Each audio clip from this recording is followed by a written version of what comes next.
Yeah, happy Pride, everyone. It's been Pride for a few days, but happy Pride. Surely. It's whoop-ass time! Surely the fact that it's Pride Month means that we'll get good SMT5 runs going. What is this? So everyone knows this Passing is the soul. gayest SMT game. Hello, Kuni. Hey. This is a path linked to the future. The choices you make will affect the very course of the world. Will affect the course of your mom.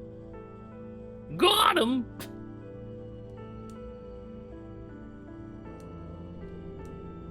Depends on if you can. Okay, that's fair. Innocent Sin is the gayest. Okay, Innocent Sin is the gayest SMT game, followed by Eternal Punishment, and then this is probably like Stay the your third. hand now. The soul of that girl cannot be permitted to exist. By her very nature, she will lead the world into chaos and ruin. She must But I like remain both of sealed those here things. for Those sound all like so much eternity. more fun. To take the girl from this place will Oh, lead that's not to the annoying. future destined for this world, but to Is a FFZ world still yet broken? unknown. Knowing only this, will you still take her hand? I mean, Discord has still broken the stream mode.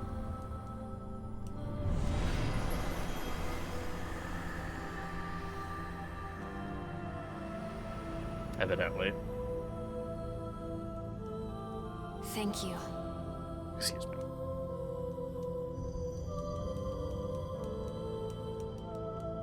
Foolish soul. Do not forget that with a simple gesture, 'Cause I know your that, like, decision has hastened the 2 or 3 months ago, FFZ broke We on can only pray Firefox, that you and I'm not return sure if to they the ever actually proper were able to path, fix it or not. that you find your way again. Or rather, if Firefox let them fix it, because if I remember correctly, they like very quickly had a fix for it, but it was Firefox was being weird about letting them patch it.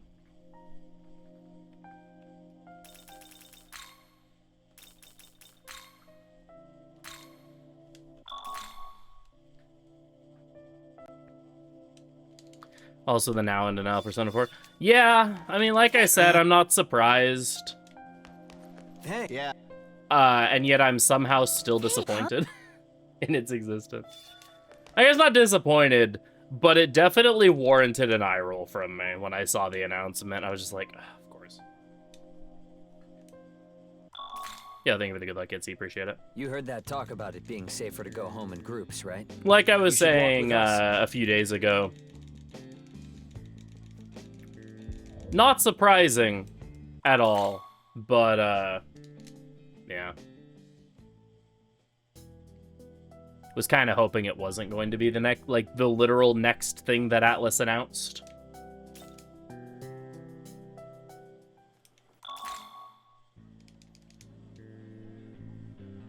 Also, it would have just been really, really funny if, all the voice actor stuff was actually just them messing with everyone. Because that whole situation still feels really weird. Like, I'm still not sure how I feel about that. Yeah, the VA stuff is very confusing, because, like, even if they aren't under NDA, that just feels very, like, bad taste. To, holy moly! Thesis! Dropping another 10 bomb at the very beginning of the run. Holy moly, thank you so much. Orin, kind sine cosine tangent, Yuna, fluff of all fluff, dark hoodie, Katachi, Opana, Hiyoko Sizadai, Skyrise, and Fetus Barbecue. Enjoy your subs. Holy moly, thank you so much for the gift subs. I really appreciate that so Young much. man, if you wish to live, That take is my hand. incredibly kind of you, and I really appreciate that. I'm looking over here, which is where my chat is. I should be looking up here at, like, where you would Thank you so much. Until then, may your newfound power. Yo, thank you for the good looks, guy. Appreciate it. Yo, Kuni, thank you for giving us up. Holy moly. Young man. Thank you so much. Very appreciated. Lucifer Black.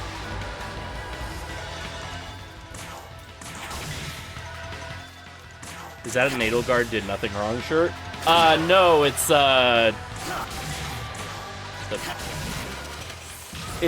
Black Eagle's propaganda. It's like it's an old Yeti shirt. Yeah, so yes, that sure, yeah. Basically. Yeah, it's join the Black Eagles. I like forgot that I was wearing that shirt today, so I was like very confused by the message. It's like, oh yeah, right. That's what I'm wearing today.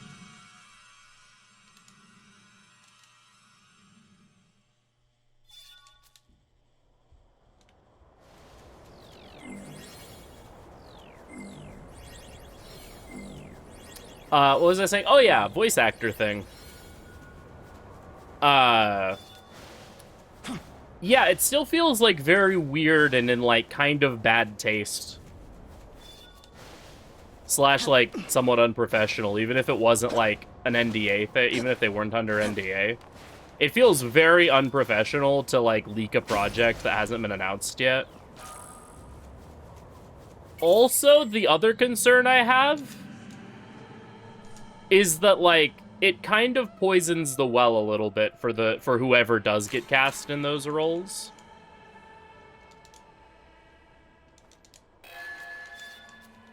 Right.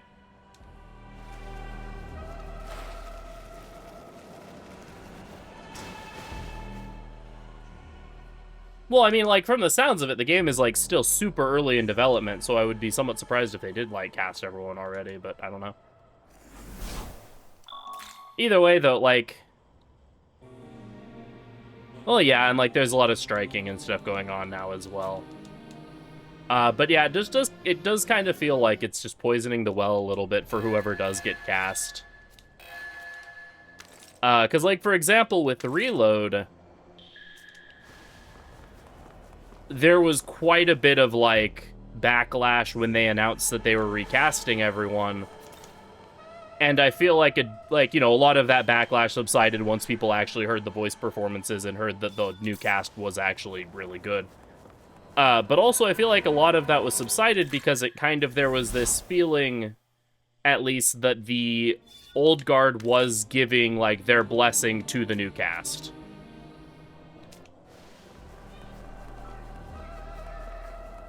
And so it was like... One second, I need to close the door.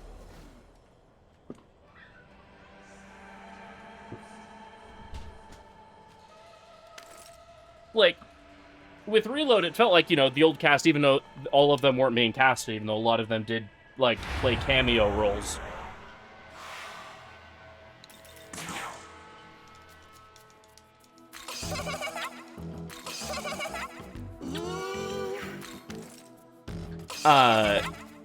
Nice to meet you.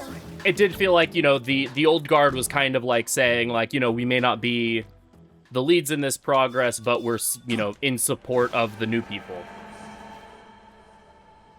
That was sort of the feeling with Reload, and I feel like that sort of helped with that transition.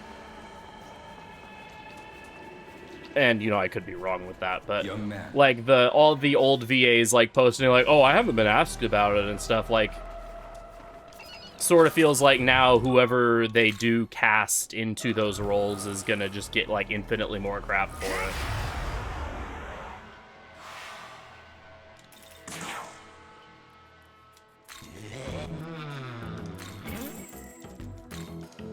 And maybe not, but it does sort of feel like that whole, like, you know, I begged them to let me come back and they said no.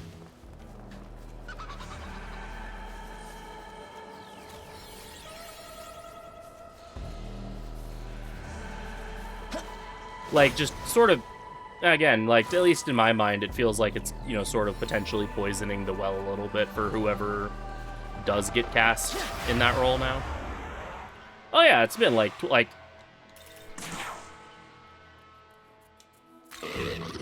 Johnny and Bosch is the game. That'd be funny.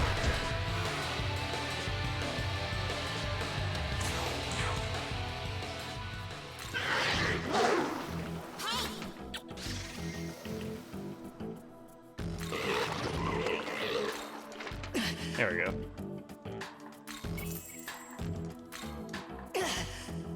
My help. I'm dying.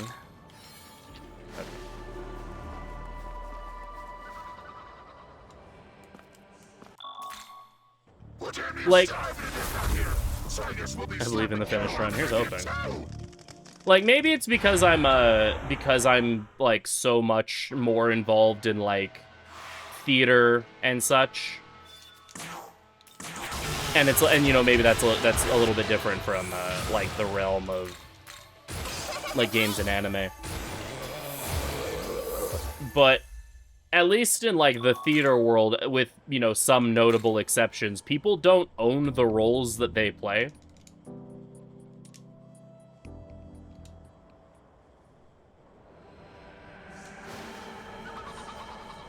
And so my, like, you know, my standing is, you know, unless something really scummy happened in terms of like recasting and stuff, I'm fine with recasting as long as like the recasts are good. Because I think it's, you know, cool to give more people the opportunity to shine and to be in different roles, especially since, like, a lot of the people who were voice actors in P3 and P4, that was one of their earlier roles, and that might have been one of the things that, like, helped them be discovered and be more popular. And so I think it might be, you know, it's cool that there's now, like, a new guard of VAs that's a similar, that will have that same experience. And again, I realize that that perspective isn't the one that everyone else has, and might not be, you know, the same perspective that people have for, like, you know, anime and games and stuff, because my understanding is that, like, in Japan, you are that role, more or less, unless, you know, you die, and even if you die, depending on, you know, the company or the character, they'd almost rather write off the character than recast the role, sometimes. Of course, there being exceptions to everything, and expectations and stuff evolve and change over time.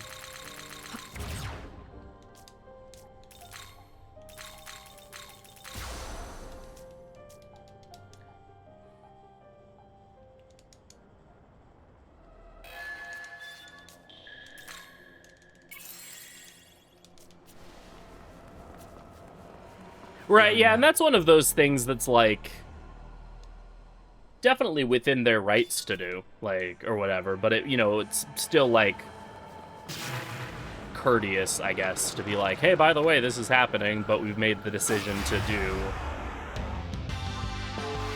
to recast people or whatever, because we want a younger sounding cast for a younger game, or whatever reason they have. Miss.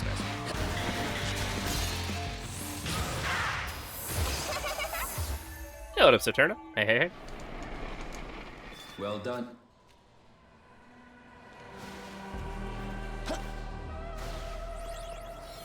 Right, yeah, like, you know, it would be nice if they would do that, for sure. I agree with that.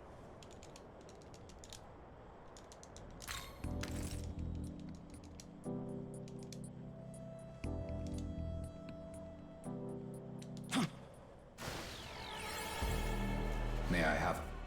Yeah, I guess my spiel was just more on the, nice Aramitama.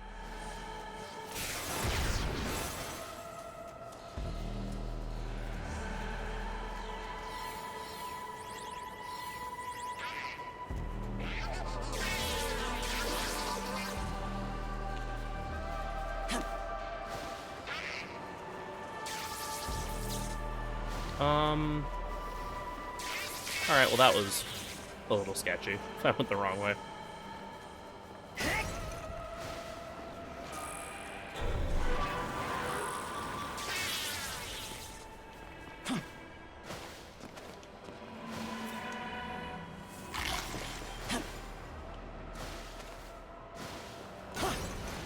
Right, yeah, and then, like, yeah, generally in Japan, like you mentioned, it's a, like, voice acting is a bigger industry and also is a better established industry, I want to say.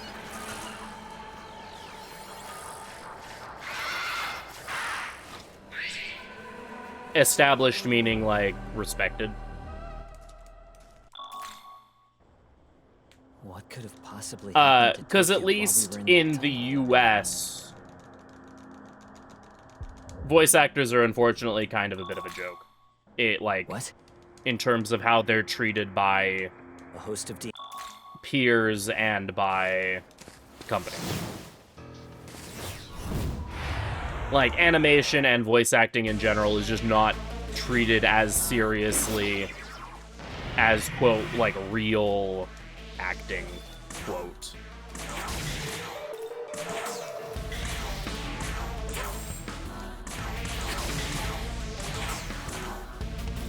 Oh, I should be Dargo.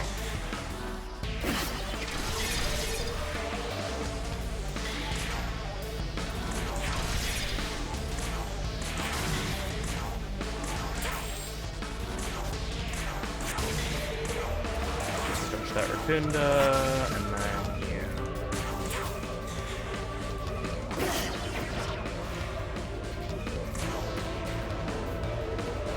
You ready?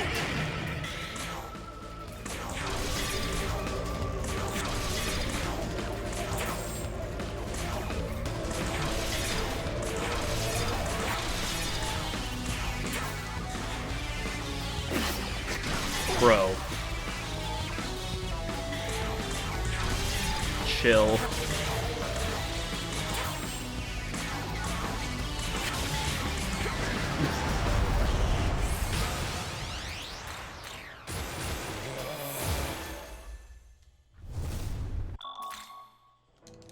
Right.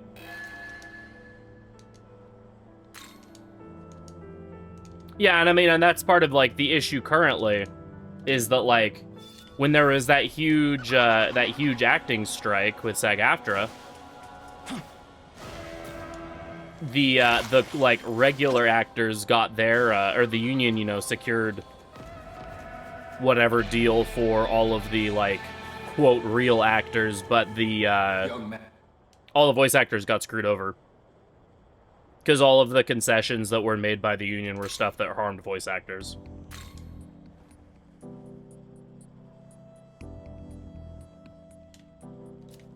Young man.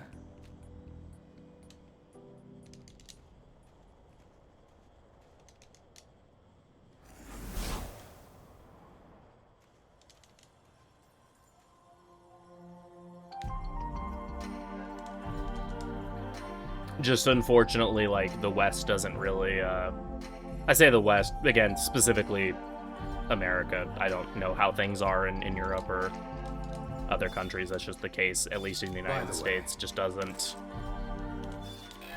respect voice actors as much as they really should.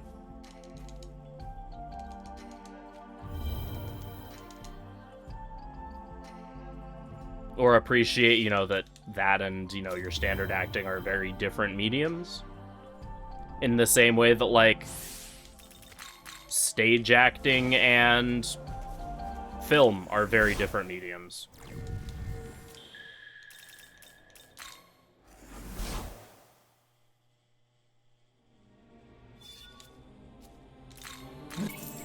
Say.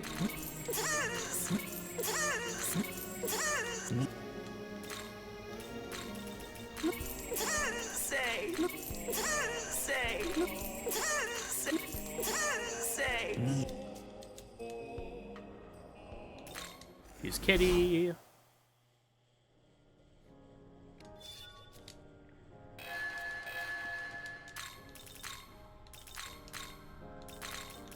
Is this?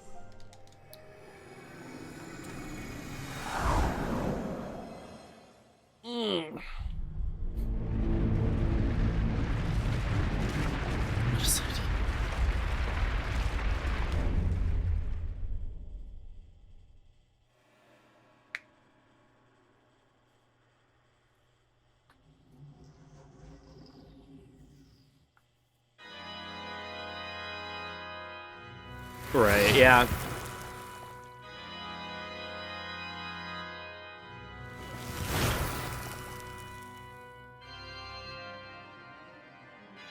Yeah, exactly. Exactly.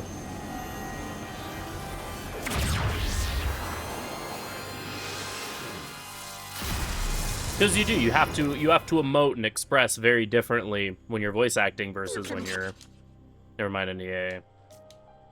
One sec, I'll read that in a second. You would. Share.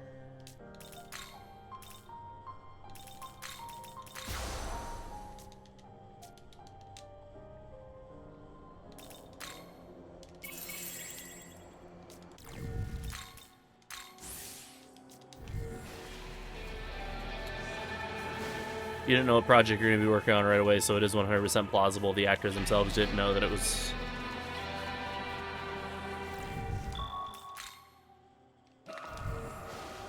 Right. Well, and that's like the way that like Amanda Winlee's, or no, it wasn't Amanda Winlee. It was I'm bad with names. Chie's voice actress.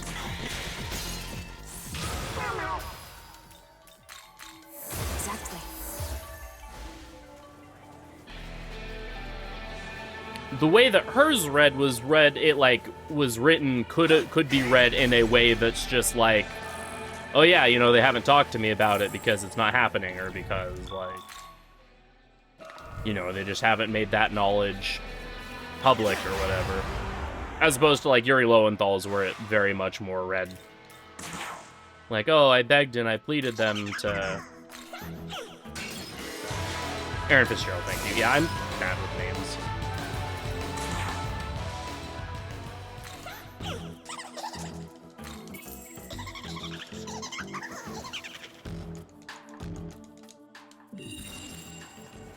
Yeah, I was gonna say Rachel, and then that didn't seem right.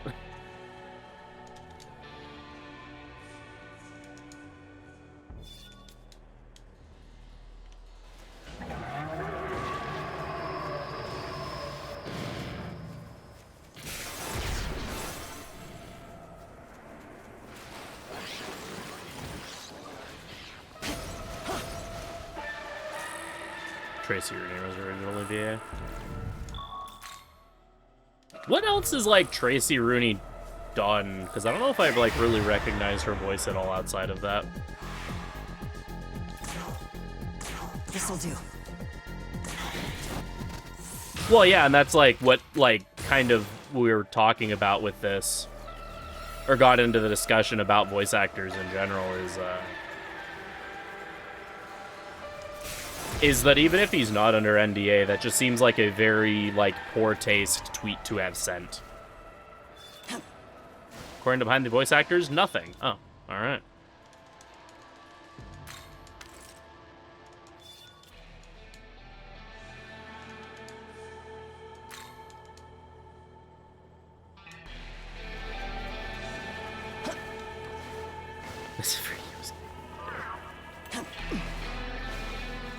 I mean, I guess I can't argue with that, but yeah.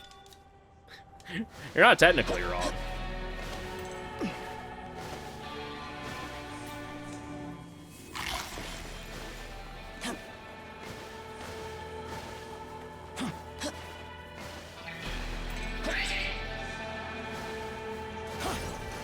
I mean, I guess for Yuri Lowenthal, that'd be more of a passion project thing anyway, since... Be careful.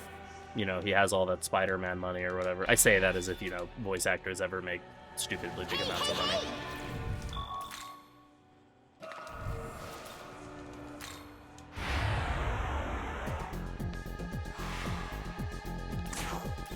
Here.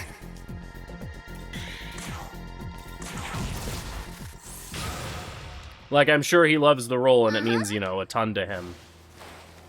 But it is still pretty bad taste to be spouting off on Twitter about a project that, like, doesn't officially exist yet.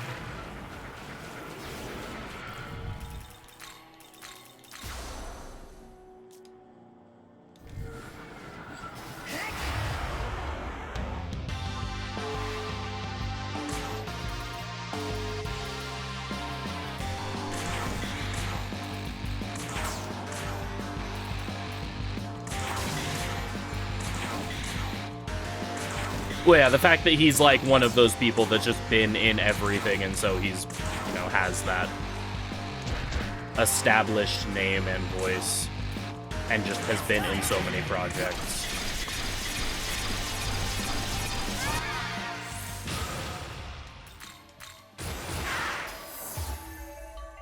Surprised at least there's...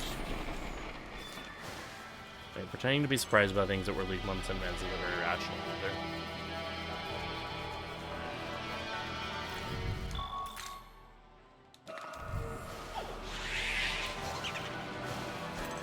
I don't know if I particularly agree with that. Because, like, a lot of stuff gets leaked that doesn't actually exist.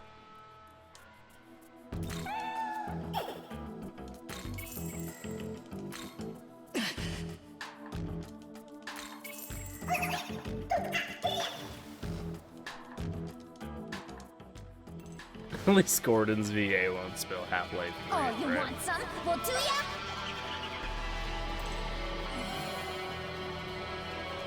Hey, hey, hey!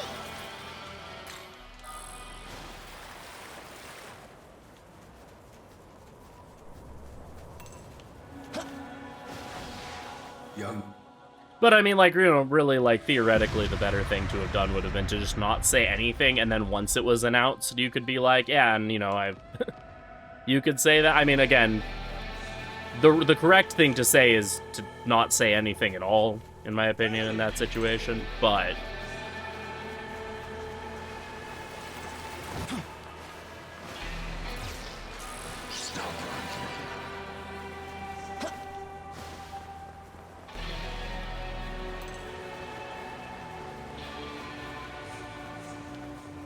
Yeah, that's about it. That's all. That's about it.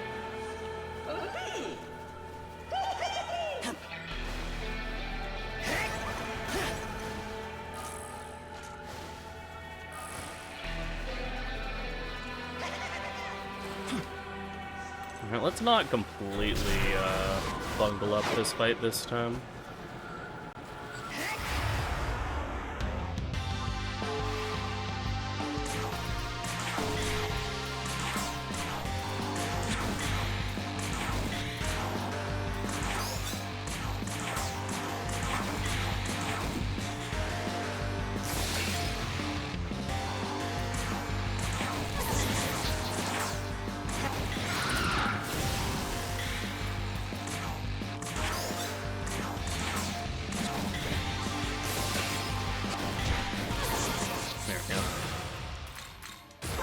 Meow meow.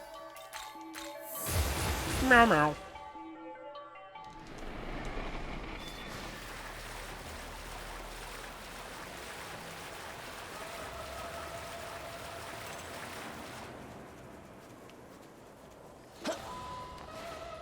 I thought I saw Matama out of the corner of my eye and I wanted to make sure it wasn't Akushi.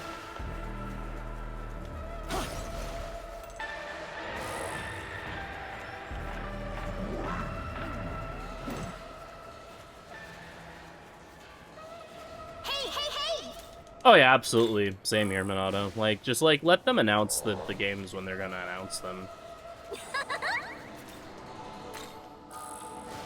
Exactly. Yeah. Well, yeah, because I thought I saw a Mitama and it looked yellowish, so I'm like, oh, that could either be a Kushi or a Saki, and either way, that'd be pretty cool. But no, it was not a Mitama.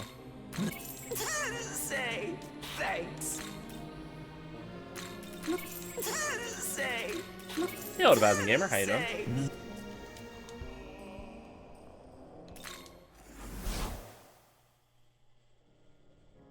Well, and that's why my, like, position on that whole thing was I'll believe it when I see it. Because, like, yeah, sure, that could happen. It could be real. Is this...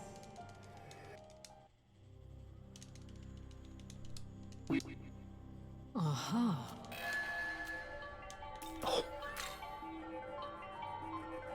What? Is this human?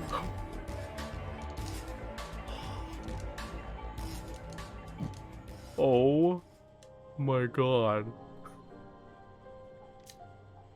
Thesis, thank you so... Oh my god. Thank you so much. Holy moly, thank you. Like, thank you. So I... Wow. You wish... You wish... You wish... You wish... Oh my... Like... You wish... Jeez. That's like thank you. Like thank you so holy moly, that like blows my mind. Thank you so much.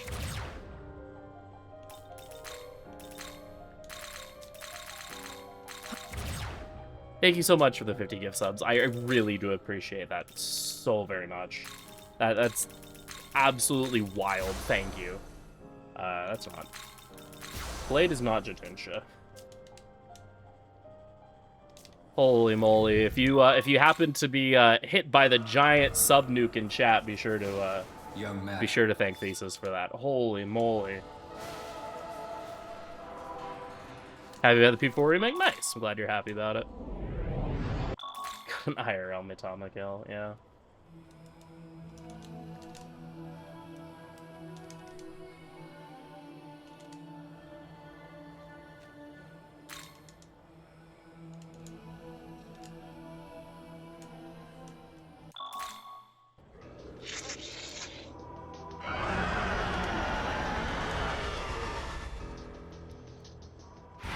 Just found out it was official. Yeah, they confirmed it this morning, I guess.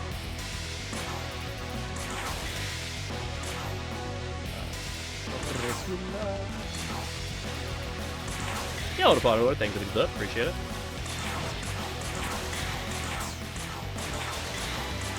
I won't play P4 because it looks...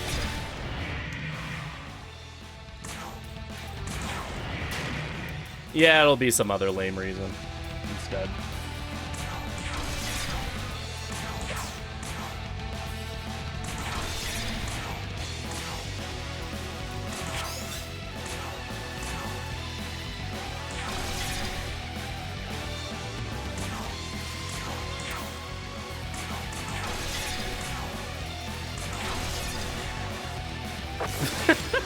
It has women.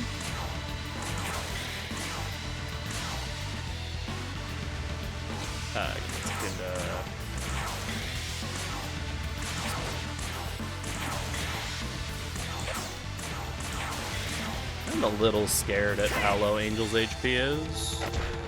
Okay, never mind, we're fine.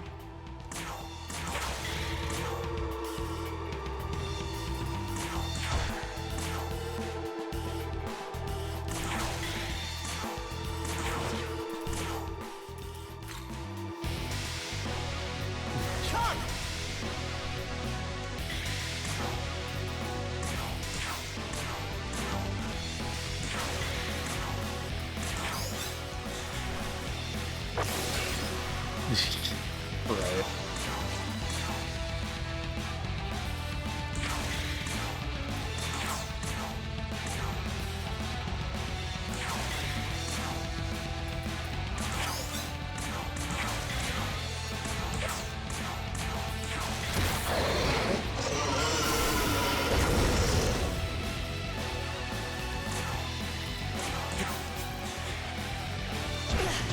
Ow.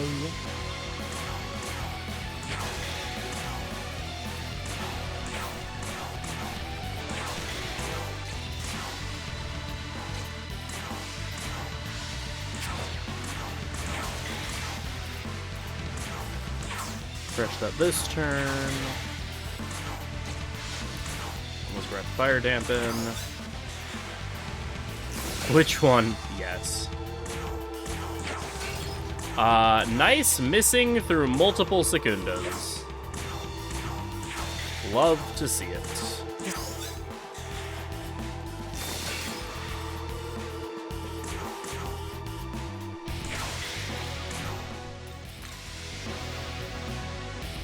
Your turn. Go.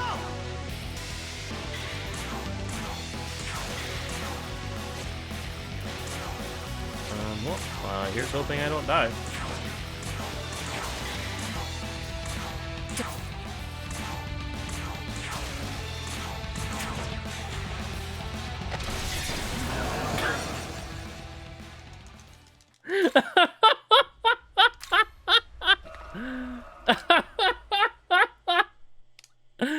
All right, sure, whatever. Young man. That's really funny, but also what the heck.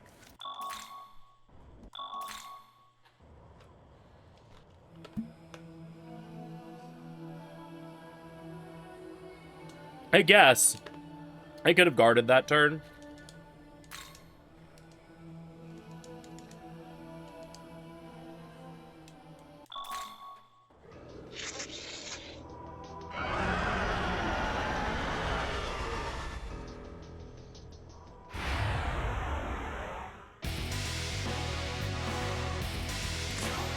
And I would have survived in that case.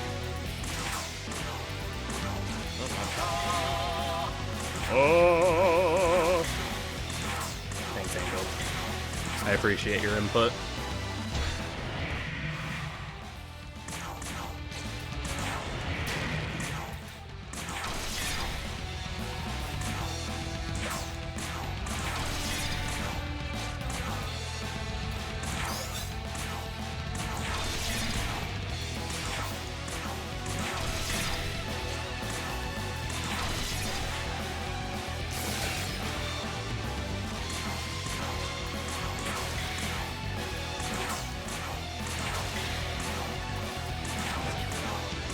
I mean, hey, if nothing else, this is helping me memorize how to do this fight.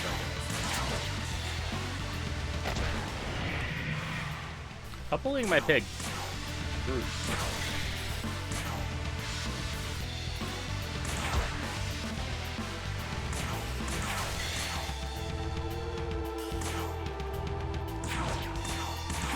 Oh, that was supposed to be a swap. Whatever, it's fine.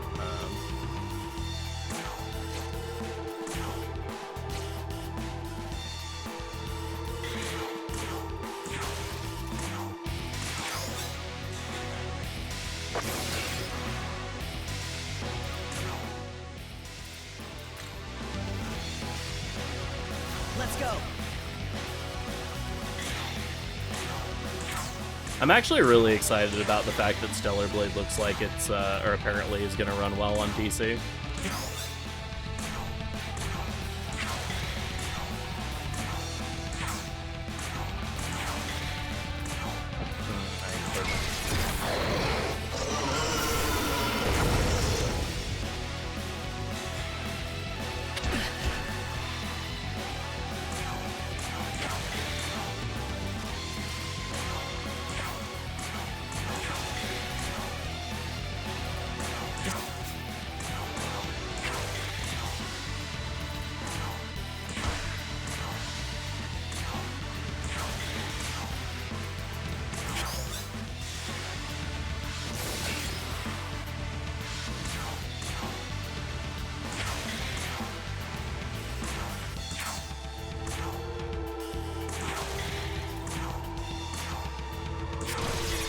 Nice Kaishin.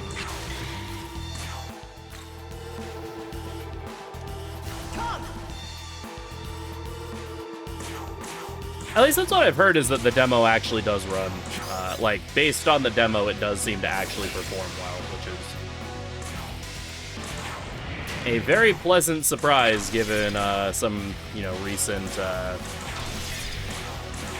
PC ports of popular games.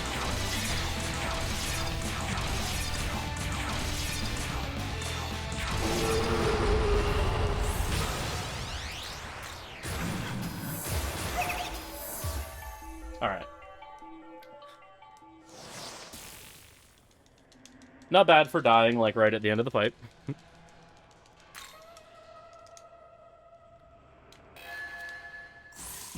Yes. Yes.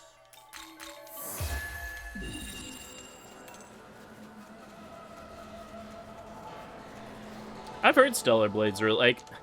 Stellar Blade's one of those unfortunate games where I've heard that the game itself is really good, but, like, the amount of people that, like, all they post about it is just, like, gooner bait is rather frustrating.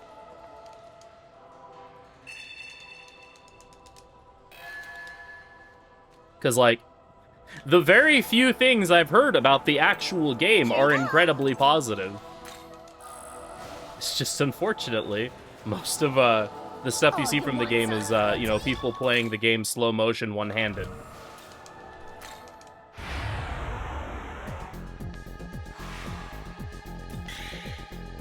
I need to have,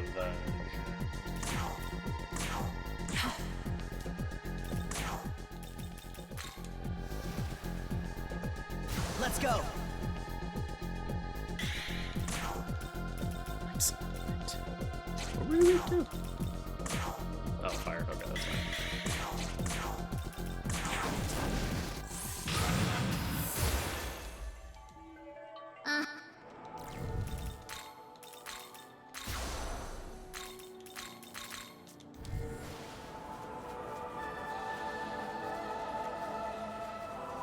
Xenoblade 2.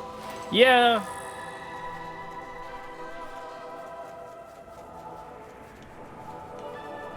I feel like Xenoblade 2 is like almost opposite problem though.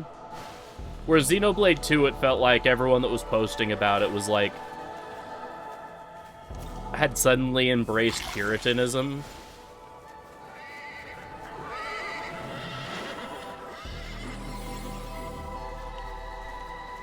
And are like, look how vile and you know, fan servicey this game is. Oh, it's horrible or whatever. Whereas like Stellar Blade is, look how amazing this game is, and it's literally just pictures of the main characters. And it's like, okay, but like how, like, game? It's a video game. It is an interactive media.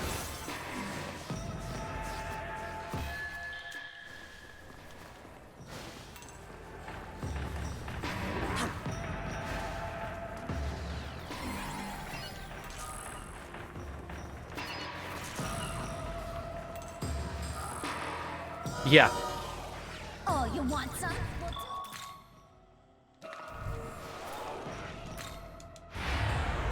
Yeah, what a Poke Nemesis. Here. Well, that's what I mean, is it feels like, you know, 90% of what I've seen about that game has been, you know, people thirst posting. But then I saw, like, a clip of gameplay, like, once, and the game looked really good. It does look like a bit of a cross between, like, Nier and a Souls-like Nier and Sekiro, almost.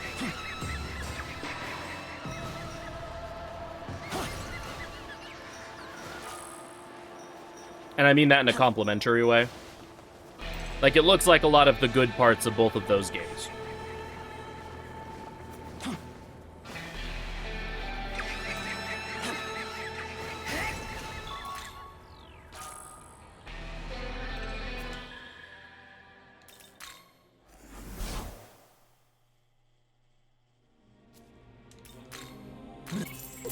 Say thanks.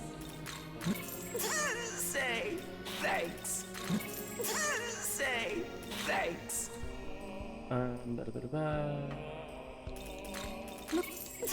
Say thanks. Look into. Say. Oh my goodness. Say. What am I mashing? Say thanks.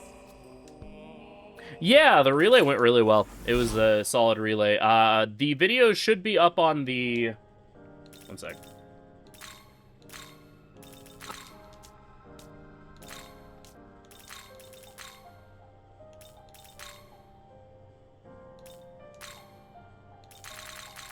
The video should be up on the Really Really Longathon YouTube channel in the next couple of days.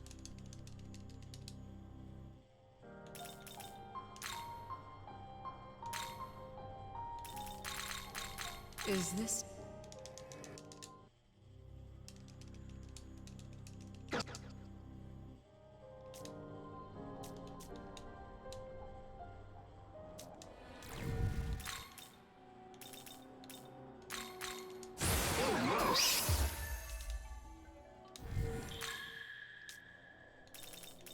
Yeah, and that's the other unfortunate thing about it, is that it got latched onto by, about the worst people, you know, all of the worst people that you know. You would...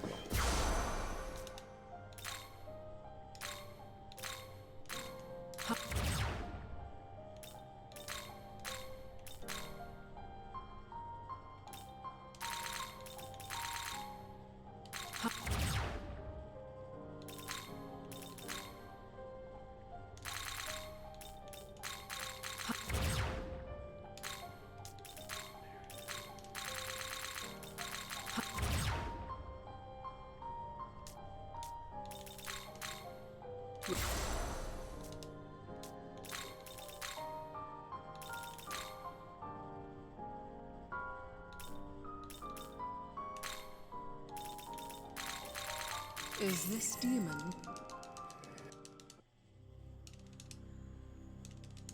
Yeah, that's why I said Sekiro, specifically.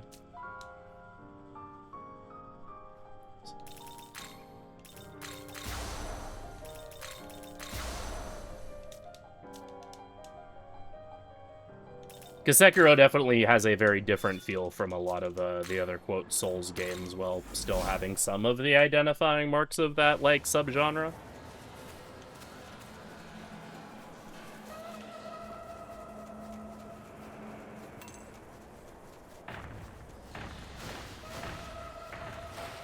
Hey, hey, hey! I don't think it has Oh, corpse you runs. want some? Well, do ya?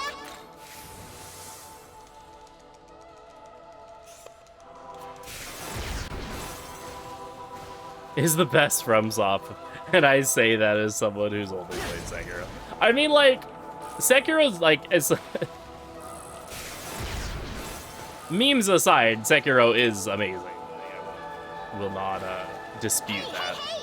Young man. I don't know if it's my favorite of their games.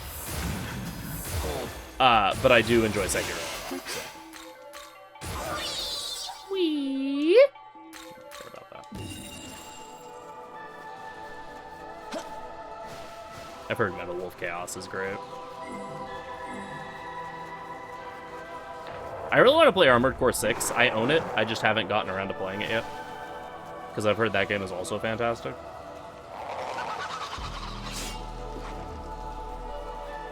I think my favorite FromSoft game is still Bloodborne, but Sekiro's probably like my second or third favorite. I'm not sure if I prefer Sekiro or the first Dark Souls more.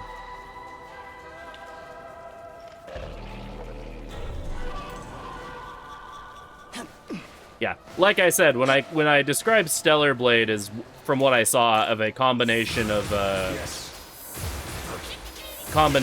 Nier and Sekiro, I was being like flattering in that description. Like, it looks like the good parts of both of those games.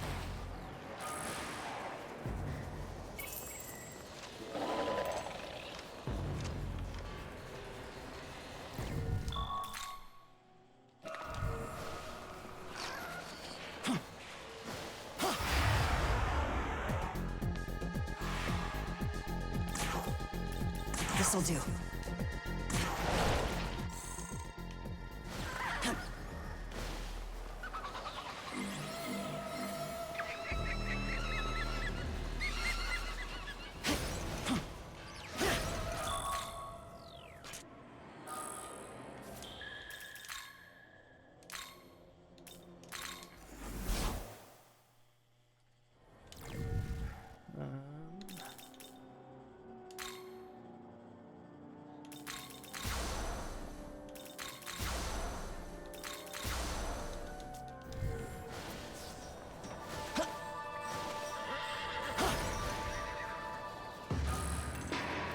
That combat style definitely grew on me, but once it did grow on me, I actually really enjoy it for action games.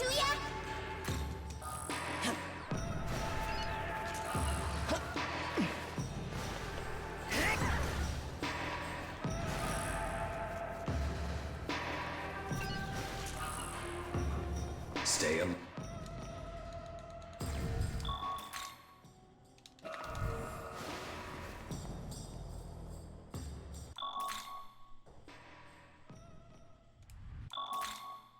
I think a lot of my, like, you know, aside from Now just, like, wail and toxic lament. fan base being Your toxic, anguish shall I become think a the lot of my initial, Makatsuhi like, that resistance I to those games was that, like, a lot of the early people you saw playing those games kind of played them in, like, the most boring way imaginable.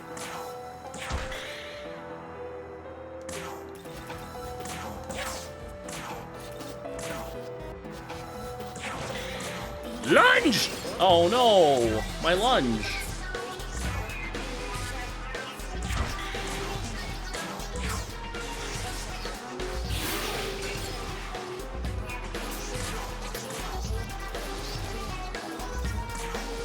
This'll do.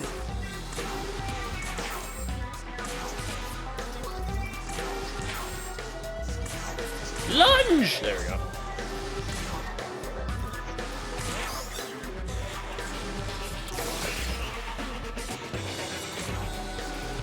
You ready?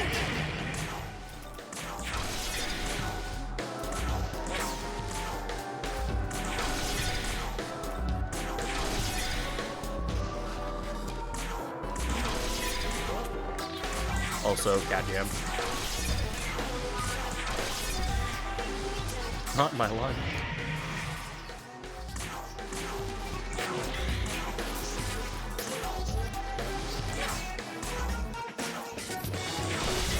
Nice crit.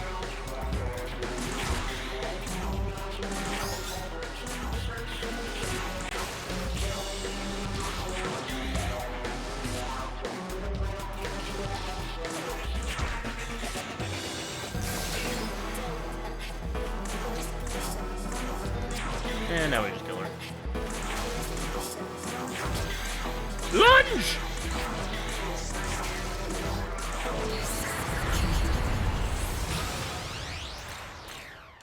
Nice work, Home Slice. Hey, I golded it.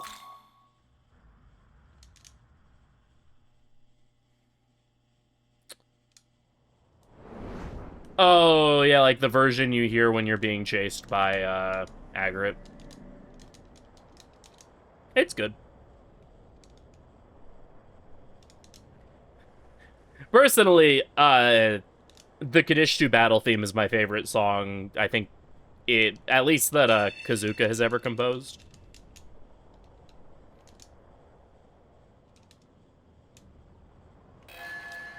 And maybe one of my favorite Mega 10 songs in general. I think Brahma still wins out.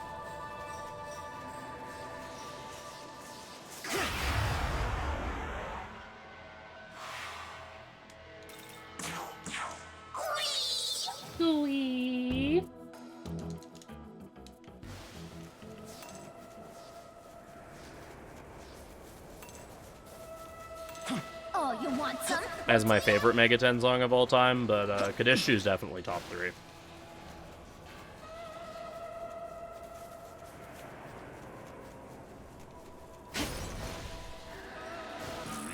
Please don't hurt me, Kamoko-kun.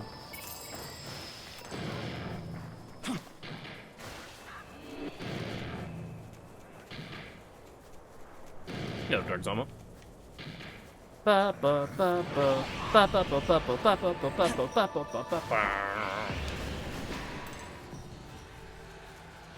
Here you go.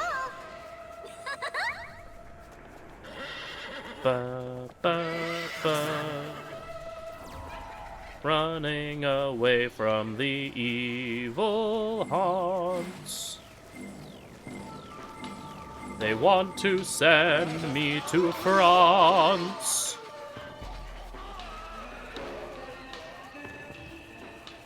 Is her in Deepest Void, Telm?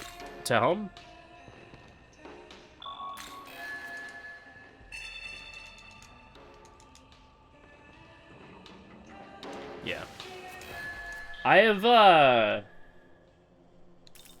heard the Tahom theme a grand total of, like, I think 2 or 3 times ever, so I don't remember it.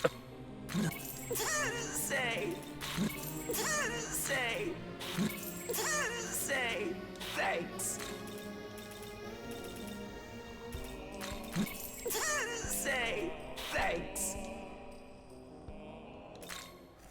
Unfortunately for the Tahome theme, Tahome is tied to the worst of the two endings, so, you know.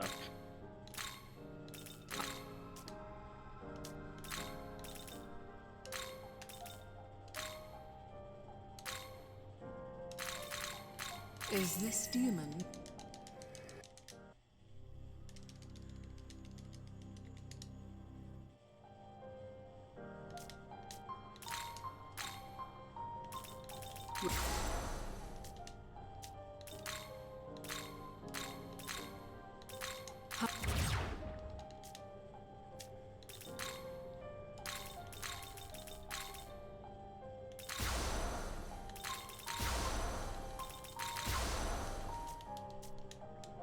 Tiamat's probably my second favorite in this game.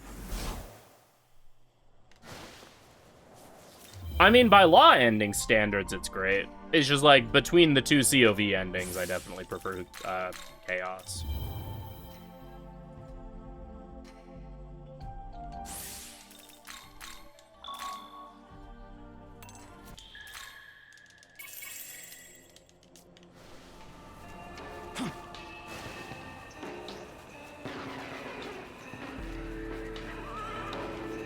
I don't know. Personally, I feel like both canons of SMT5 kind of have a hard time sticking the landing. Here you go. For, like, very different reasons.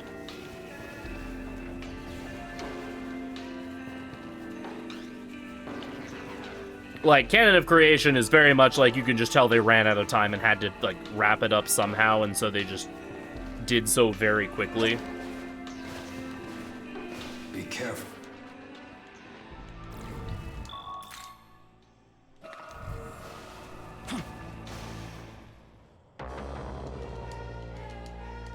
Yeah, exactly.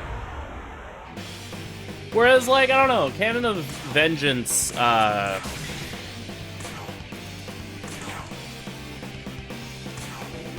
almost feels like they, like, had to somehow tie it back to the whole Empyrean thing somehow, and so it just, like...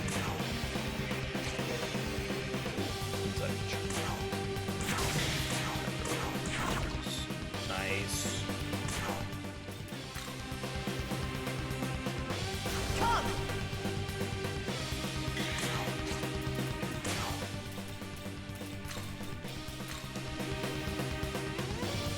Let's go.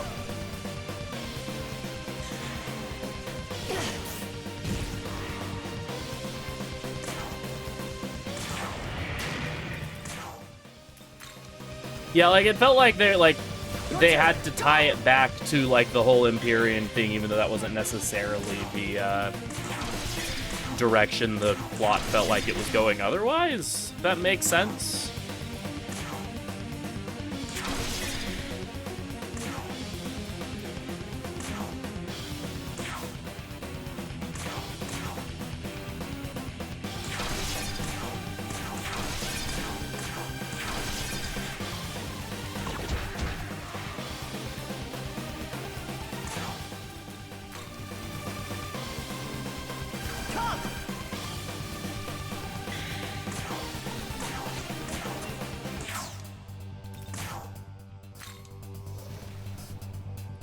Let's go.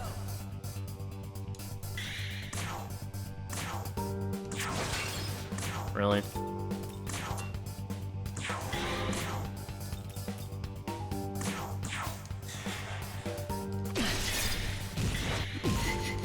Sorry. Sick. Love everything about that. Also, I like that the one that I missed wasn't even the one that, had the Sukukaja on it, by the way.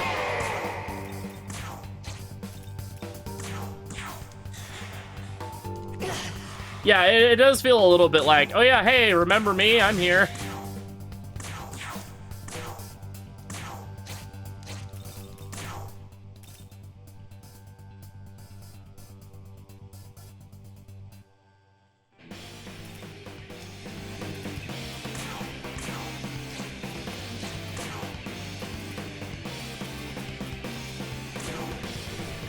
Here.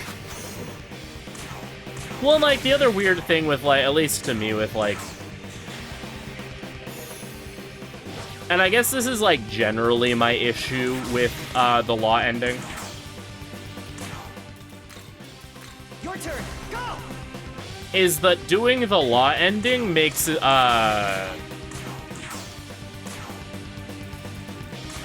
Mastema feel like a loose thread.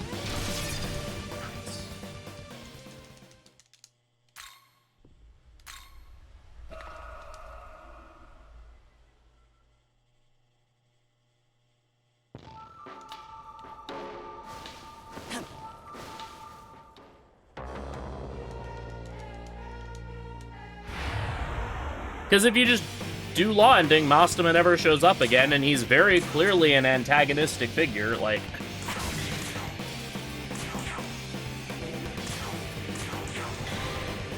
And not even like, oh, surprise, I decided to side with the bad guy, like in, Sorry.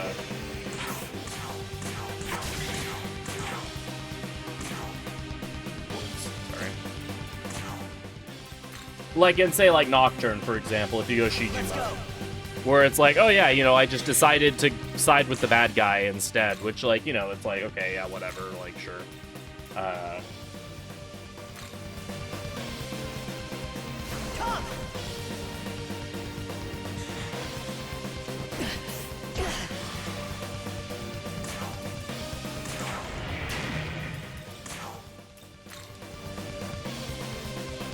Let's go.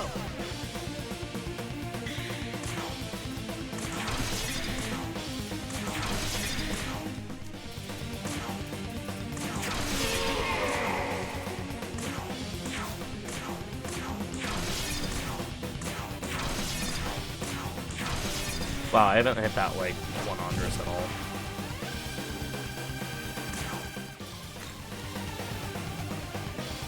Yeah, like... just randomly fighting all of them at the very end of,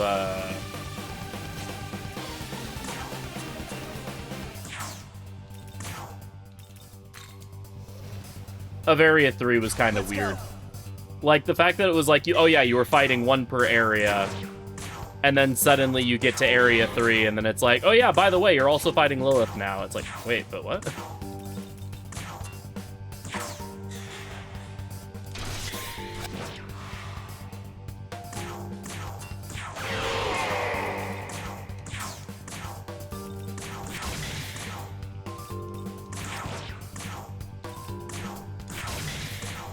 And, like, as much as I love Lilith, it did sort of feel like it left Lilith end up feeling a little bit half-baked as an antagonist.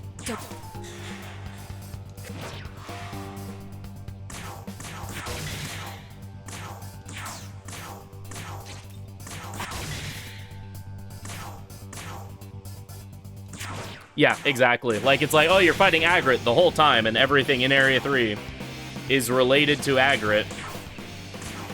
And it's like, oh yeah, by the way, you're just gonna fight all of them now. Brother.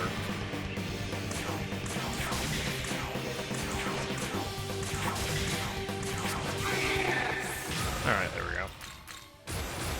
I guess it was about time for that fight to go poorly for me, because I've had, like, good Eligor fights until now.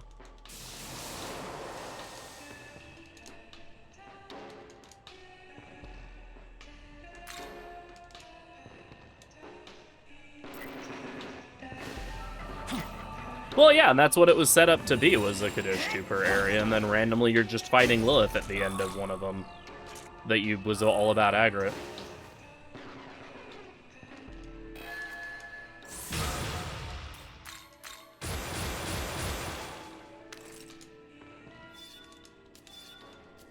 And, like, you could have had, like, still had the, like, oh yeah, the Kaddish 2 win at the end of Area 2 to, you know, include the new form or whatever.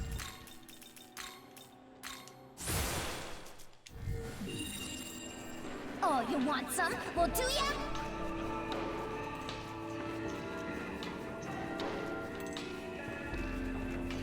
Okay, yeah, but, like, Yoko, like, kind of, but, like, Yoko's not even really present in Area 4. She just, like, shows up at the, like, you hear about, like, you see, you know, Tiamat shows up, blows up a bunch of things, And then you spend Area 4 being like, oh, we really need to stop Tiamat because she's really scary, but you like, she just vanishes until suddenly you get to Empyrean, Yoko just shows up, and then it's like, oh yeah, right, Tiamat.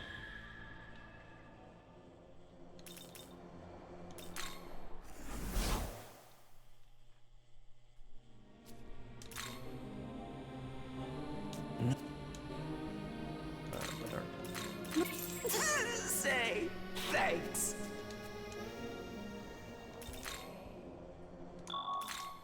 Let me get through Temple of Eternity.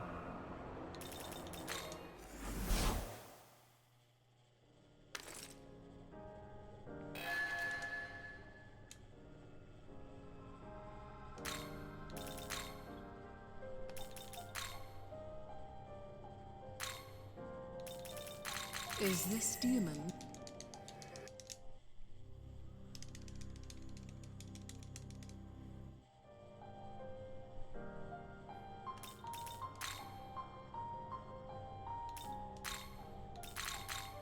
Like, that's where I almost wish they would have just dropped the creation plot entirely. Because, like, it was never... Like, the creation plot wasn't even a thing in Canon of Vengeance. Until, like, literally the end. When it's like, oh yeah, by the way, we need to go create the world and stop Tiamat from blowing it up.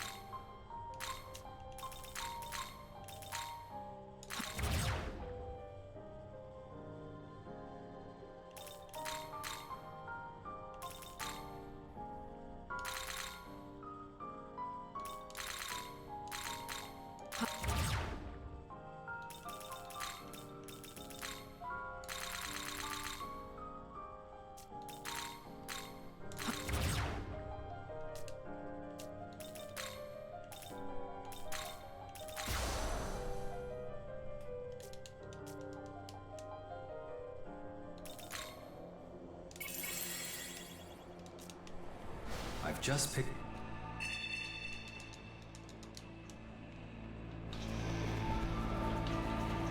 Here you go. Justice for Note, right? But yeah, like, you know, you could have kept Taito as Area 2 and, like, you know, made a line about, you know, Tiamat threatening creation. But, like, made Area 4 a little bit more about, you know, fighting Tiamat.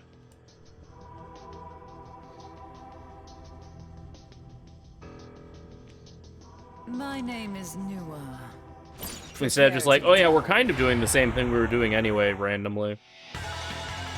And just, like, putting the whole end of the world on the back burner until you get to the end of...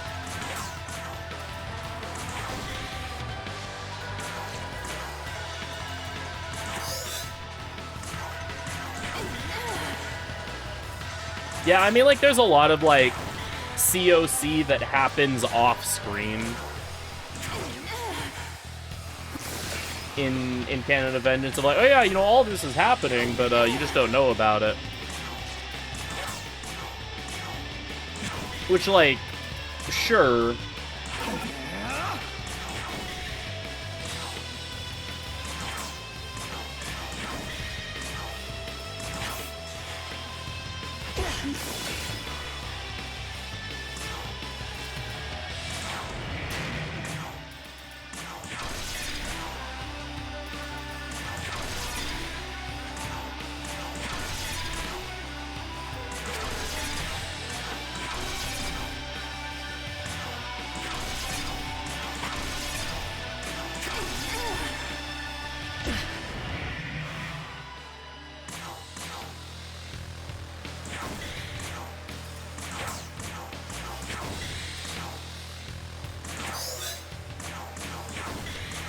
Well, I mean, that's essentially what they're... Yeah, that is what they're doing, It's just, like, kind of weird that it's just like, oh yeah, now we're back to doing, like, regular Area 4, except kind of different. As, like, the means of trying to demonstrate that.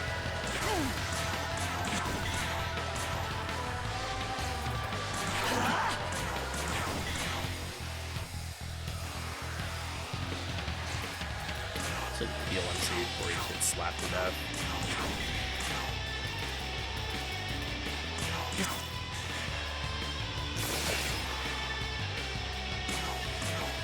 Fun fact, I have only ever beaten Crimson Flower. But I have heard that that is the case. That Crimson Flower is very rushed by comparison. But your boy's a simp for the Glorious Emperor, so Look here.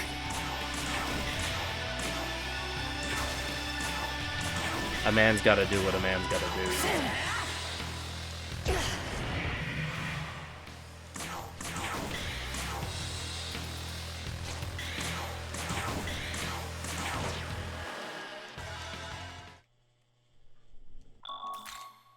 Well, it looks.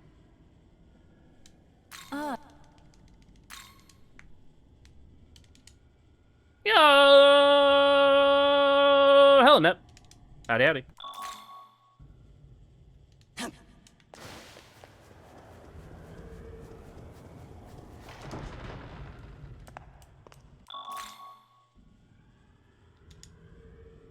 I mean, you aren't wrong, but the fact that she's, like, literally your mother and your grandmother and your daughter makes things a little bit weird.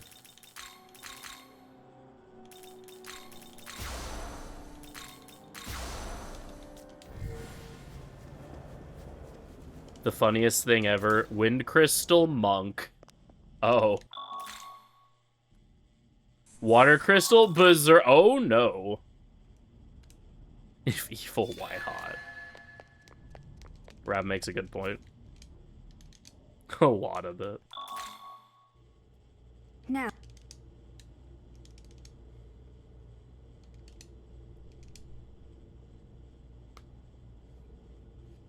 That's the best part.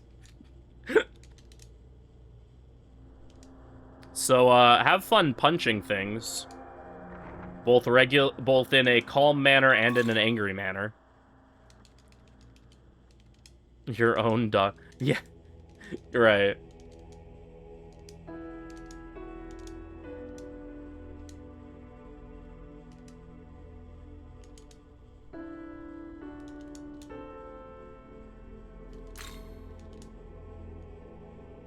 One big dysfunctional family.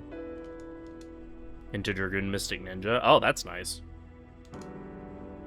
I'm gonna say Furret rolled a really good party as well. For buying all the spells and summons from shops before rolling.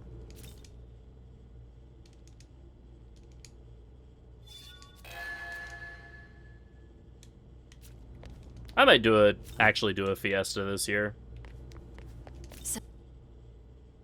I actually have, like, time to do stuff this summer. I felt like last year I just didn't have the time/energy to do a Fiesta. I've arrived to see the announcement of the presenter. Oh yeah, it was a lot of fun.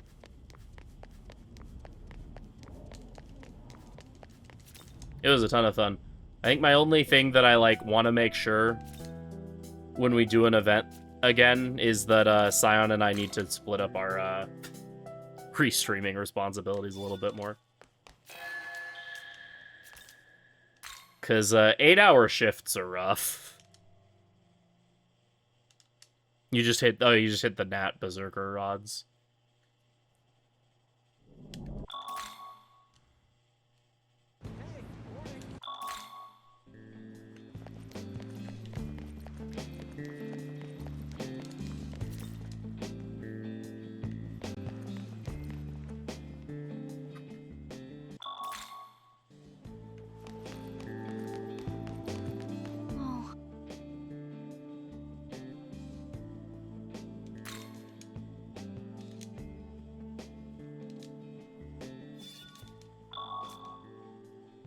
You know, I was, like, not paying attention, and I thankfully pressed circle anyway, or pressed B anyway, even though I wasn't, like, intentionally doing that. Thanks, muscle memory. Yeah, like, we did it partially for a reason, because we, like, the other restreamers were relatively, were all new at doing restreaming. And so we wanted to make sure that, like, a lot of that we were still doing most of, like, the heavy lifting. Since we'll be working together for a while. So in the future, that shouldn't be an issue, especially since with the mainline RTA marathon, we should have a couple more people who are willing to do it.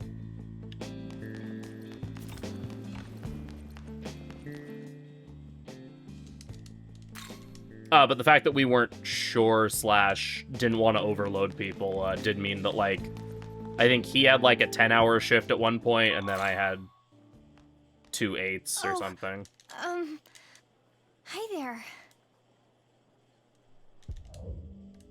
Oh no, nothing. Basically, we both ended up doing about, I think between both of us, like, 32 hours of the event was just between Scion and myself. What is it required to do restreaming? Very little. Hello. You log on to a remote desktop and just make sure nothing blows up, and if something blows up, you ping myself or Scion.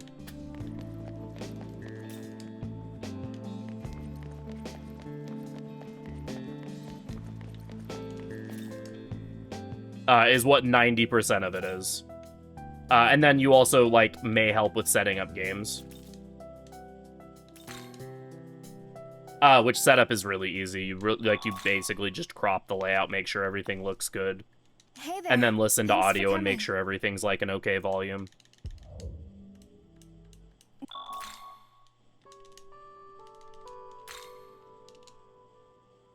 It's very low stress, and like Scion and I intentionally tried to You make it think so none there's of the new anything restreamers I had can to do do to any help? game setup. We did have one of the games have to get set up by one of the new restreamers just because of how far we got ahead in the schedule. But they did a great job on it because again, it's really easy, the setup stuff. And Scion made sure to walk everyone through like, hey, this is, by the way, this is what you do. Just in case you have to end up doing setup. So yeah, it's really easy. It's just getting people who are willing to do it, and then, yeah, Scion and I just both being like, yeah, we don't want to overload people, so we'll just make sure that we're the ones that are doing the game transitions as much as possible, which led to both of us having multiple 8-hour-long shifts, which isn't great.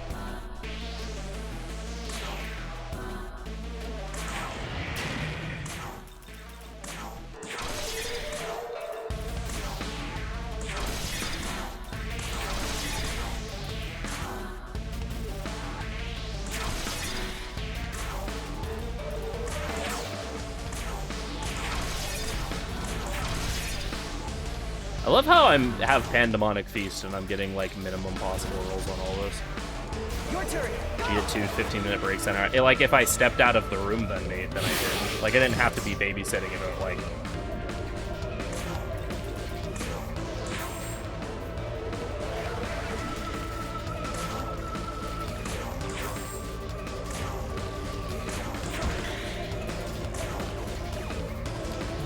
Start since I'm not charging.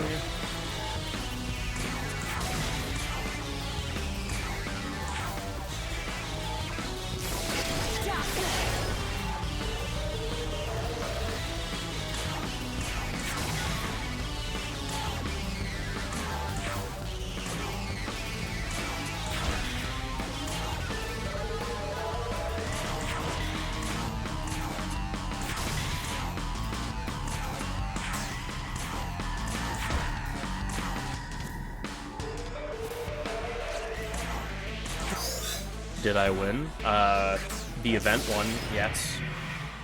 I'd say I'd count that as a win. 4-step is charge. So next turn we'll do the thing.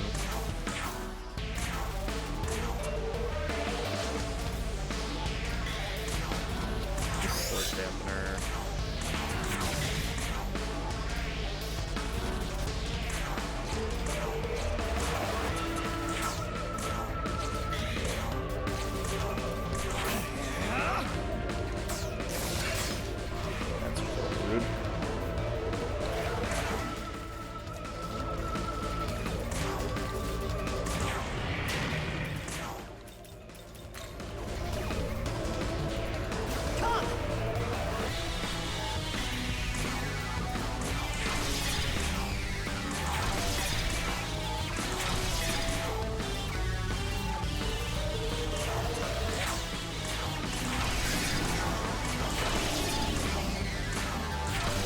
Oh, that might be bad.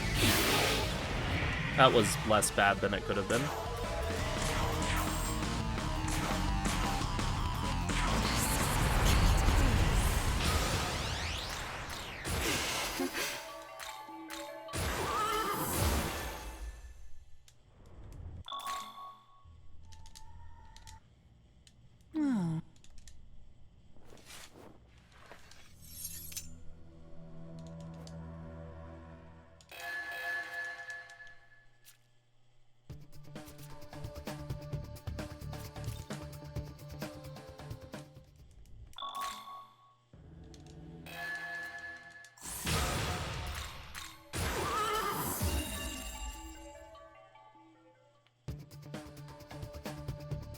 Brain.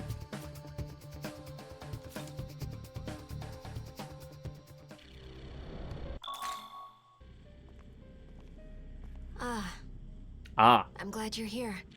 Did you come to help? Royal crashed during the marathon. That's unfortunate. Who, me? From my understanding, Royal still went pretty far under. I wasn't awake when Royal finished, so. Say thanks. Say thanks. Say thanks. Needed. Controller issues. Okay, that's not bad.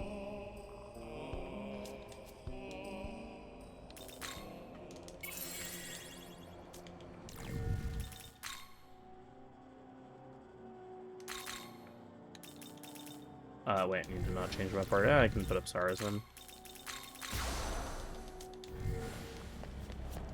Oh yeah, that works. Yeah, that's totally fine. Yeah, Nightbox had warned me about possible, like, power outage or internet outage stuff that didn't end up happening, and so I figured that that was fine.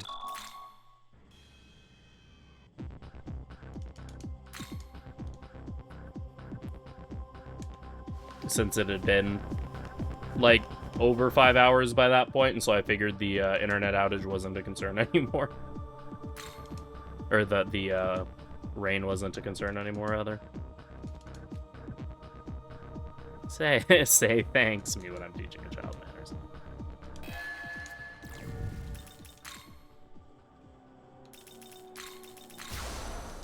But yeah, no, all the new restreamers did awesome. Heck, John even caught something that I didn't catch with commentator because I didn't realize that Node wouldn't auto-update commentary. So John's like, hey, you should remove yourself from commentary. And I was like, oh yeah.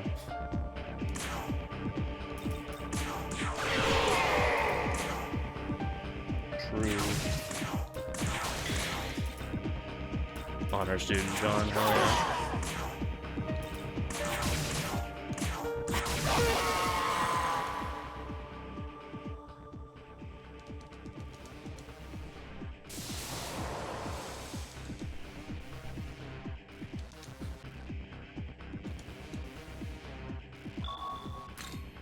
Out of context.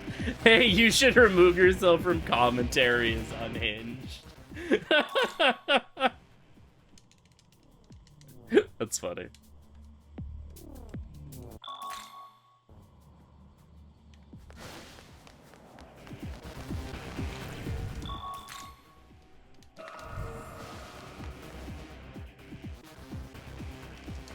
I guess to give context, the program we use for like stream information and stuff, nice procs with that. Like auto updates all the information for like who's doing commentary and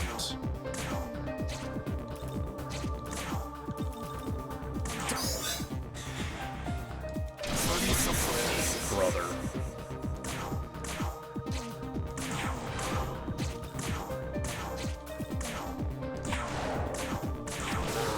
Or auto updates like for who the runner is, what the game is, estimate, etc. It's also what we run the timer through. And some versions of the program, Node is the name of the program, have it set up so that you put the commentator information beforehand, and that auto updates along with the run. The version of Node that we use does not do that. And I didn't realize that, like, you had to manually input who the commentators were each, like, node, N-O-D-E.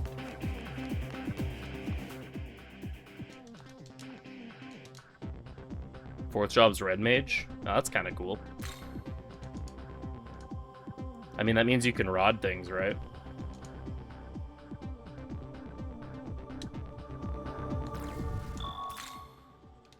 But yeah, so that program, some versions of that program auto, like, you put in, like, the commentator information is treated the same way that runners are, where it auto updates every single run and is, like, tied to the run. The version that we were using does not have that feature, and so I was listed as commentator because I was doing because I was commentating for P2 like immediately beforehand. And I was still listed under commentary even after that. And so John was like, hey, you should update the commentary. And I was like, oh, yeah.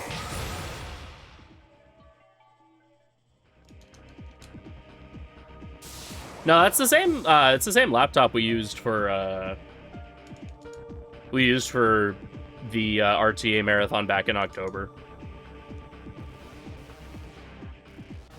Means I could kill Shinryu. Hey.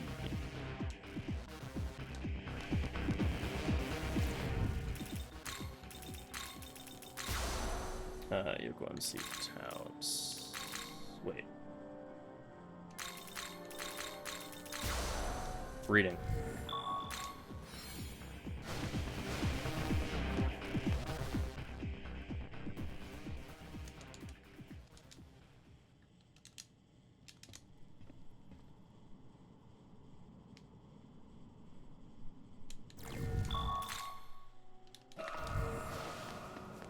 Young man.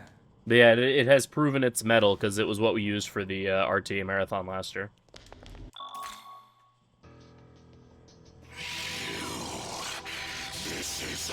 Image on everyone, power on to Berserk the Dragon.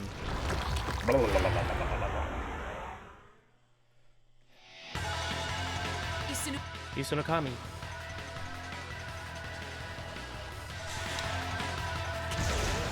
No! That's unfortunate.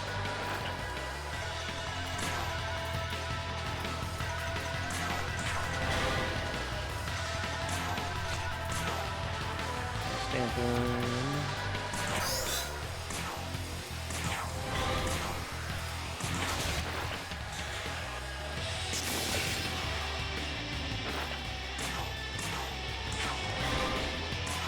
This shit Yoko would say.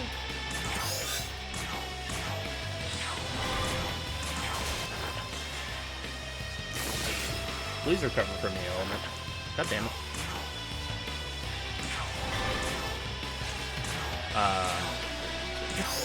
I'm going to need this. That was eloquent of me.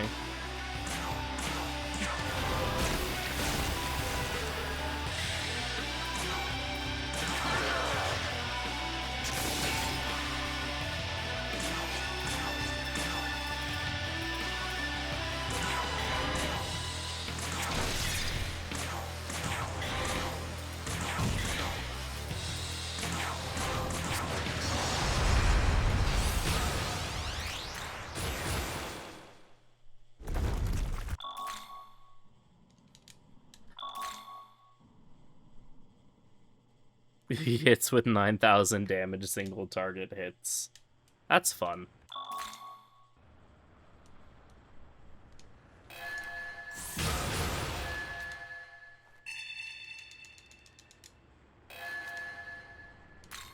I will say I did feel a little bad for Jer, I think was what their name was.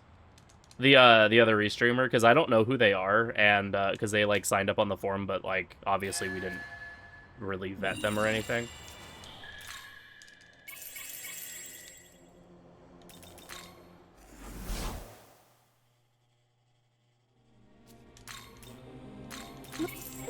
Say.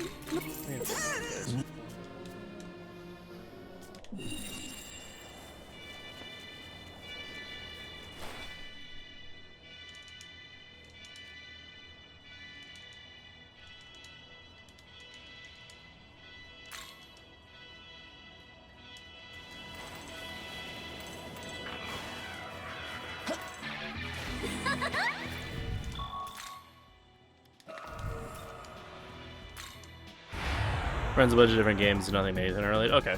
Yeah, I mean, like, apparently they did a really good job with the setup for the game that they did, so...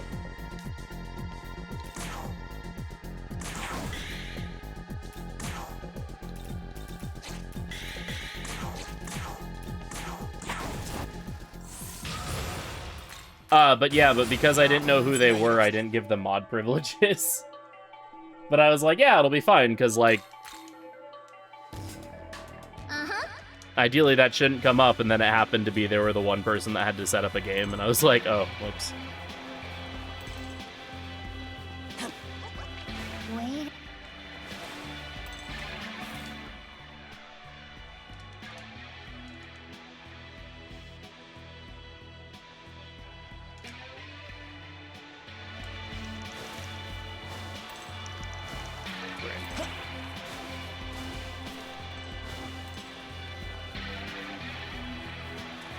Here you go. Yeah, there was a gift sub nuclear bomb dropped in chat earlier, so enjoy your sub. And enjoy your emotes. The 4-job thing. So the 4-job Fiesta is a yearly Final Fantasy V community event.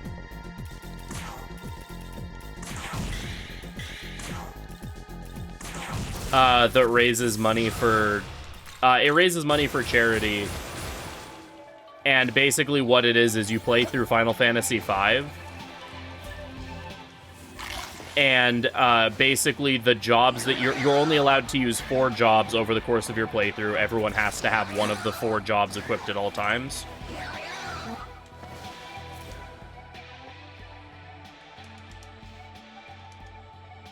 And the job is determined by a bot, basically. The bot rolls a job of either all of the jobs in the pool or just the jobs from each crystal you roll. Oh yeah, I saw that. The announcement from Konami that, they're like, yeah, we're gonna support Time Wizard, and then they basically just gave the finger to Time Wizard in the same message.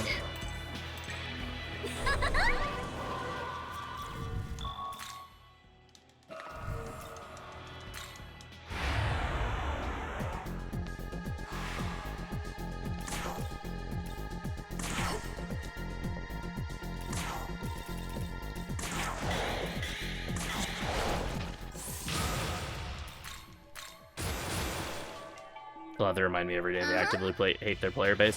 Yeah, no, Konami and Wizard seem to be in a constant battle of who can, like, alienate their player base the fastest, and Konami did a really good job of that yesterday. Yeah, we'll support Time Wizard formats, but you have to use the post-errata version of all of the cards. Which...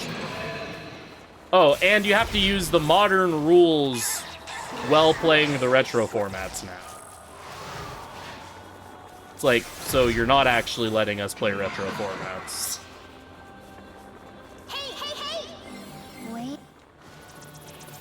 Oh, also of the formats that Konami announced that they are officially going to be supporting for, at like every single WCQ event, Edison was not one of them. When did this happen? Yesterday.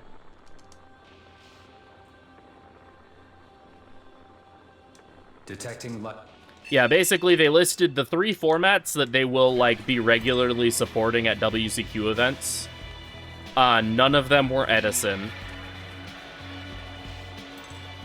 Detecting and... One of them was GOAT format, basically. The other was, like, June of 2014? And the other one was, like, a mid-2010 format, I think. I don't remember. Yeah, none of them were Edison. But also then they said, oh, from now on, anytime we do a Time Wizard format, you have to, instead of before where you would, like, play using the rules of that format. Okay.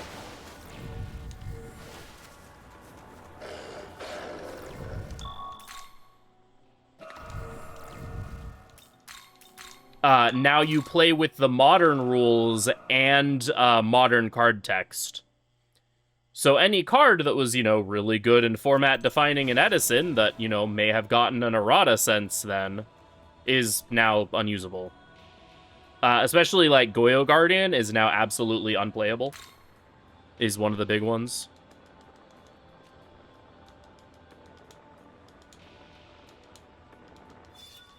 Or one of like the specific examples of like cards that weren't even like amazing, but like were defining an Edison that now you just can't play.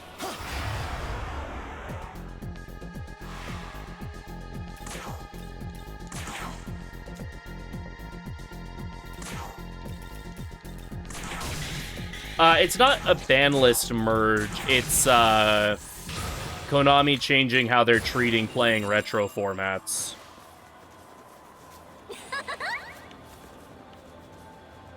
Where before you would play using, like I mentioned this, you would play using whatever the rules were at the time. Like specifically like rules as far as like whether you draw turn 1 or not. Here you go. Whether priority exists, Hey. etc. And then using cards as they were printed at the time. Oh, that's how Worlds always works. Worlds always uses a unique ban list that's basically a combination of the TCG and OCG lists.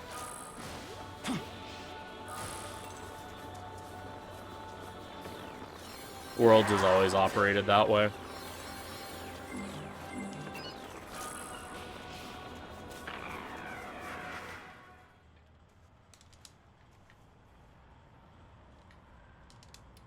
That's why the Worlds format always ends up being really weird, because it's not a format that players in either the TCG or the OCG are used to playing, since it's always a curated, like, combined band list of the two formats. Open my door so I get some airflow now that people are gone. And I ran into an encounter because I was focused on opening my door so I could get some airflow in my room.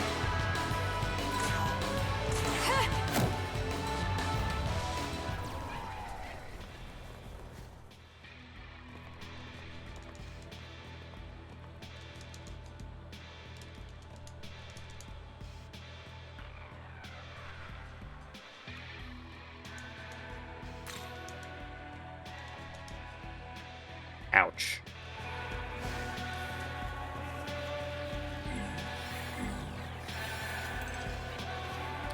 Yeah, I mean, I haven't cared about the Yu-Gi-Oh! Format since basically Snake Eyes came out. Yeah, Yoko's great, and she's also really, really good because she has multiple elements on her and is a high magic stat. Since she has access to fire, electricity, and dark.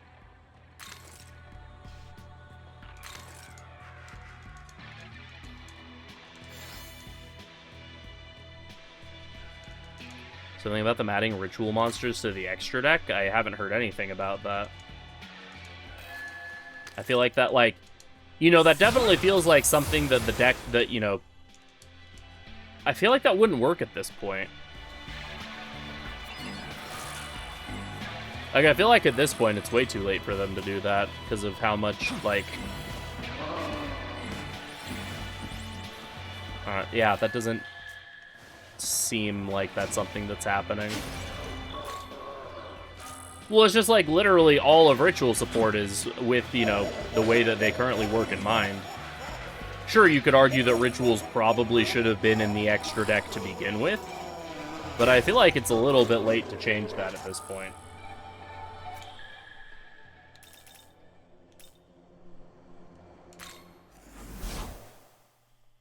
Like, that doesn't seem like something that's actually going to happen. I could be wrong, though, but... Is this demon?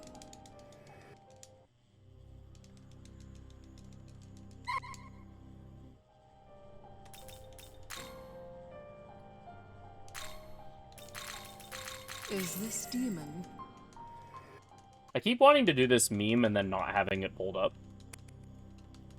Oh?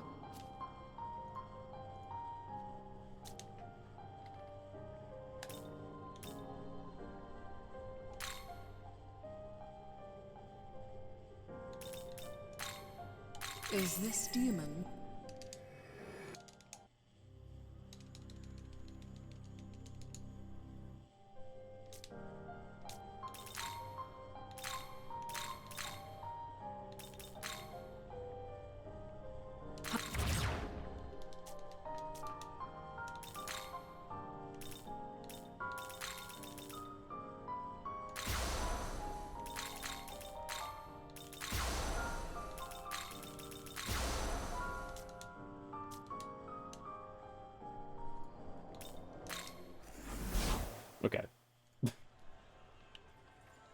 There's my joke.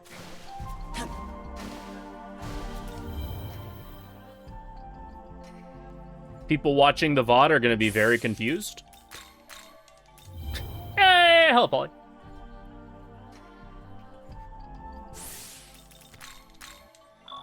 Anyone watching the VOD is like, what is he talking about? What joke? Young man. Here you go. I'm here and I'm just as confused.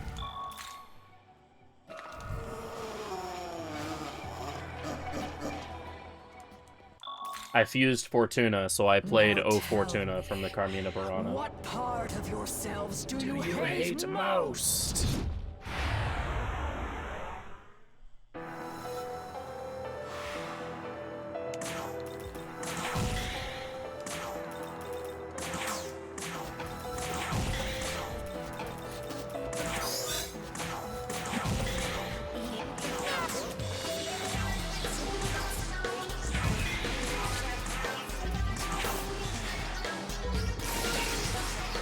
And the salvation is voracious.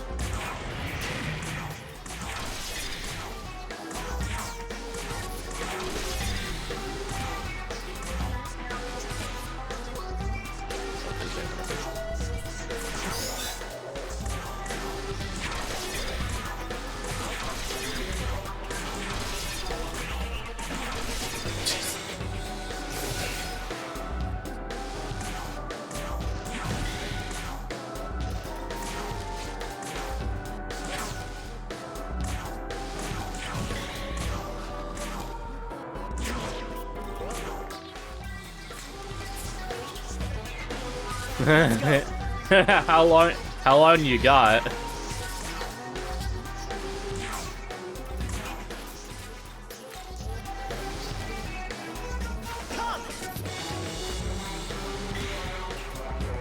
Is link summoning as confusing as it sounds? No, link summoning is actually like one of the easier summoning mechanics.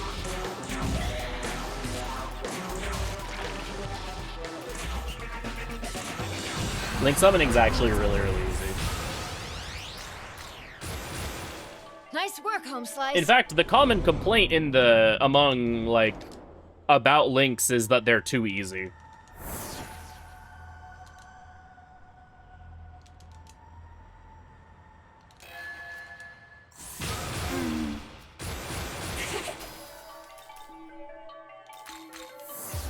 Is one of the frequent complaints about link summoning, is that it's too easy for how much power you get out of it.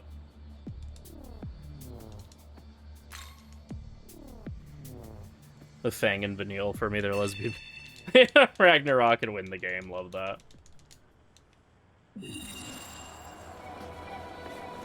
You can't summon it for free. But yes, it goes into the extra monsters.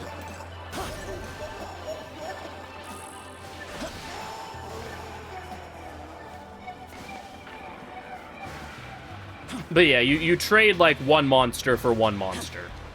Whatever the requirement to summon that monster is. Sometimes it's just one monster, sometimes it's a normal monster or an effect monster.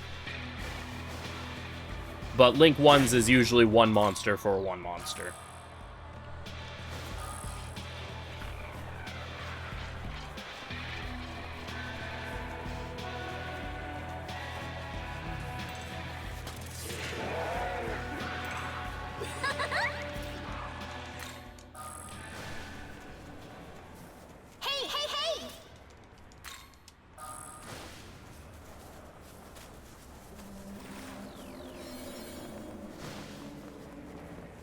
You can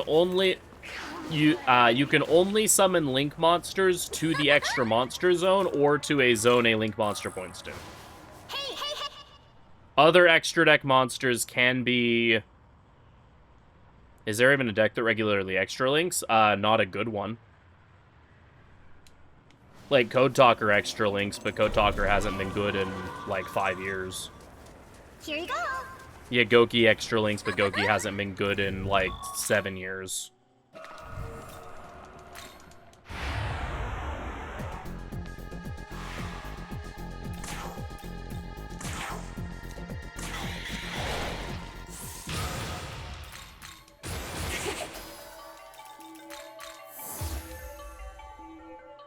But no, there's not currently a good deck that extra links.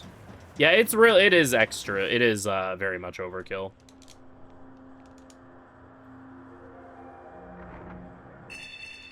Like, if you're in the position where you've extra linked someone, you already won the game, like, 10 minutes ago. In the time that it takes to actually extra link someone, you've probably won the game by that point. You can win harder, basically. Mothman, Mothman. Mothman. Mothman, Mothman. Mothman, Mothman.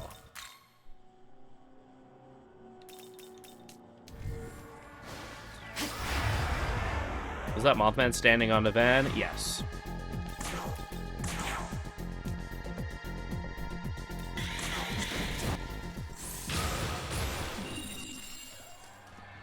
Yeah. Back when, yeah, exactly. Back in, like, 2018, when the Extra Monster Zone was the only place that extra deck monsters could go, extra linking was incredibly overpowered. But now that extra monsters, like, non-links and non-pendulums can go wherever, extra linking is very overkill.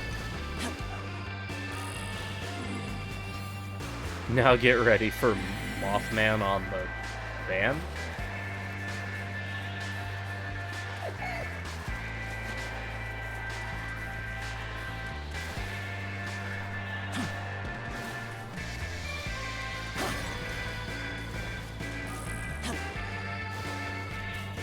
Yeah, that hasn't been the case since 2020.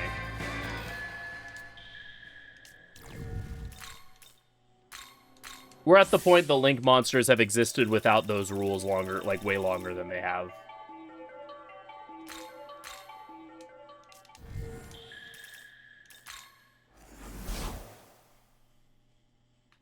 Yo, good night, Starburst. Take care. Say thanks. Say. Look into. Look. Say. Have fun.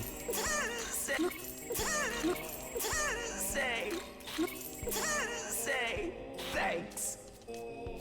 Just get one out. More goobers out. Use that for materials to climb the link ladder. For specific link decks, yes.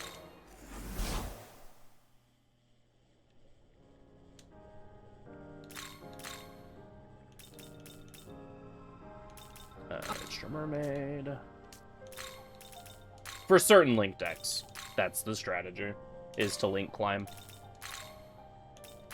Not all link decks care about link climbing.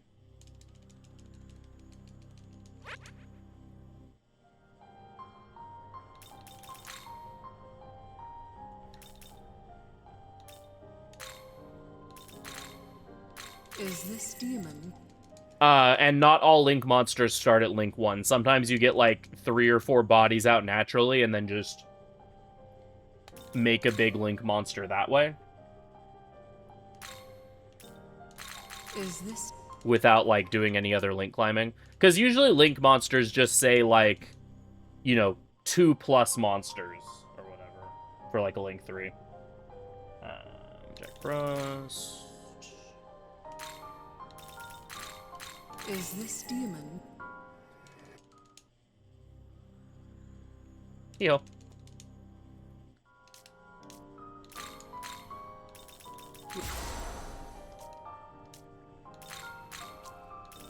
You would.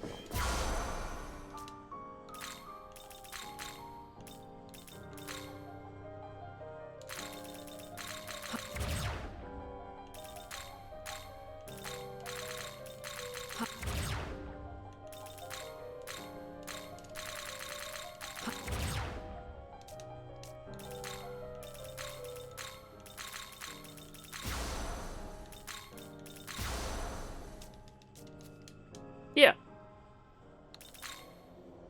Yeah. Links look weird, but they're actually, like, really not that. They're very simple once you understand them. And they're pretty easy to understand, thankfully. Unlike, say, pendulums, which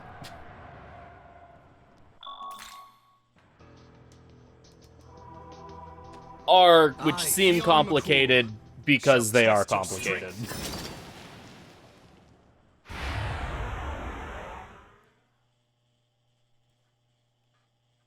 Any day now, game.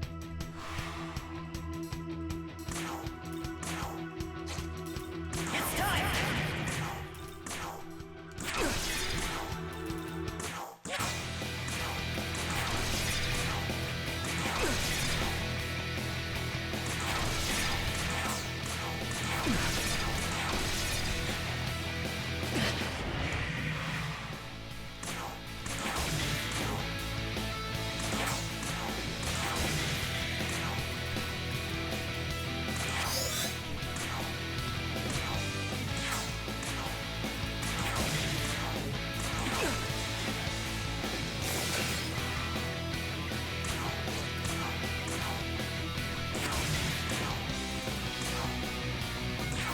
Rituals at this point are really weird.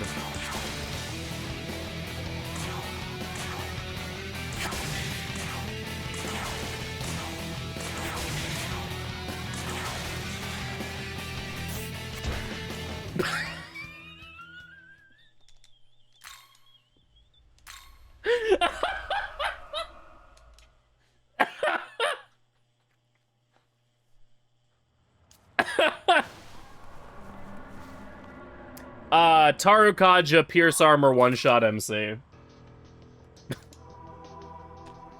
I, Fionn McCool, shall test your strength.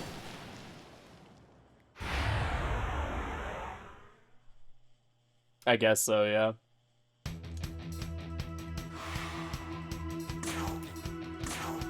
I think I got, like, really bad, pandemonic rolls.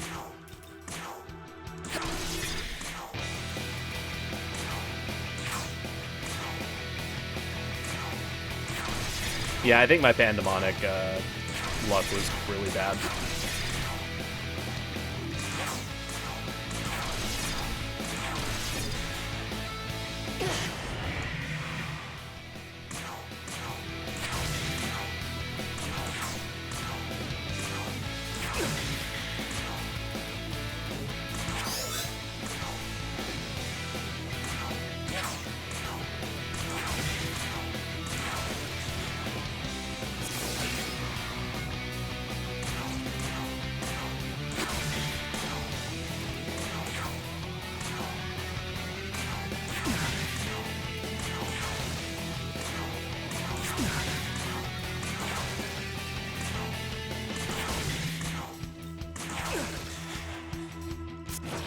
There we go.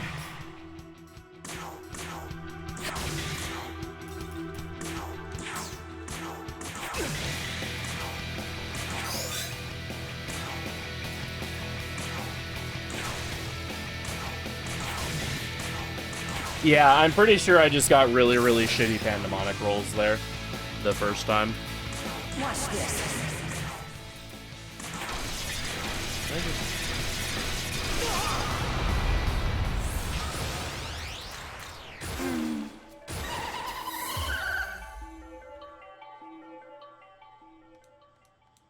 Alright, have a good night, Silver. Take care. Okay, cool. Yeah, I just wasn't sure if that, like... I just didn't know that was gonna happen.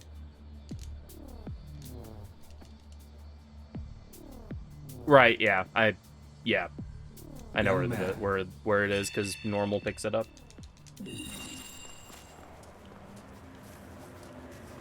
Oh yeah, for sure, I appreciate it.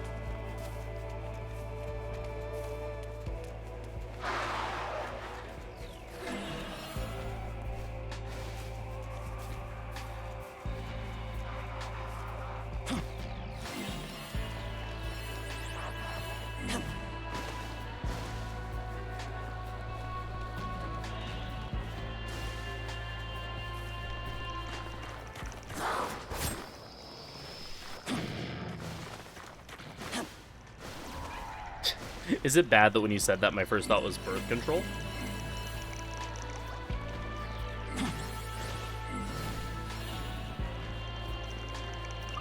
Ah, what the fuck?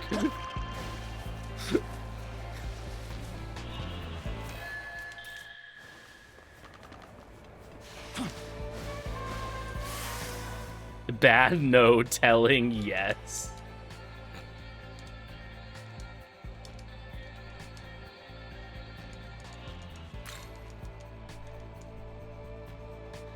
Multiple.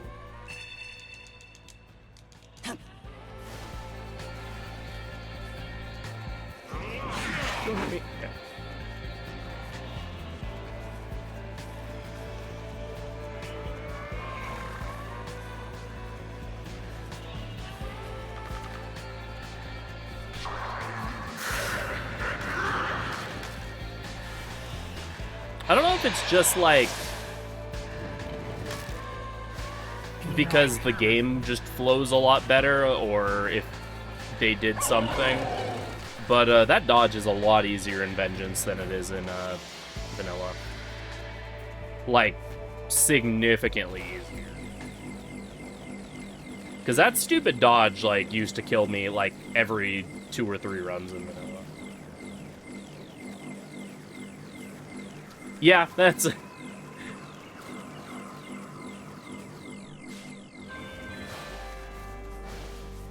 yeah, that's possible. Because it does feel like some of the hitboxes in this game are better, and then others are just as bad, if not worse.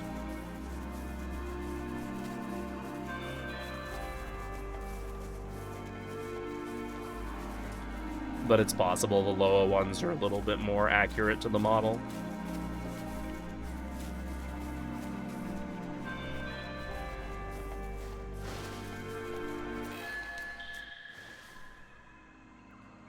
Apparently the Switch to, well, I mean, it is a lot faster because of loads, but it, like, does fix the frame rate a little bit and improves loads, but it still apparently performs like shit.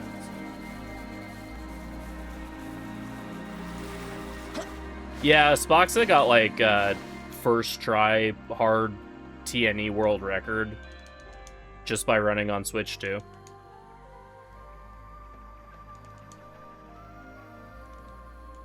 Awesome, yeah.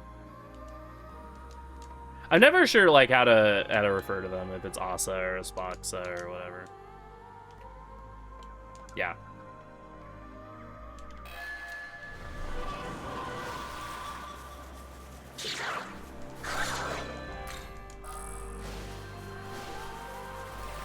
But good to know. No. No, I did say, I said Asa's name, I just, like, probably, like, bungled over it so badly it sounded like I said toxic.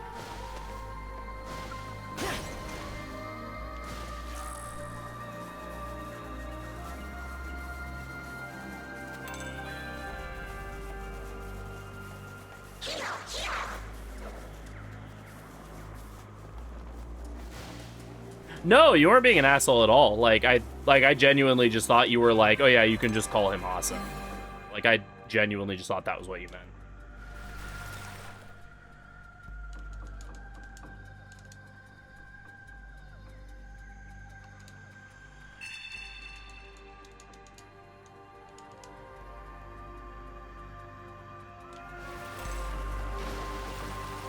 Oops.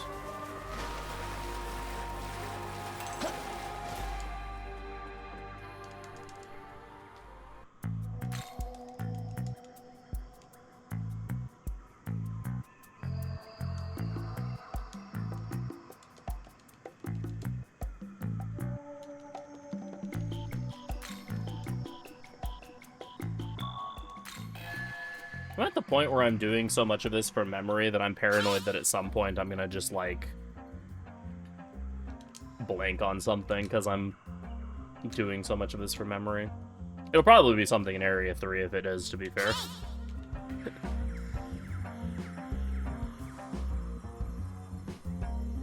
And yet I still haven't finished a run.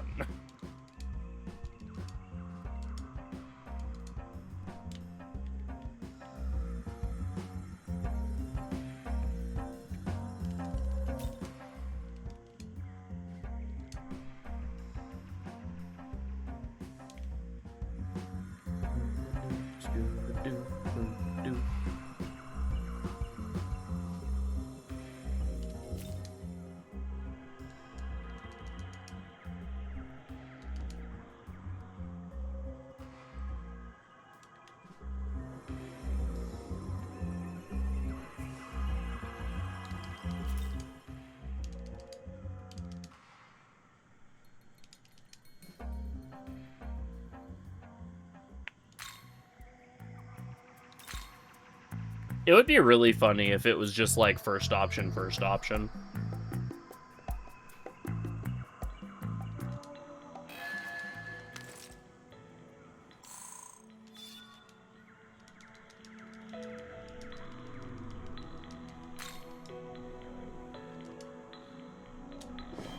Pyrojack wanted for crimes against humanity.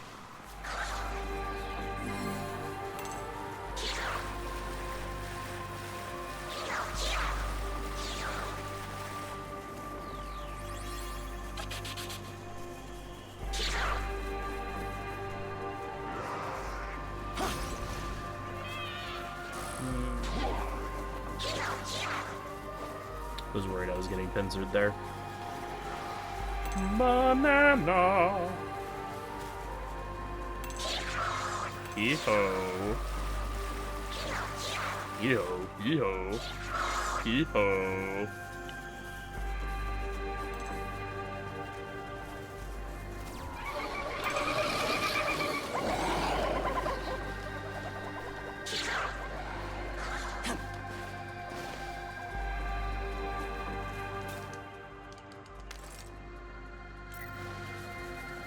Ah, Flaming Hot Barrett.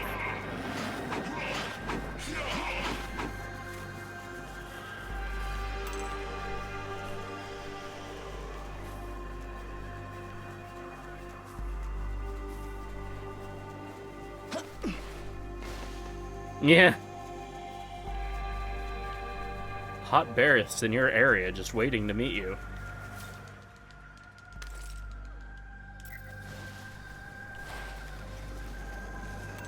Sphere grid appears to be broken.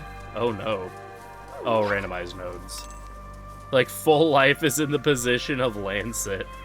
Uh-oh.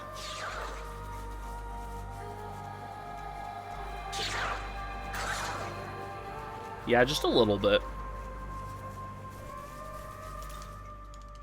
Just a wee broken.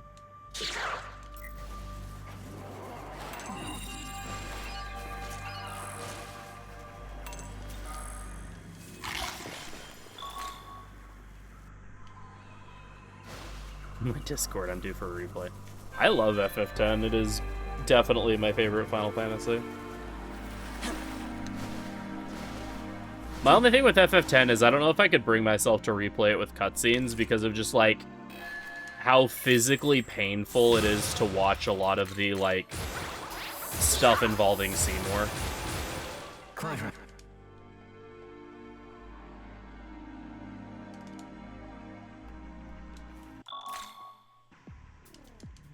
Like, I don't do... Oh, yeah, no, I've ran CSR before. Yo, what a Nightbox, thank you for the good luck. I mean, yeah, I have ran CSR before, for like a month.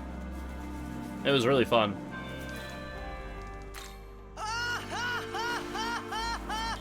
Indeed.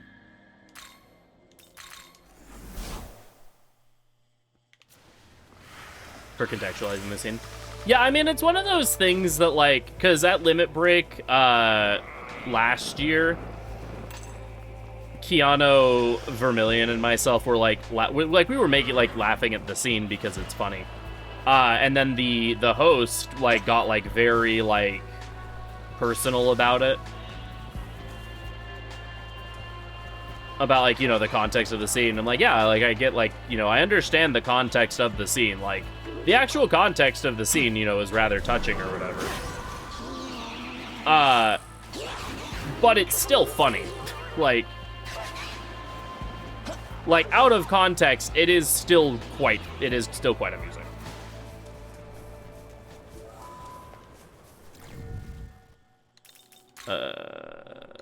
Yoko Jack Frost MC fan.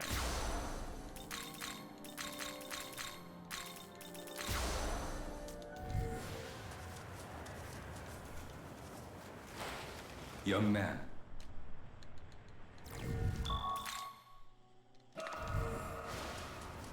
Yeah, exactly, Polly. Like, yes, that scene absolutely has a lot of, like, very deep subtext to it. And, like, all that stuff. but also it's pretty funny. Like,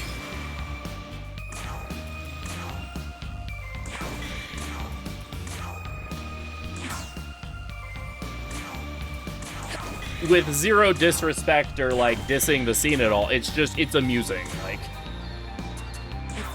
two things can be true at the same time.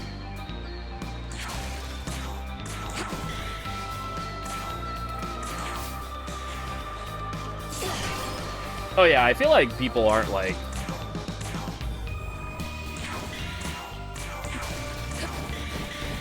Because yeah, for sure, there was a period of time where like, there was definitely that attitude people had towards the scene of like, oh, this scene is terrible and it's why FF10 is not good or blah, blah, blah, whatever. Nice work, Home Slice. Like, there was definitely, you know, that period of like, you know, edgy people on the internet or whatever talking about why that scene was terrible and... What does it look like to you?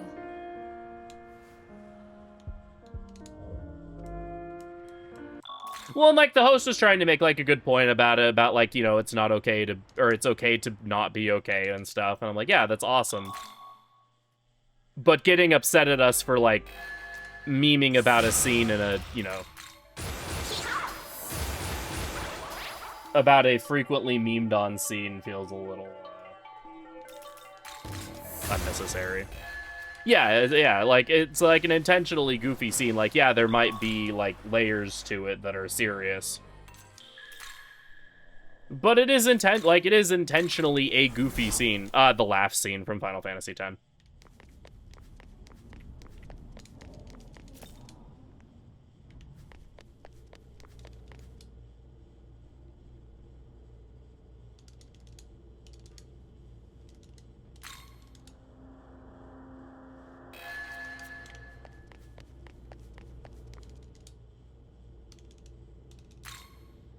Yeah, like...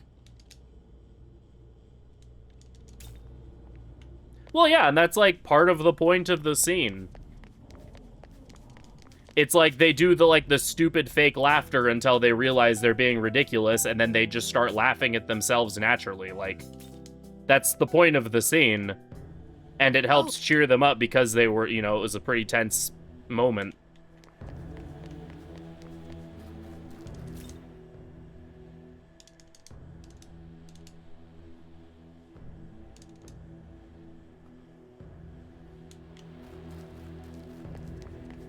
Because, like, yeah, there's a difference, like, because none of us were like, oh, yeah, this scene sucks, or like, oh, this is terrible. Like, you know, the three of us, like, you know, the two couch people and the runner, all absolutely love FF10. Like, we all adore the game and have a pretty deep connection to it, and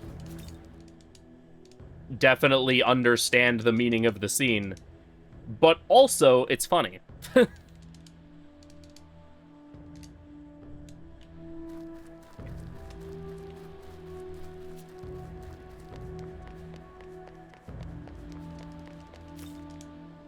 But yeah, no, that's not one of the scenes that I would have a hard time, like, rewatching or whatever on a replay.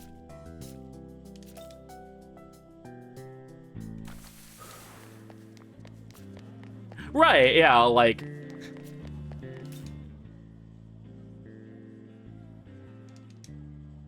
Yeah, what a Barton. Hey.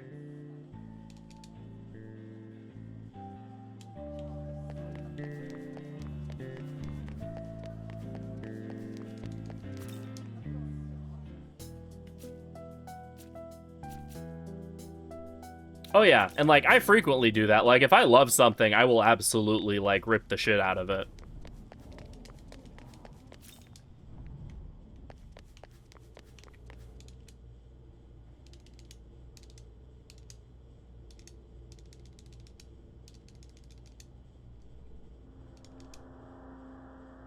A lot. It can be.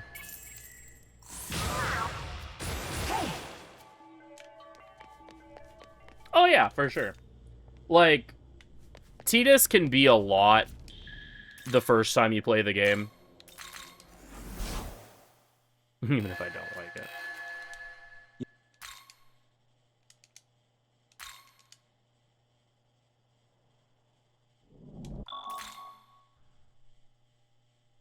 Yeah, exactly. Like, he can be really hard to deal with, but then you realize, like, a lot of his life and like the stuff that he's been through in his life, and you're like, oh yeah, that actually does, you know, make sense why he is the way that he is.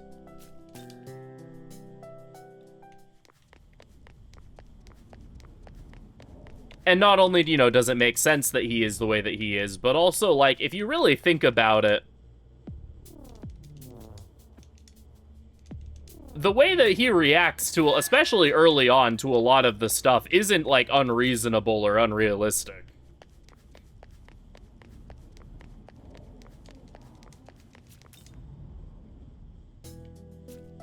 Especially given the fact that a lot of the scenes that people, like, really hate on with him, like the I need food thing, are like, dude is, like, literally by himself starving to death. Like, you know, under the impression that he's starving to death. Like, it's definitely one of those things, like, when you think about it, like, yeah, no, like, honestly, everything he's doing and saying and the way he's doing it makes sense.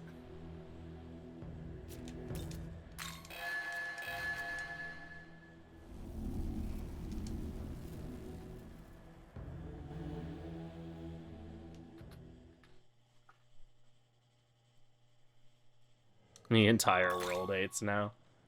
Yeah, I'm admittedly guilty of that.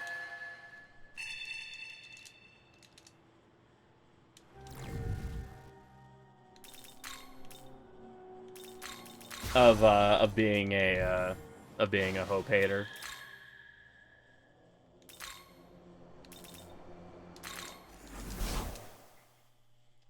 But a lot of that is just like, no one in FF13 actually knows how to communicate, and so that just causes problems.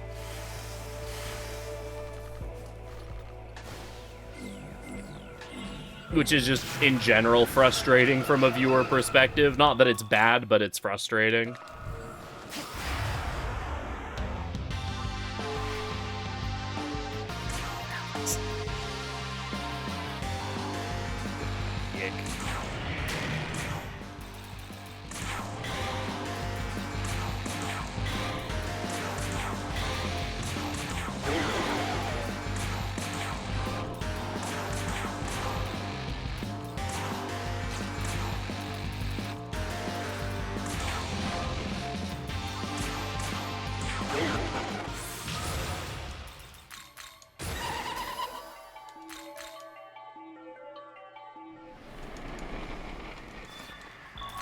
Oh yeah, like I said, that's not a knock about, like, you know, that's not a knock against the game that everyone is terrible at communicating, just like that is just kind of the case, is that it's a game of people who don't know how to communicate, and everything that happens as a result of the fact that no one can communicate.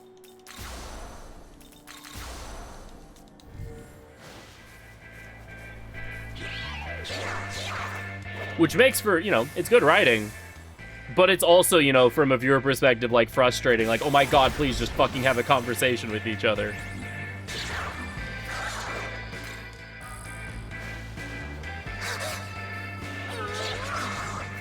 Well, yeah, I mean, that's a general problem I have with, like, all of the 13 sequel games. Is, like, all of them just constantly are retconning stuff, and all of the retcons just make things worse. I just got sniped. Ow.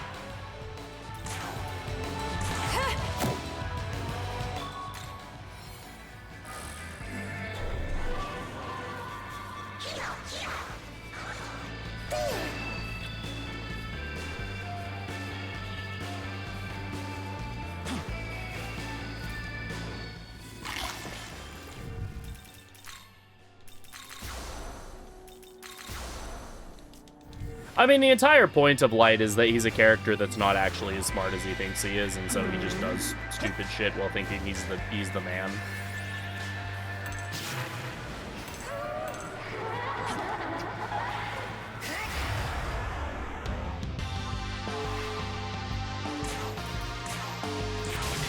Saying this as someone who likes Death Note.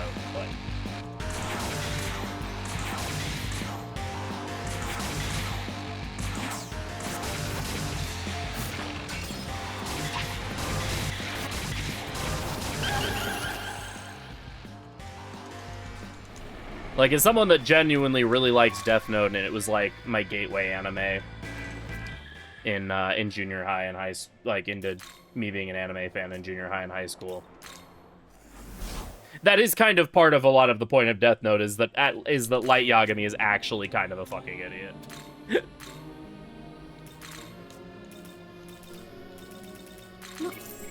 Say thanks. 5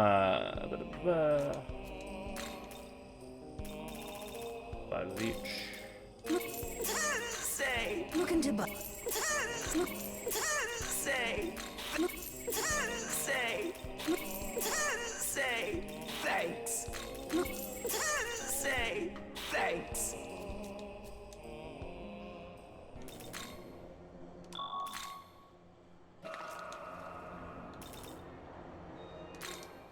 Oh yeah, no. Like, Light Yagami is incredibly intelligent, but he's also a fucking idiot, and that's you know, very much the point.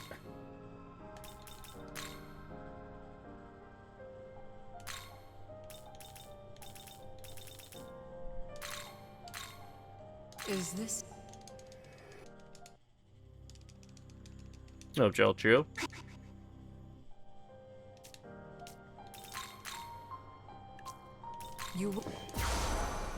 You wish 6-9, nice.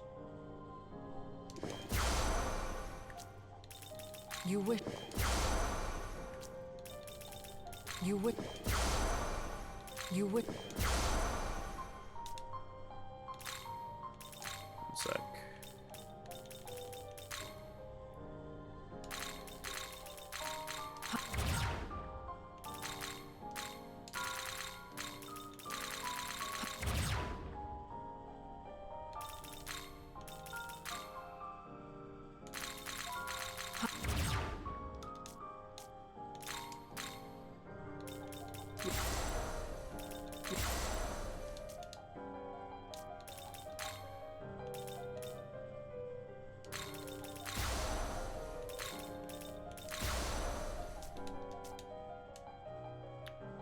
I need to catch up on chat.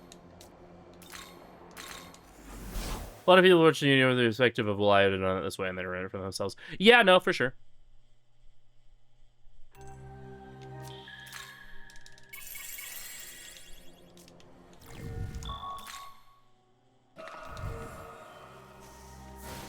Yeah, I'd say that's kind of the end of Act 2, is when, was when Elle dies. Because, like, Act 1 is sort of the beginning stuff. Act 2 is when the two of them are sort of forced to work together to fight the copycat. And then Act 3 is the, is post-time skip.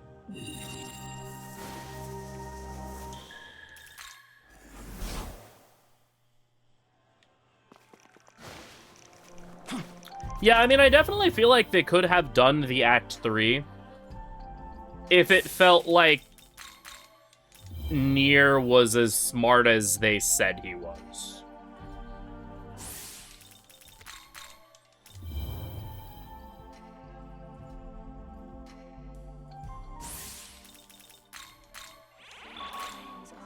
Was my big problem with Act 3. Because, like, I'm fine with, like, another character, you know, proving to be, like, the successor to Elle and actually being smart enough to, like, truly solve the case and you know, surpass Elle or whatever. I'm totally fine with that conceptually. The problem is that Nier and Mello were just not the characters, like, just were not believable as being those people.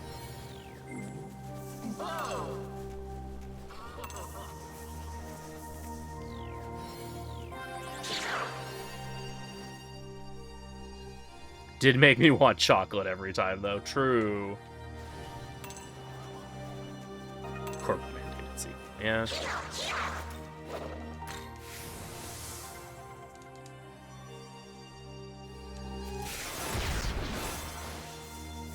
Because, like, you know, it's the most obvious thing ever that, yeah, Light is going to lose at the end of this. But you know, you read/watch it because you want to see how he's going to lose. And just the way that they you know, showed him lose just didn't really feel like the payoff that it really deserved at that point.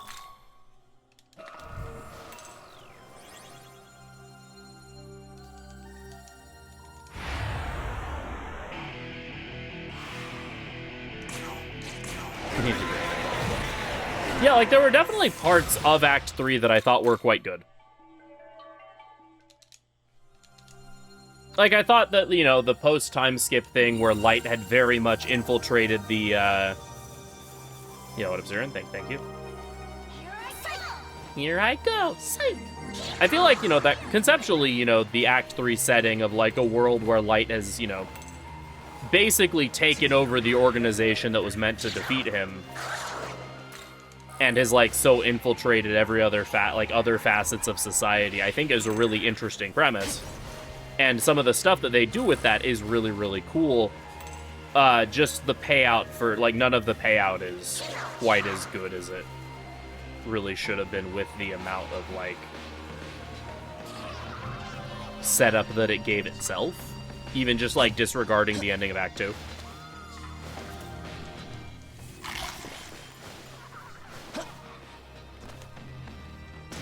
If that makes sense. So that's a wall.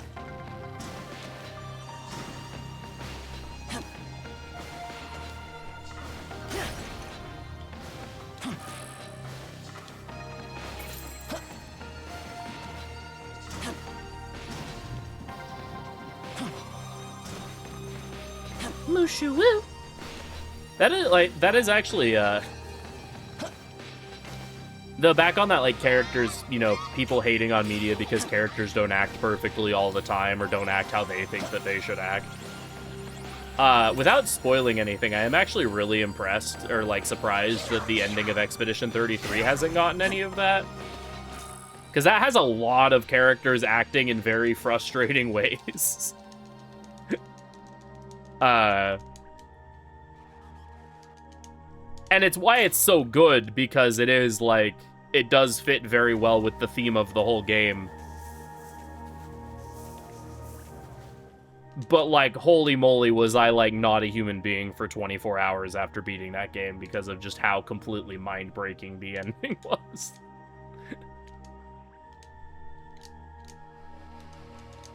Partially due to being upset with characters for acting the way that they do.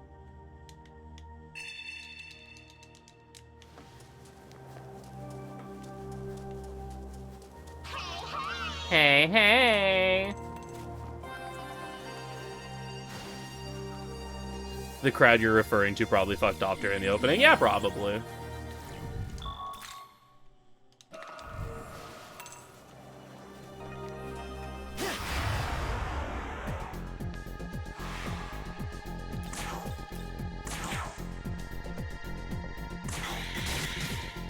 Ah, shit.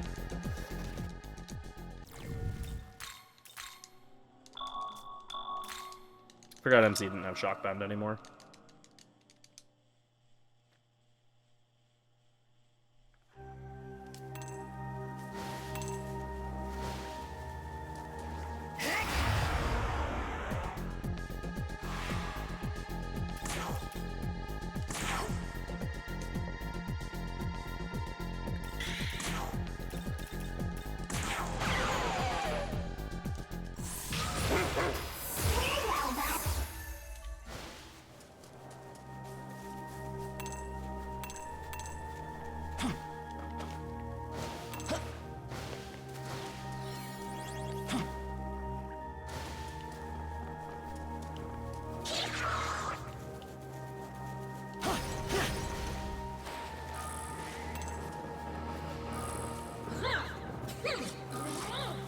Yeah. Oh, it's so good. Hee-ho! Yo, Adam Zero. Like, easily my game of the year. But also, I would, like, enter into a state of deep depression for, like, an entire day after beating the game. Both of those things are true at once.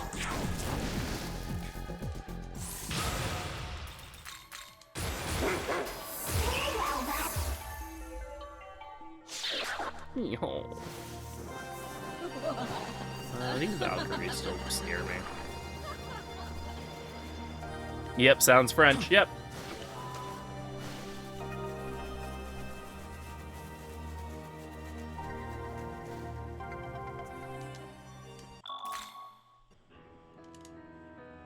But you didn't know it was that French? Oh, the game is like so unapologetically French, it's almost painful. That said, the music is also amazing. But it is also so French. Object.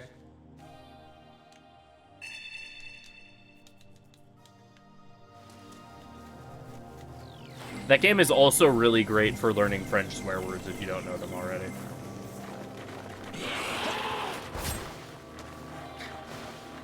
Also, yes, baguette. It's also really good for baguettes.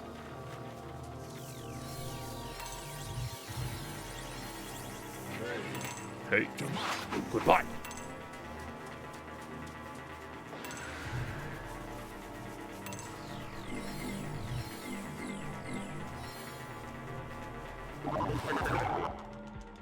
Worm!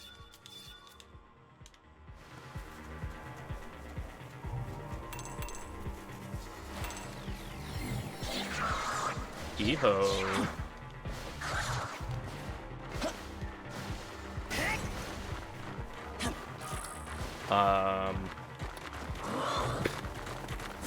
That was kind of a rude game.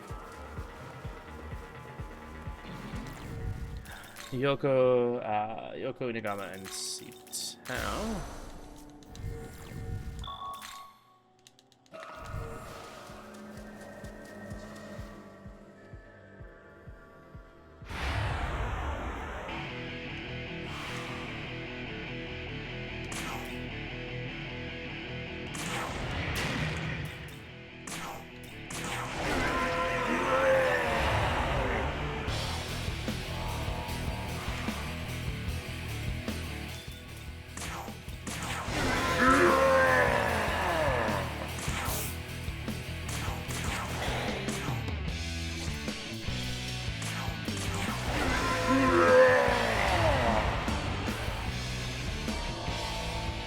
Go bananas now. You go bananas, go banana round.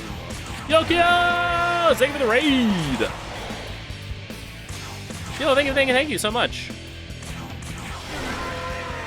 Yo, thank you for the have fun. How was your stream? Welcome everyone to Kios's stream. Hope y'all are doing well. I'm Freedom, speedrunner of many an RPG, mostly of the Atlas variety. Currently, we're doing a run of SMT5 Vengeance, Canon of Vengeance. Hard mode. Crazy ideas of double spears for Turcoons. Alright, on that note, have a good night, Junie. I don't think I care about that. Care about Kikuri getting life spring over Ricard.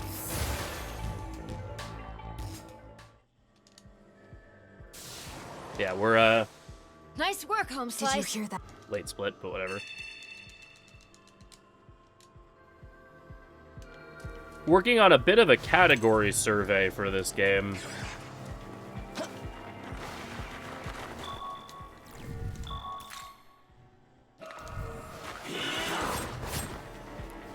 I have my 5-year affiliate anniversary coming up next month, and for that I'm hoping to do like a bingo type survey of a lot of the speedruns that I have learned and ran over those 5 years. And so to help prepare for that, we're learning and running a bunch of Shin Megami Tensei 5 Vengeance categories. So we did a normal Canon of Creation before this. This is hard Canon of Vengeance. And after this, we'll potentially try normal Canon of Creation True Neutral, or normal Canon of Vengeance.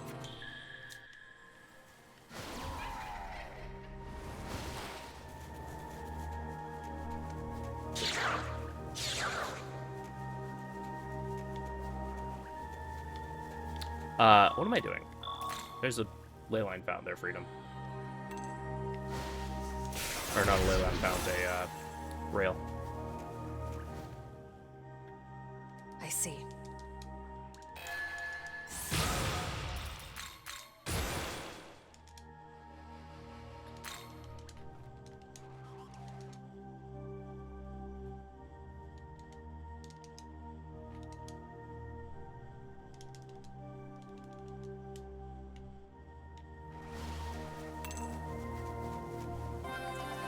COV is quite fun.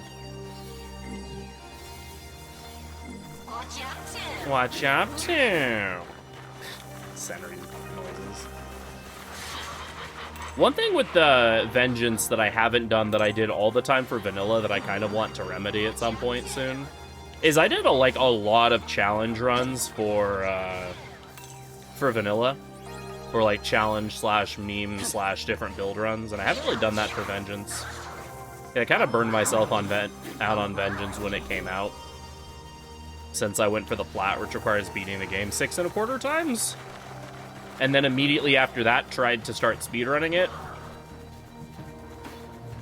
which was not a good idea.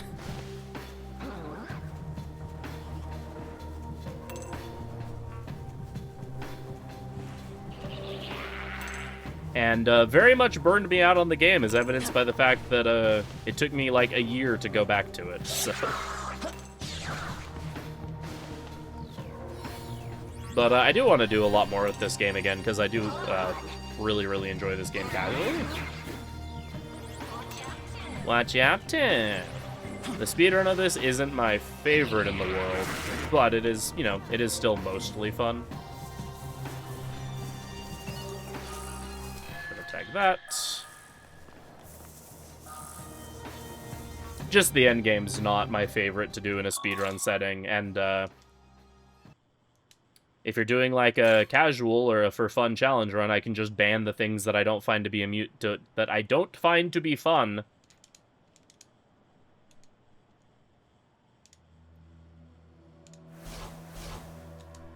For using in the challenge run. Mothman is an emote, yes. The one that I always find funny is Slime is also an emote, and that one takes people off guard.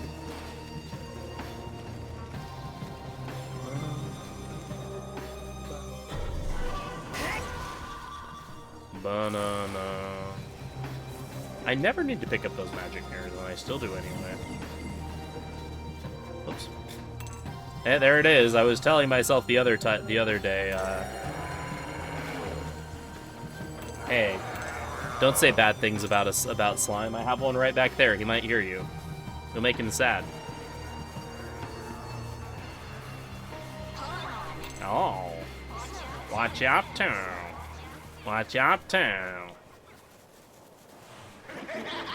I forgot that spawn was there. It also spawned, like, really early.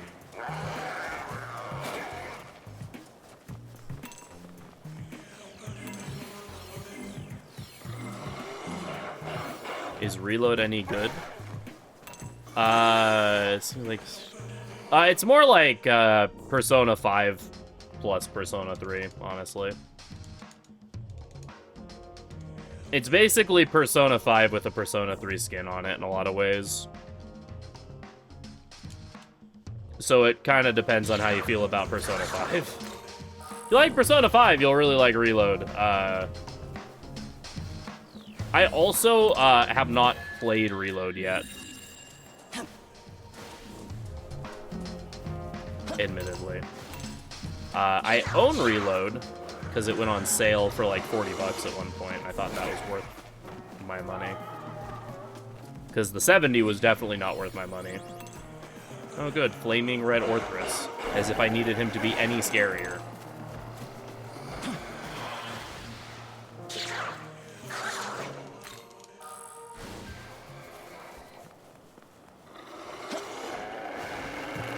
I'm also very ready for Rado. That's like next week, right?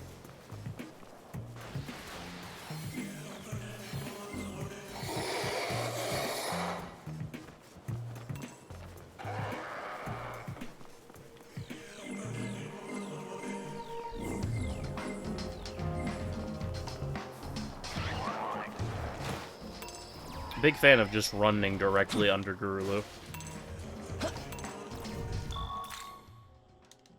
19th, okay. I knew it was like in a week or two.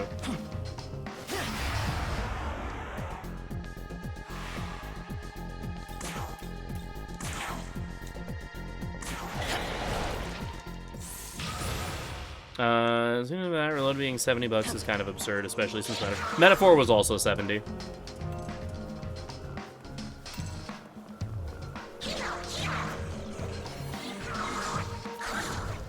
I also like Metal Gear Solid the Twin Snakes. Twin Snakes was also like my first experience with Metal Gear Solid.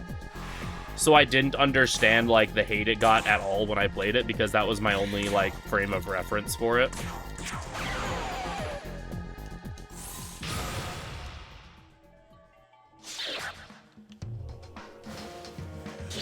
But I did enjoy it quite a bit, and then, you know, I went back and I played the original, and I also liked the original, but...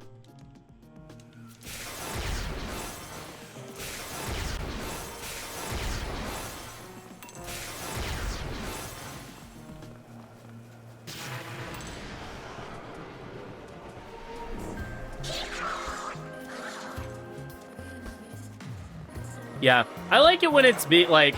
That's, I mean, I feel like that's what Metal Gear is kind of at its best, when it's not taking itself overly seriously. Like, that was my issue with Phantom Pain, was that Phantom Pain was, whether intentionally or not, took itself so, like, seriously to the point of just being, like, fucking ridiculous and, like, not ridiculous in a good, like, haha, funny Metal Gear way, like, ridiculous in a holy shit, shut up way.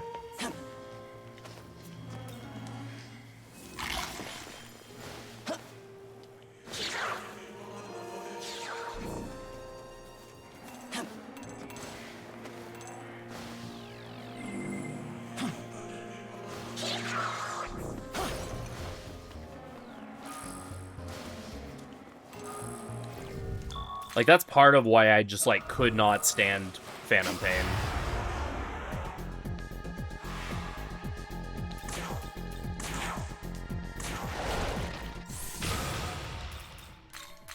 Exactly. I love Rising. Rising's phenomenal.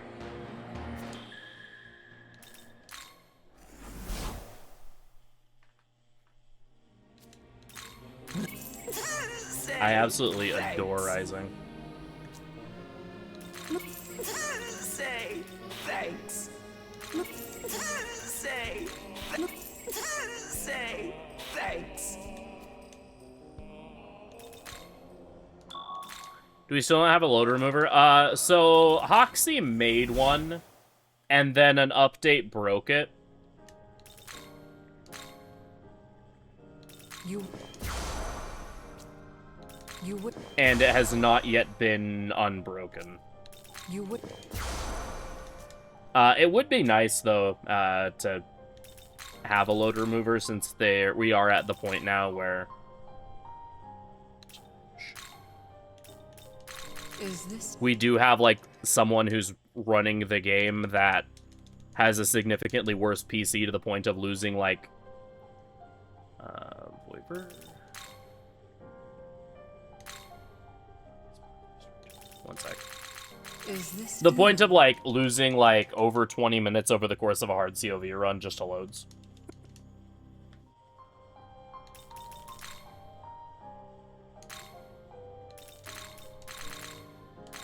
Is this demon?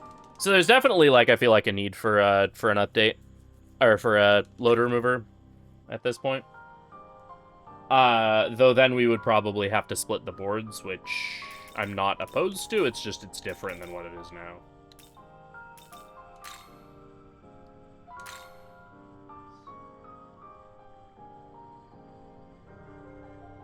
Is this demon?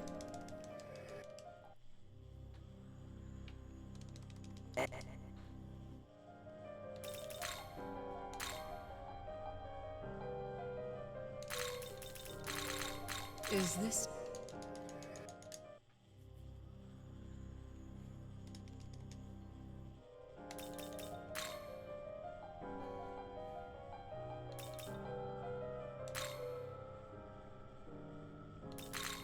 Is this demon?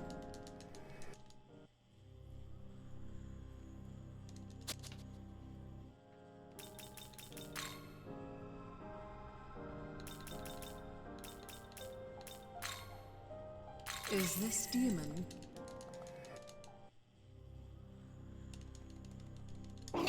Nice to meet you, ho.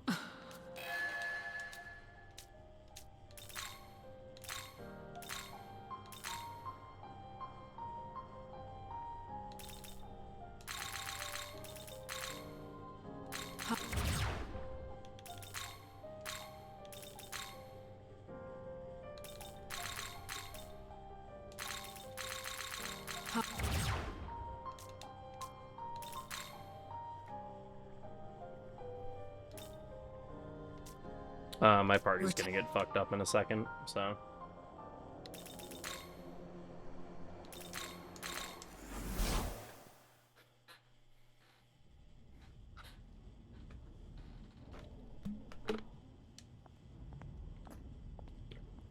What's going?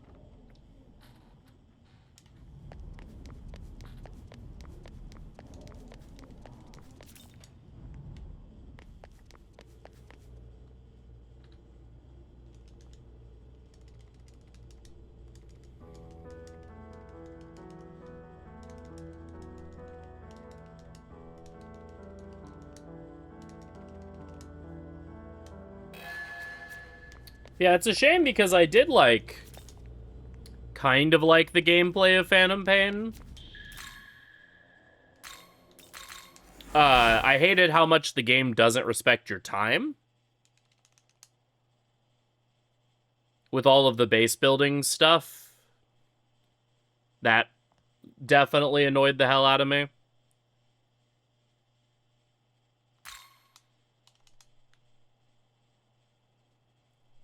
But definitely it was like a lot of the story stuff. I was just like, holy shit, I can't do this. This game is taking itself too seriously and it's kind of terrible.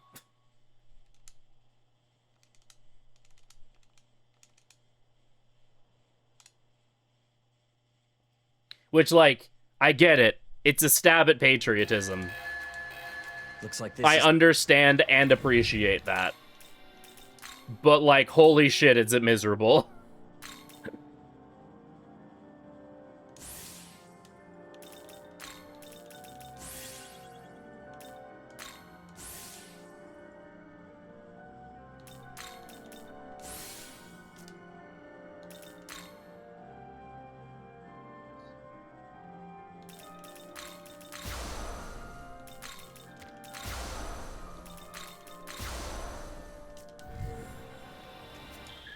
Supply boxes on Quiet's head. That's funny.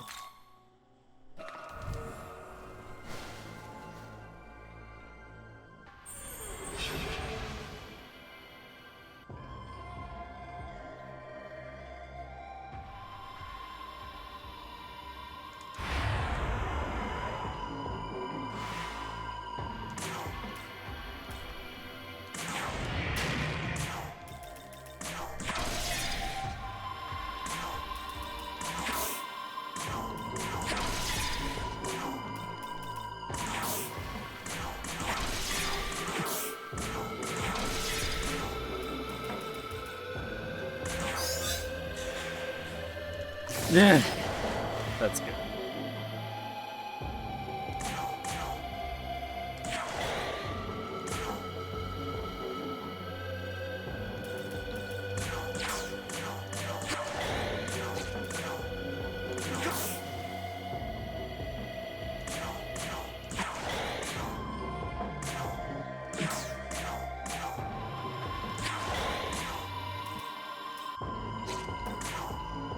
Please don't kill me. Thank you.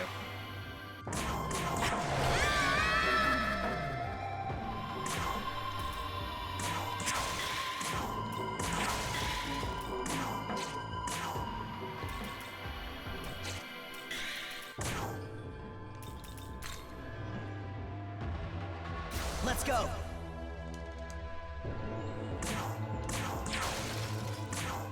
Oh, whoops.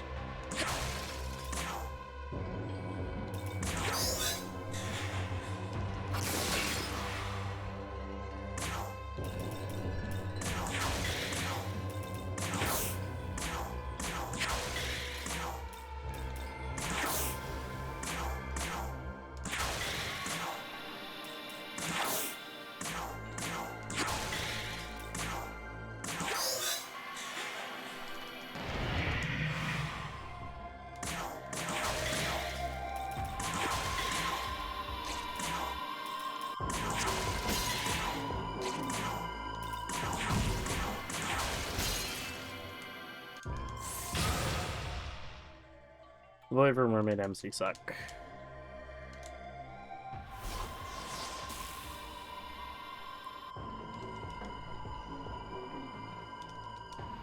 Yeah, I didn't even get to the quiet stuff. I was still, like, somewhat early in the game when I was like, yeah, no, I'm done.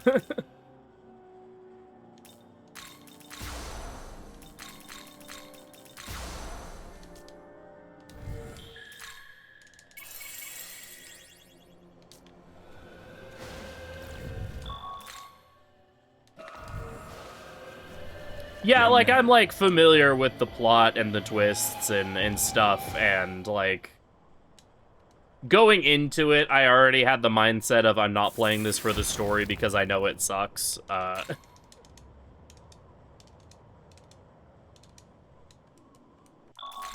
But, like, it was even more miserable than I thought it was going to be in terms of just like, oh my god, shut up.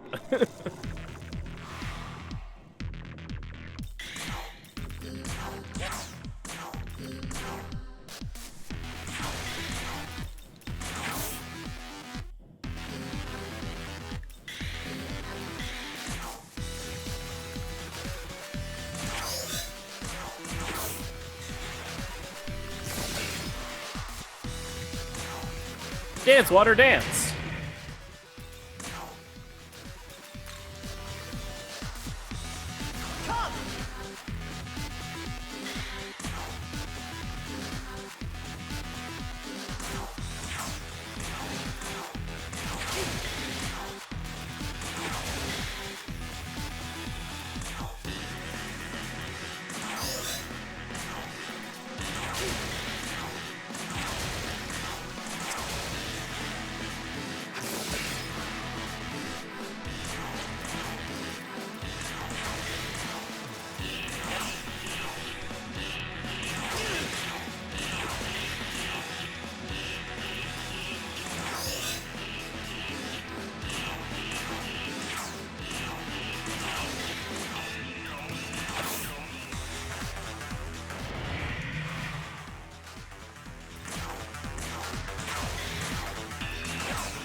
Kansu's very scary pattern of alternating between light and fire.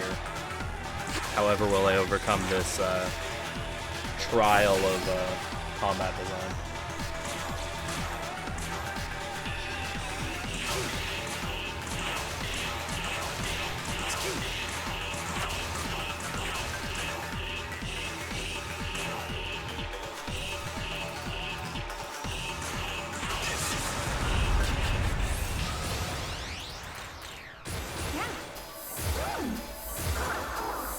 Nice work, Home Slice. Because of the 5-head setup.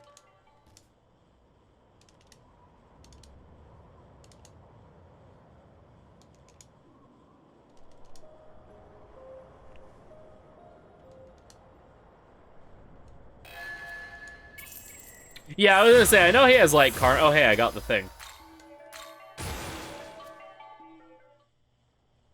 Yeah, I know he has Karnak and other stuff, but like the fact that Mans gets cheesed in like literally every time you fight him in both versions of the game is just very funny. Thanks, everyone.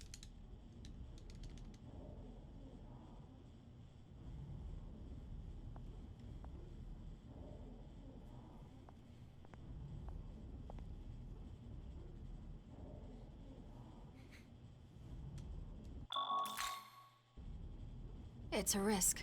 Do you think we can really afford to believe a demon's promises? Sure. Or not? You know what demons can be like. Would we be fools to trust them? Huh. It's okay, because Kansu's hot, so we can believe him. Hey. Or, yeah.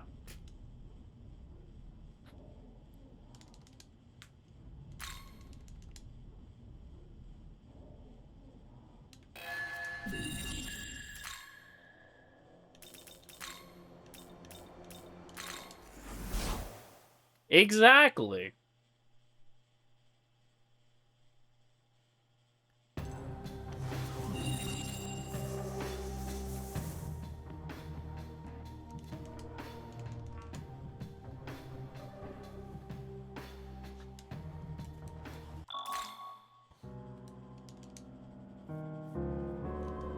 Hey, it's everyone's favorite slime ball.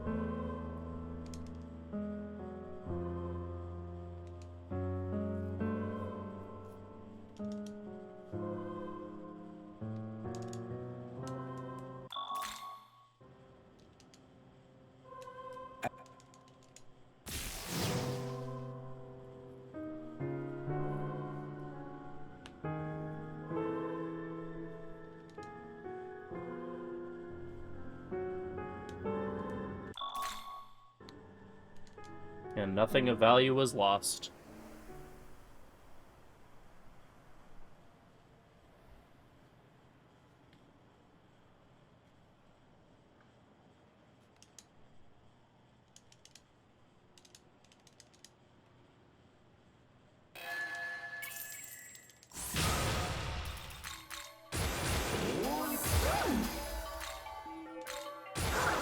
You know, I think at least half of my split names are me being down bad for one of the bosses in some way, shape, or form.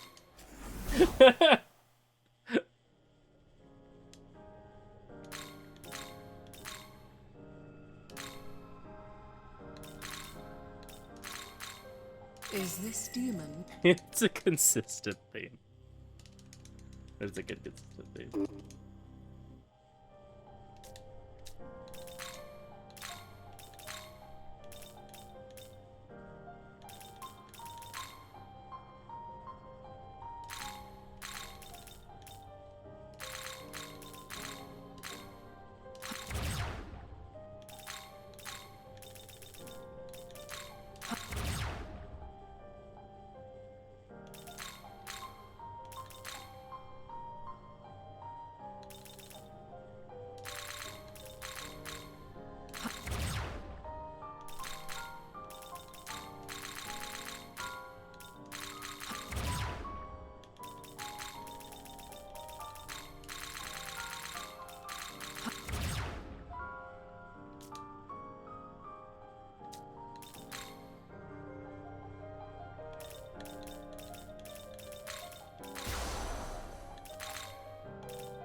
I want to judge you, but...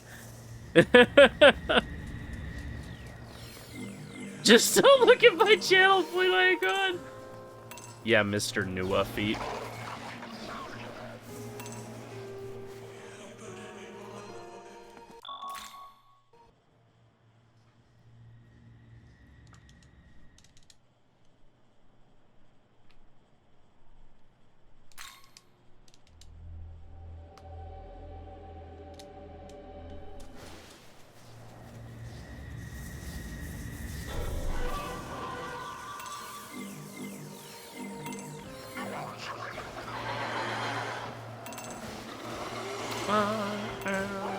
Batman. You know, it's a shame we're not in Kabukicho long enough for the beat drop. Oi.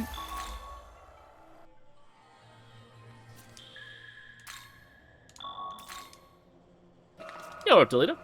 How goes dating chaos? It's definitely chaotic. Man.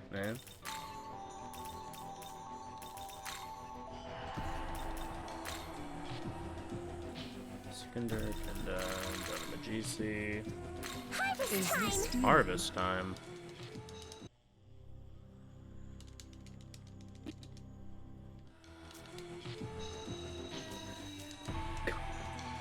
Out of context, that note is so morbid. The stop Cleo from killing herself one, like, God, that's like, I see that, I'm just like, what the fuck? Oh, right.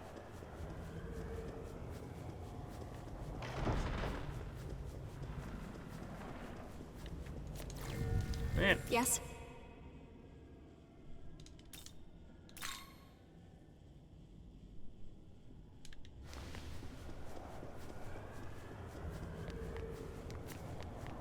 See you. Hey, I talked to the correct person this time. IDK. No, it's not worded incorrectly. It's just like... you just like read that, you're like, wait, what the hell? Oh, right.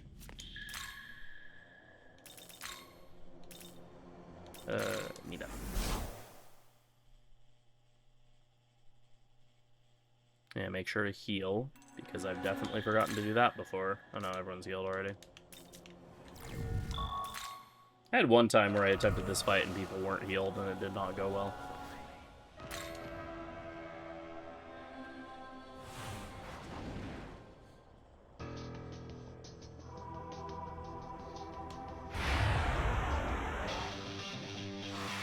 I freaking love the DLC battle theme.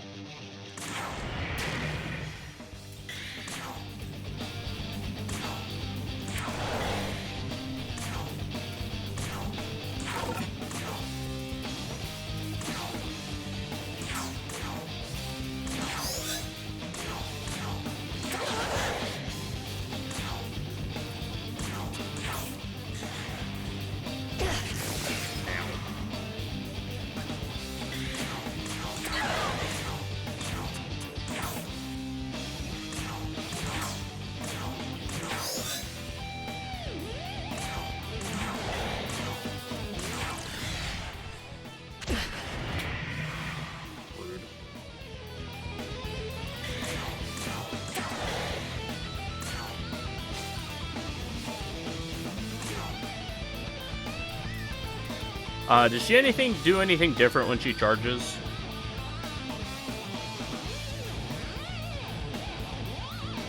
Like, should I do Force Stamp instead, or am I good to still do it? Okay.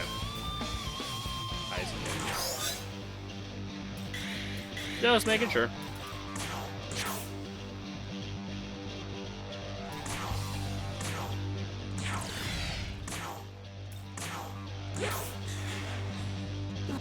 Okay, cool.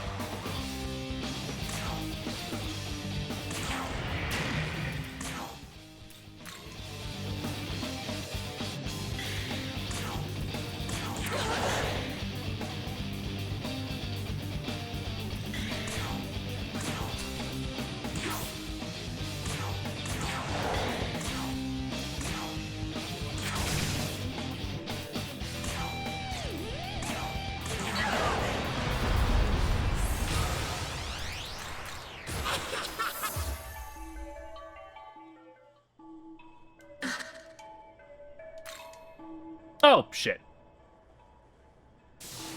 That's fine. I can go get her back.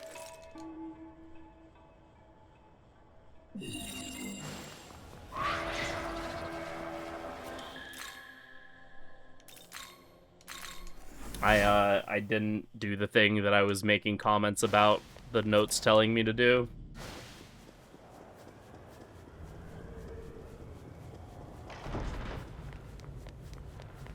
See you.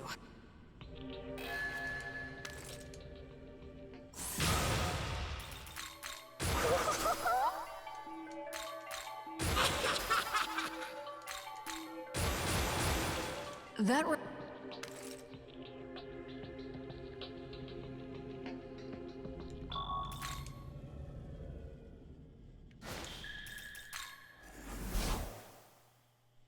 welcome. I forget. Do I have to... How do I get her back? I forget. Or is she just in my stock now? Because of the...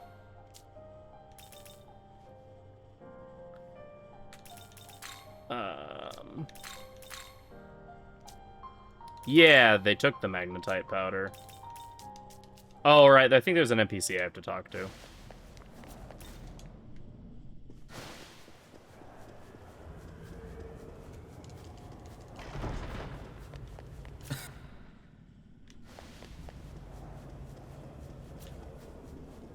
Yes? There we go. Fixed it.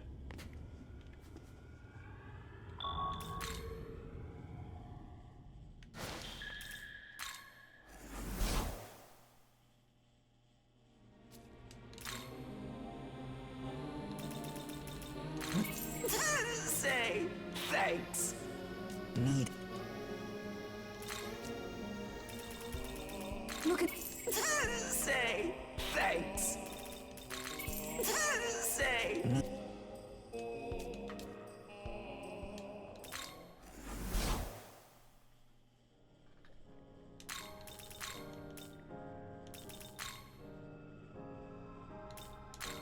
Is this demon?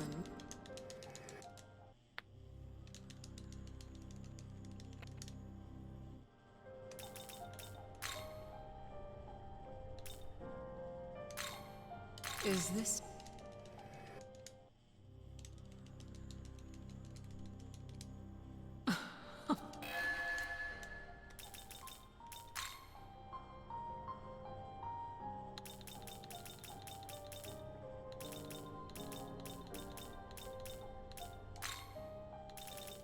Is this demon?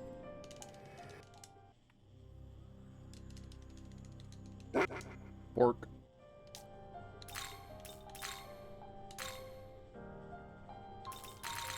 Is this...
Hee-ho.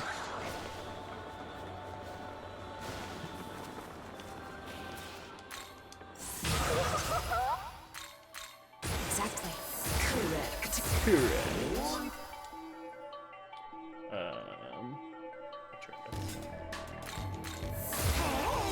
Hey. Indeed. Pardon me. Pardon me. You're excused.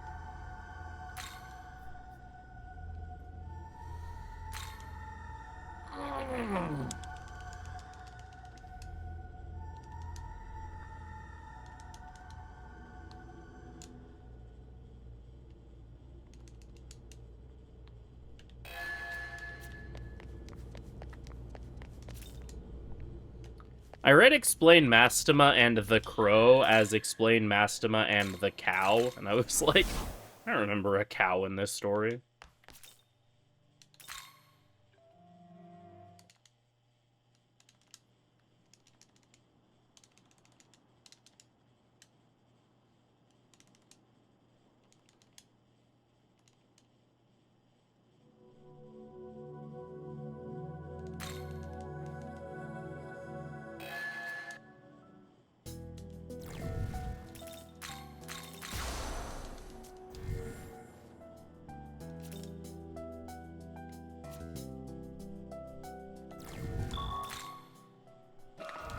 Young man.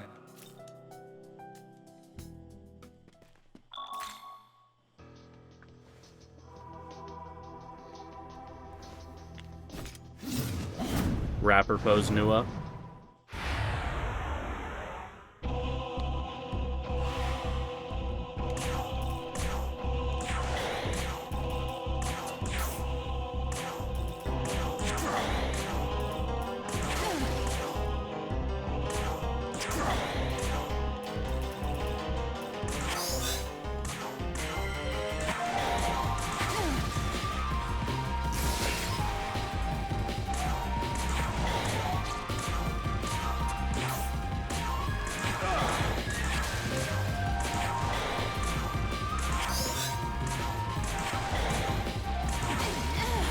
Yeah.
Oh, I killed.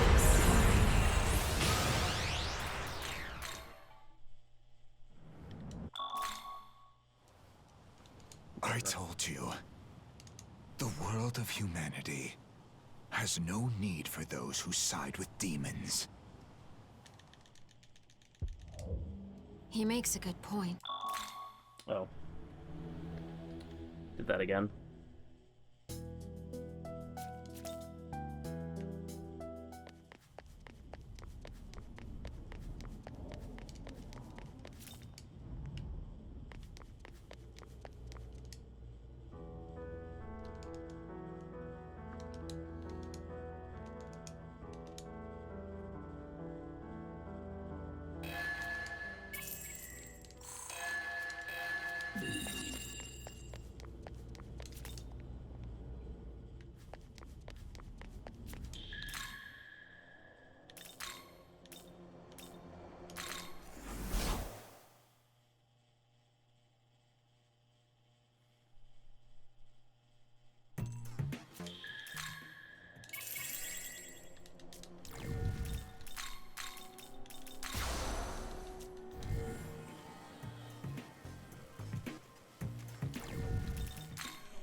Poero.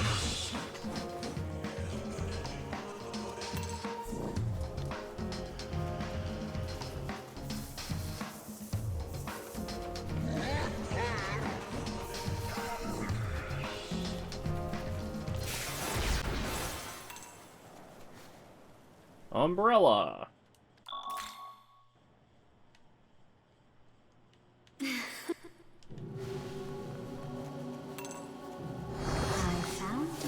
That you did.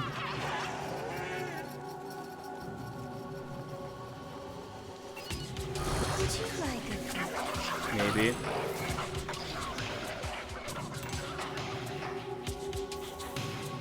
I found you.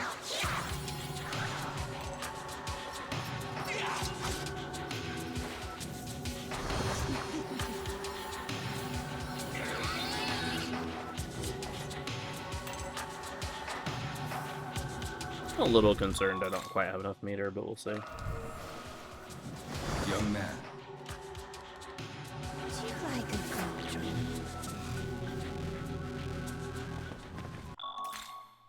I'll find out. I apologize. Allow me to make amends. Witness now my full power. Boom, boom.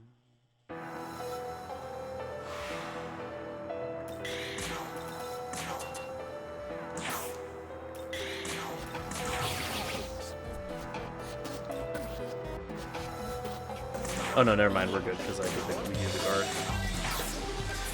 Well... Shit. You're fucking kidding me, man. You're fucking kidding me. I hate everything.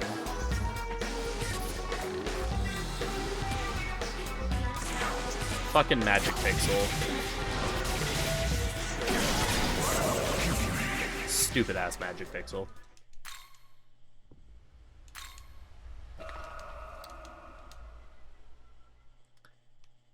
I was a little low because I killed Nua too quickly.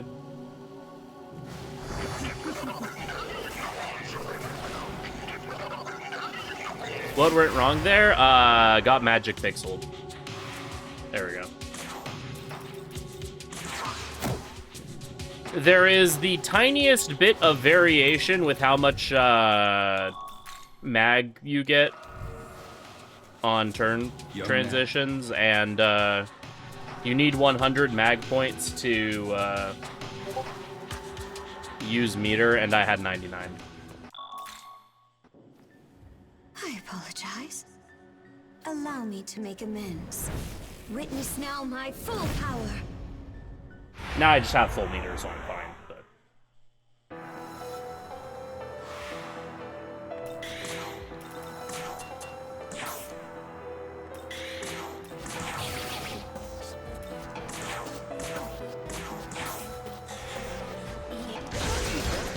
good dodge.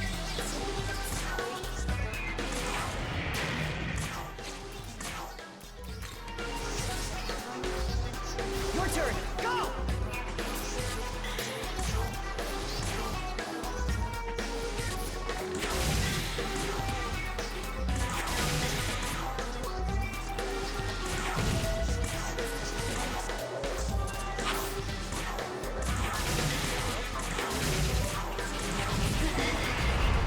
There we go. That's how the fight's supposed to go.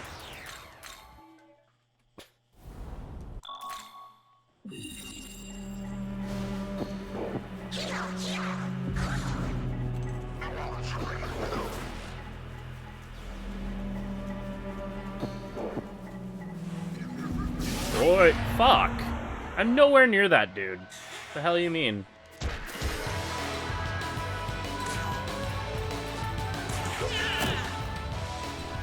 Poison time.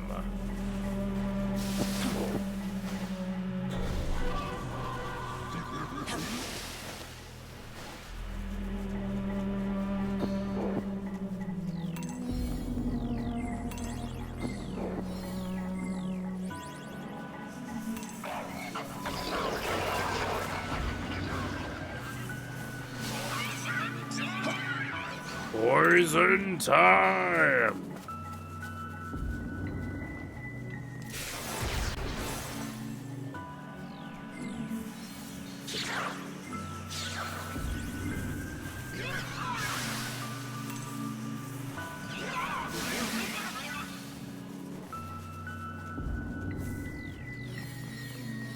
Hey, Meow meow meow meow meow meow meow meow meow meow meow.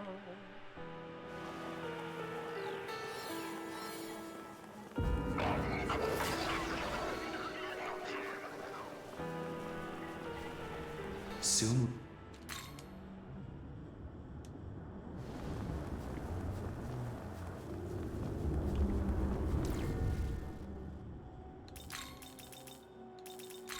Inventory, Grimoire, Hayataro to 43. I don't think I could just waited for Anubis to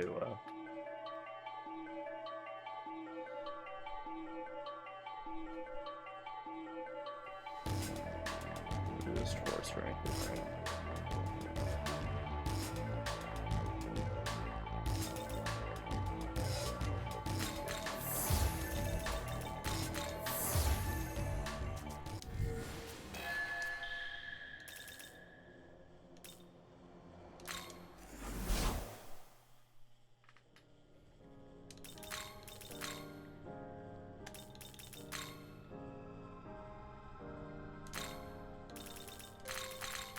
is this demon?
Young man,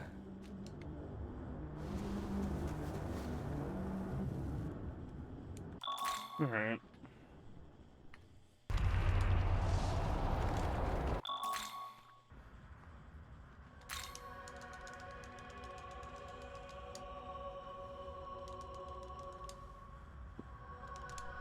Yoko. If you refuse, then Angry the snake. sacrifice shall be carried out by us, the Kadishtu. Cat.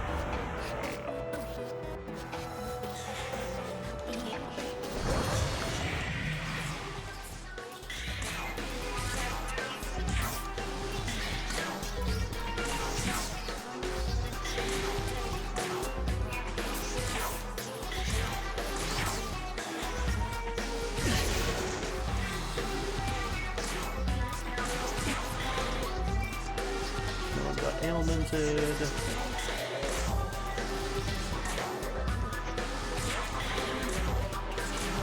I shall assist you.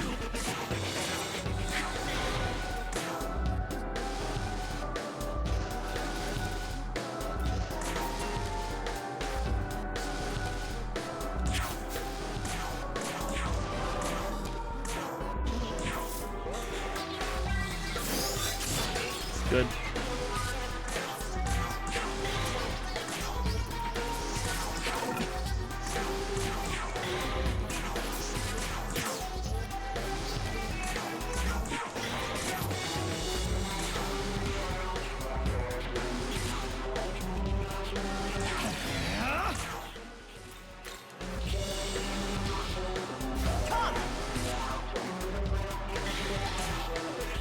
I shall assist you.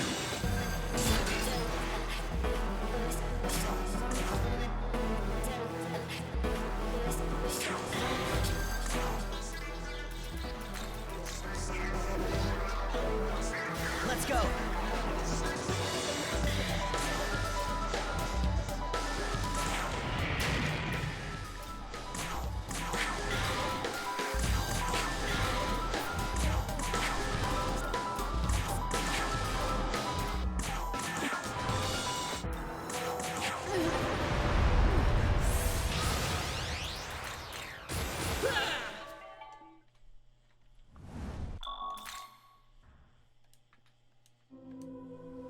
Yo, Yoko.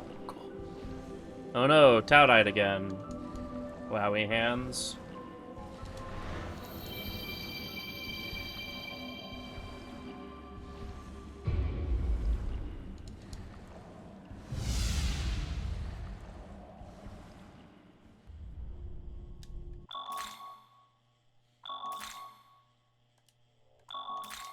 Yeah, that fight's like, you know, easily the hardest boss in the, like, non-optional boss in the game. And then we just kind of clown over it because strategize is a barren Fallant stability. Who do you agree with more, Tau or Yoko? young man. Depends on the situation. fight Given the together. world that the game takes place in, absolutely Yoko. I think realistically, like, you know, in the real world, I'd like to be more of an optimist about things. But given, you know, the world this game takes place in and everything that happens, I man. definitely say that Yoko has the more agreeable perspective.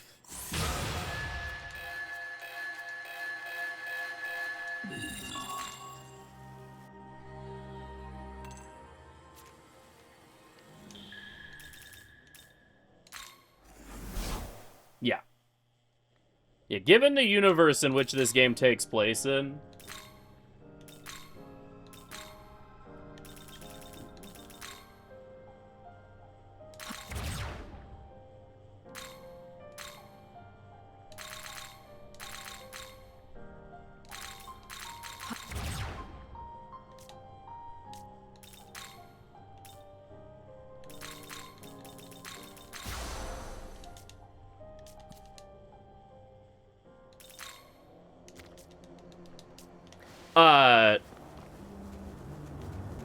everything in the SMT universe is kind of so fucked beyond, like,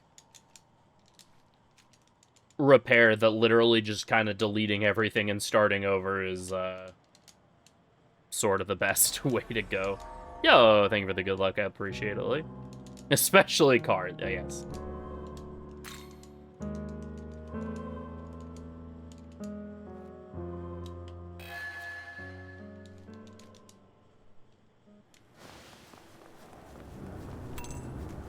Unfortunately, this run is quite a bit worse than the,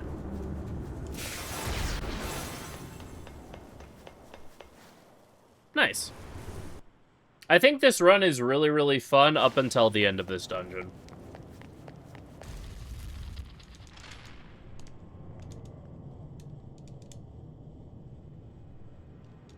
You're tired because you climbed a mountain? Congrats on climbing Diamond Head.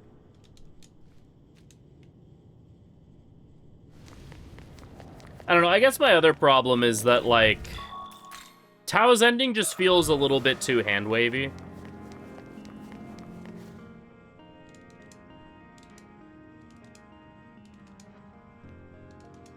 See, I'm fine with Figgy's, It's not necessarily the Figment slash spam that I have a problem with.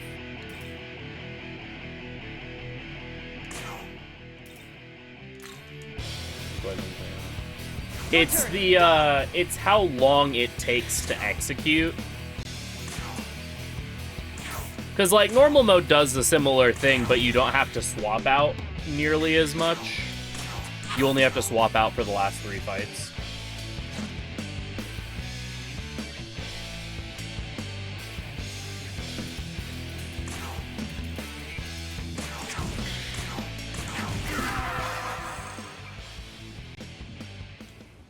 Nice work, Home Slice.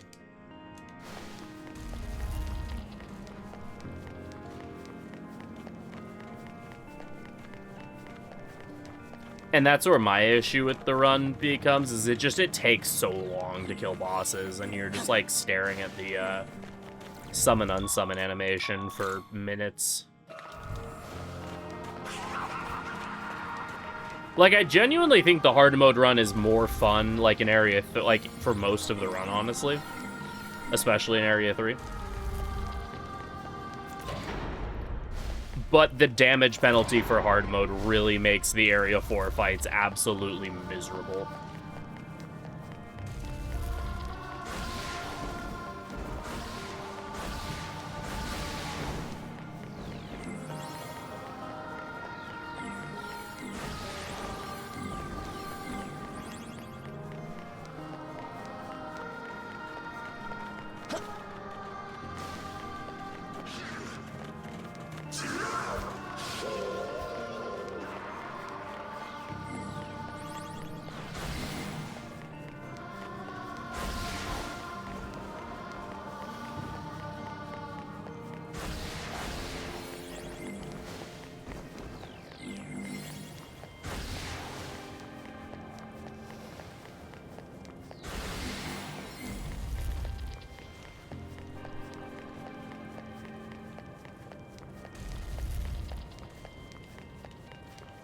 Yeah, again, like, real world, absolutely, I agree. Just with, like, the world of SMT, I kind of believe that everything's kind of too far gone. And then the way that the ending is just like, oh yeah, now everyone's happy, it just feels very hand-wavy.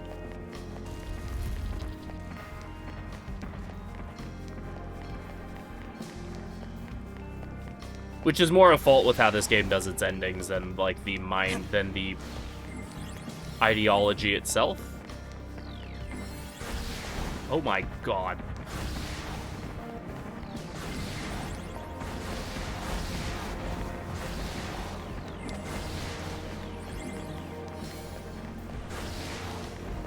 Yeah, I think we were talking about this earlier in the stream, but it sort of feels like the, like, both canons, like, the writing just kind of falls off near the end. And I feel like it's, like, in COV, it's definitely because they were running out of time. And they just, like, had to end things somehow.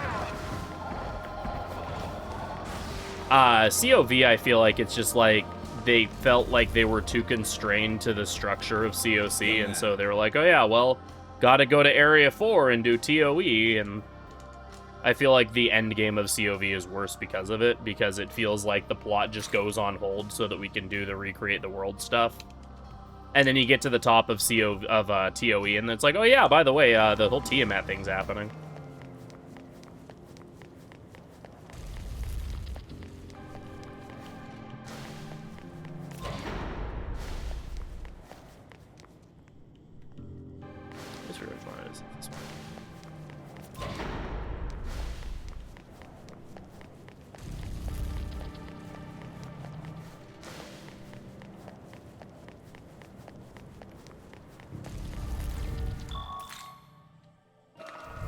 Because, like, sure, maybe, like, Tao can create that world, and it is a better world than the one that Yoko wants to build from scratch. Just with, like, how the game presents it, it just feels way too good to be true. To the point of just being unbelievable entirely.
Well, yeah, and that's the thing, is that, like...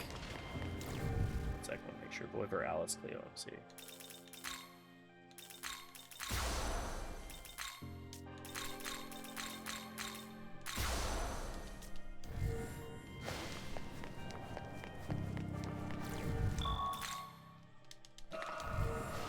I don't think it's corrupted from the start at all. Because the point is a world free of all of the influence of free of the influence of the previous one.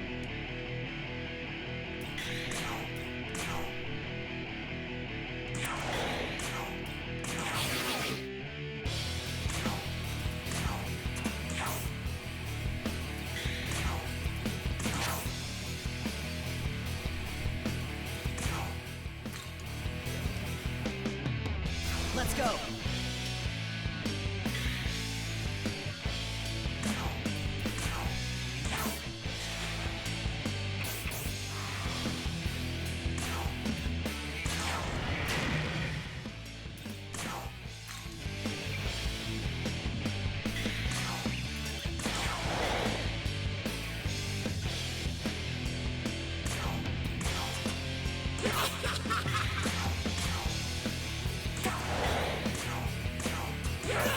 Fuck, man.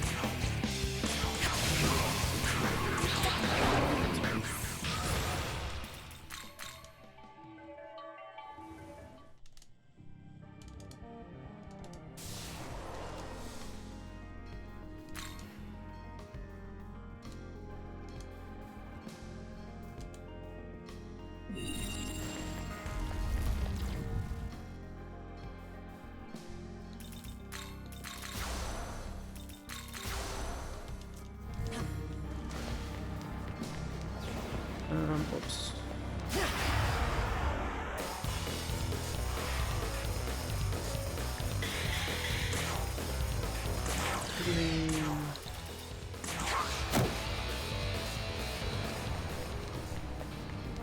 Yeah, I mean, the way I interpret that is less that she's in control of her and more that she has granted her the power to become the goddess after basically ensuring her loyalty.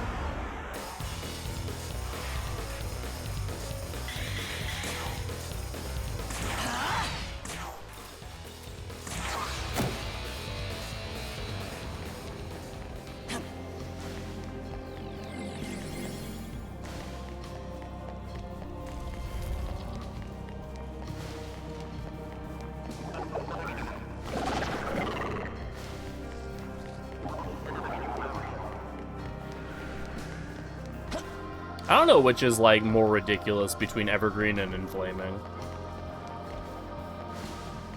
Because both are absolutely wild.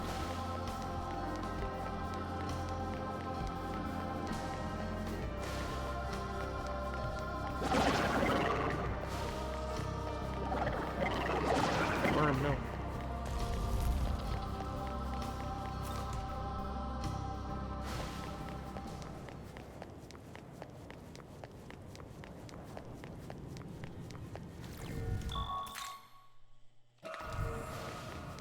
A moment.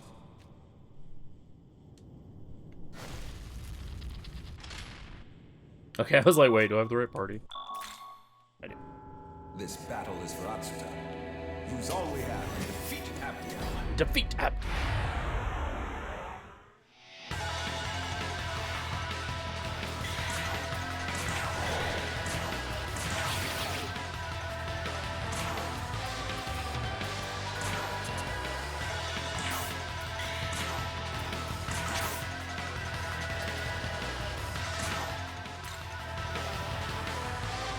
Your turn. Go!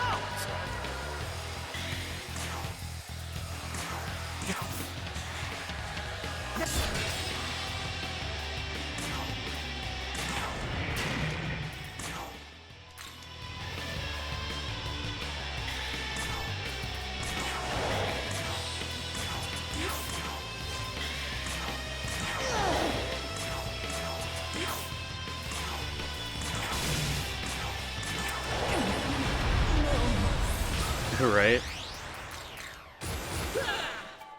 Nice work, Home Slice. I can't believe I was able to guess that she was going to target MC. Weird. I think that's the first time I've actually done Shakan correctly, so... as evidenced by the gold split. Even then, I still got a little turned around at one point.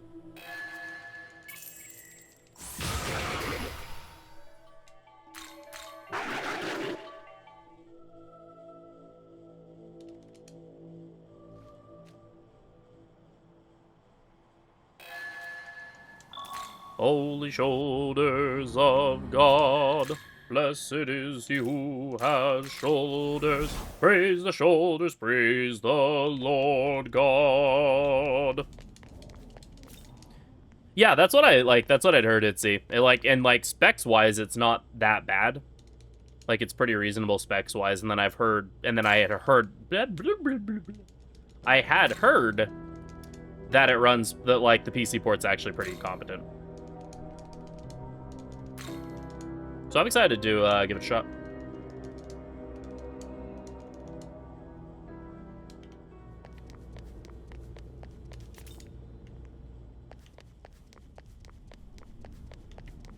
Hey, can you...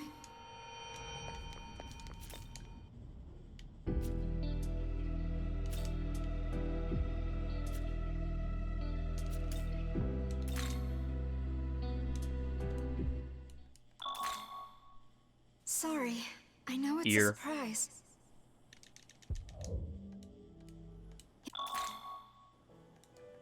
Come, look! Tokyo fades like the setting sun. Time is almost up. Until then, I ask only this. Will you let me fight at your side? Oh, well, apparently I'm hesitating. I don't know, Tao, you've already died on me twice. Don't exactly have a good track record here, homegirl. The path...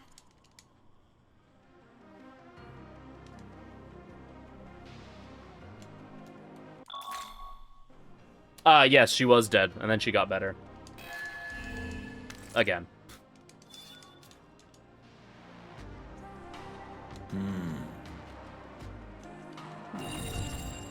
Alright, part with Voiver and Anubis.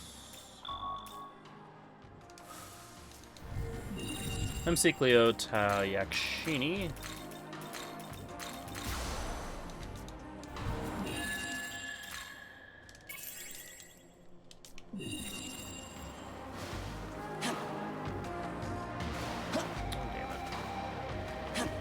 Aw, dang it.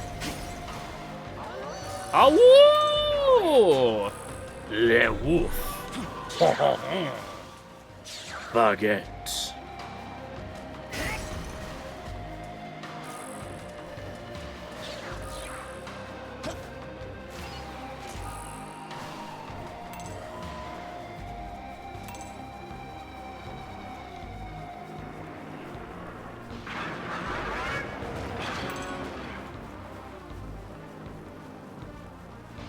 Something I think is so weird with P3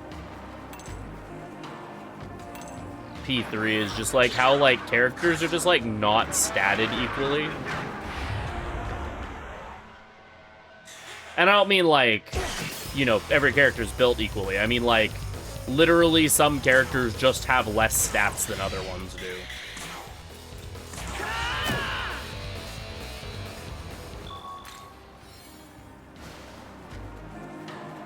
Like, I think if I remember correctly, at level 99, Yukari just has straight up, like, somewhere between 20 and 40 fewer points overall than Mitsuru does. Did I say Yukari, or did I say another name? Yukari has, like, 20 to 40 fewer stat points overall than Mitsuru does a little. Pretty one thing along those lines.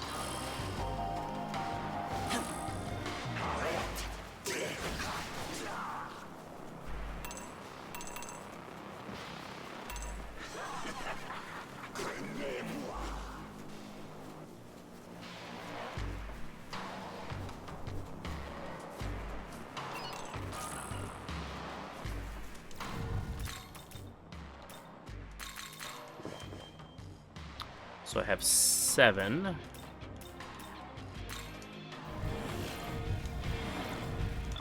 And I'm a level higher. Or I'm 47, I have 7, that's 54. So I need... God, I'm not doing this math right.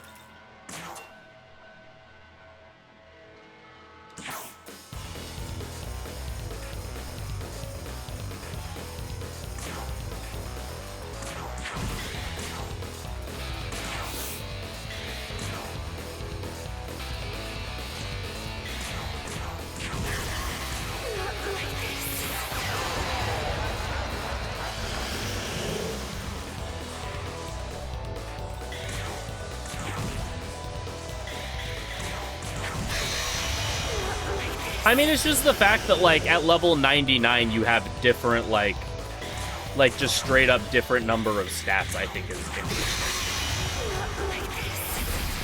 Like, yeah, you can have characters that are, like, unequivocally better than other characters. That's not the issue.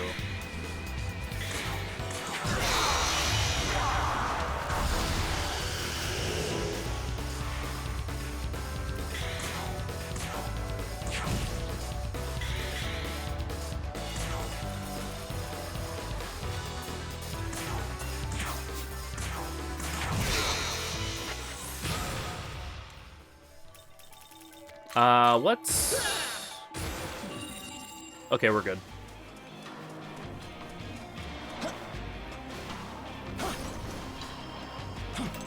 $53 plus 7 is 60, plus 2 is 62.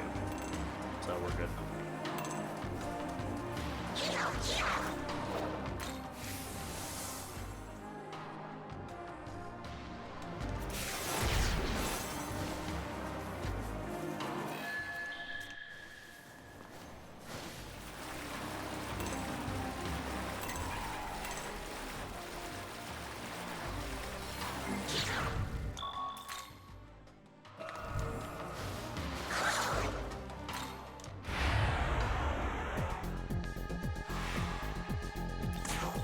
Well, I mean, sure, and there's other things that the game does that are based around that as well. Oh, nice, and I have an extra. Like, for example, every character that isn't the MC has a 1.5 multiplier to their damage.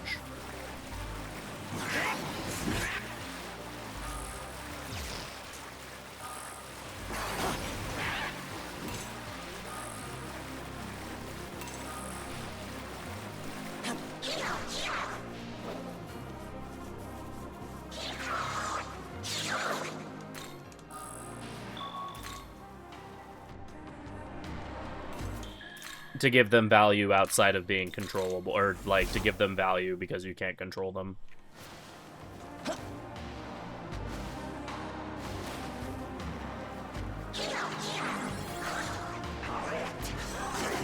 Yikes.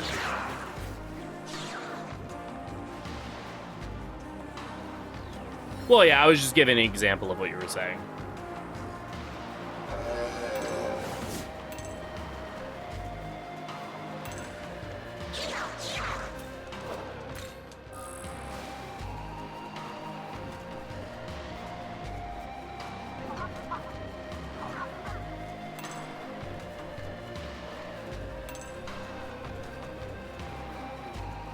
P3 it is by the fact that he absorbed the Death Arcana.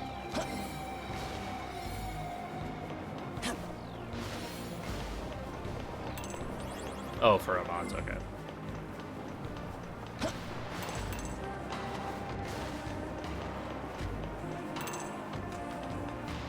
Or our mods, sorry. Our mods, there we go. Sorry, words. Reading.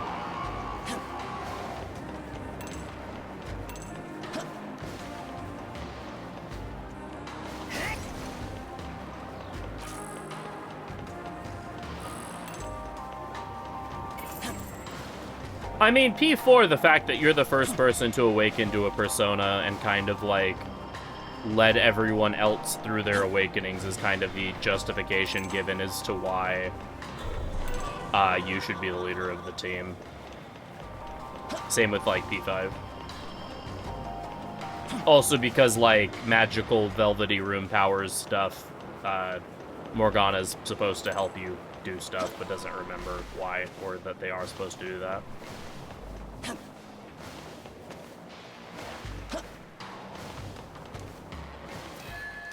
Oh yeah, for sure. I'm like talking like if we're doing like outside of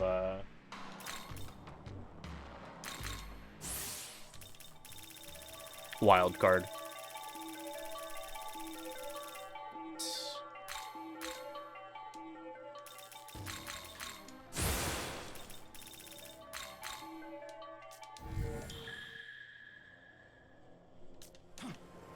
I was supposed to wait to do that, whatever.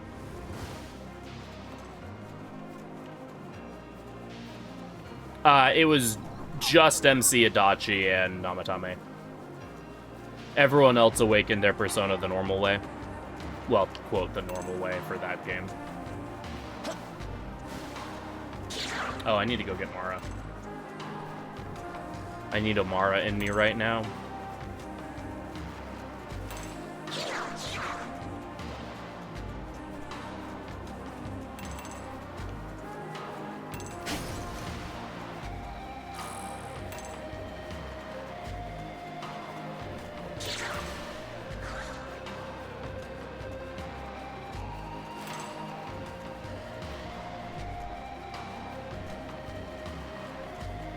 Yeah, those three are the only ones that were just gifted the powers straight up. Everyone else awakened their persona the normal way.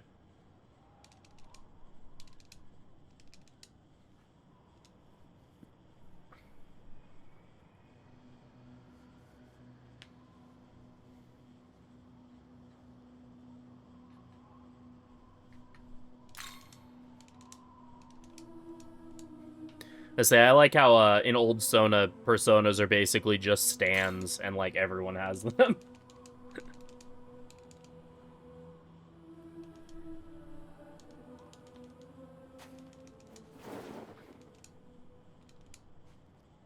Yeah, because initially you're given the role of leader because the other two options are Junpei and Yukari. And by that point, like, Junpei had literally just awoken to his persona and hadn't summoned it, and Yukari had not successfully summoned hers yet. So in addition to naturally being talented with personas and having a weird or a unique ability, you were also the only one that had successfully been able to do it up to that point, since Akihiko was sidelined and Mitsuru had to support. And then by the time they had joined your party, you'd kind of proven yourself as a capable leader anyway.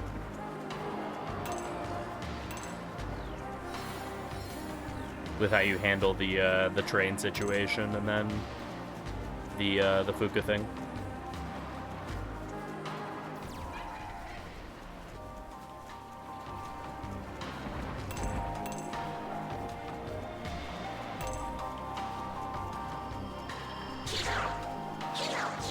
Hee-ho, hee-ho.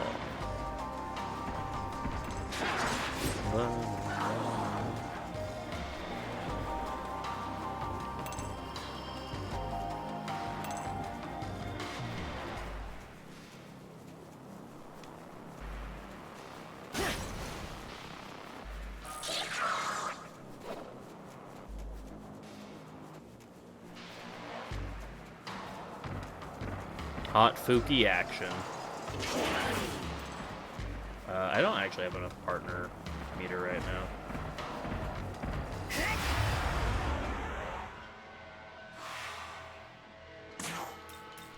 There we go.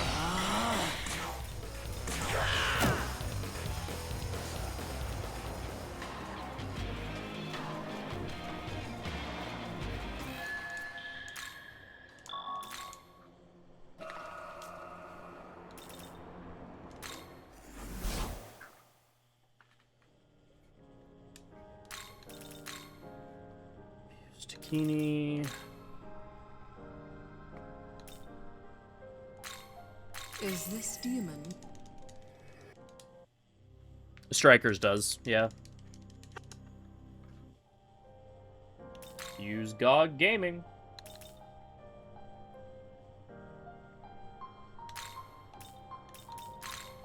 Is this?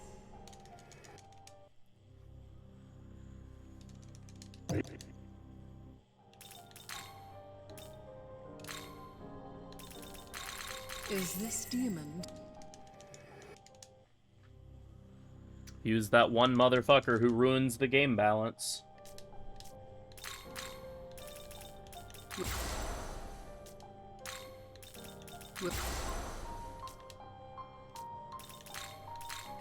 Get kinky with Cleo. I mean, put kinky on Cleo.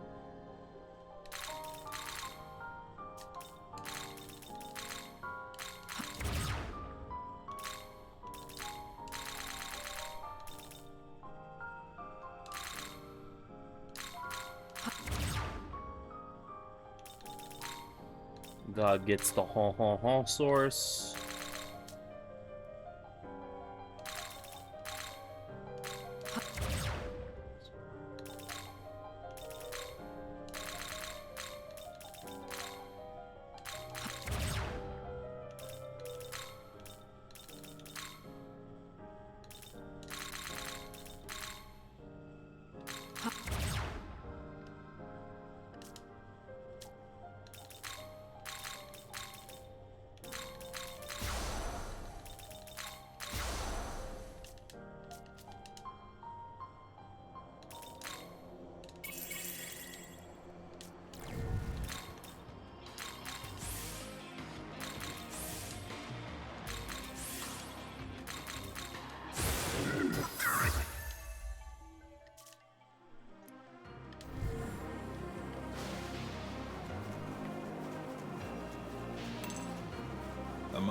A moment.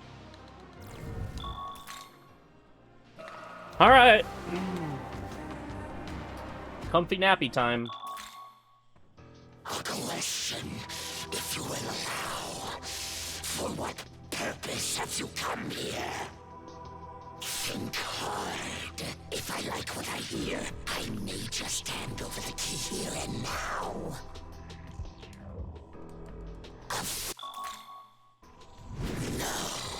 I would rather put your might to the test. Show me the power upon which Lord Lucifer pins his hope.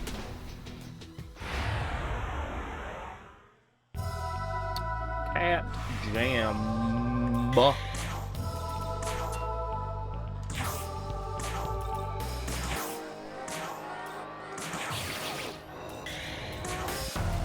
Dancey dance.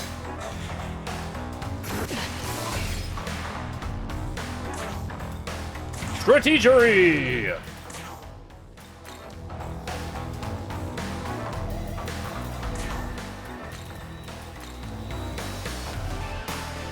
Let's go. This is my dog impression.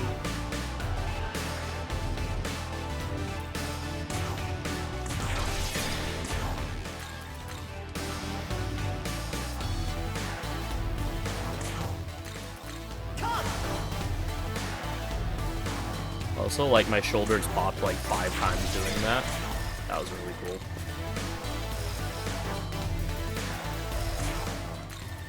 Let's go. Let's go!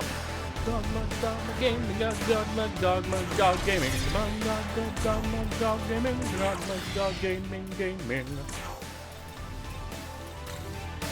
Dogma gaming. Dogma gaming.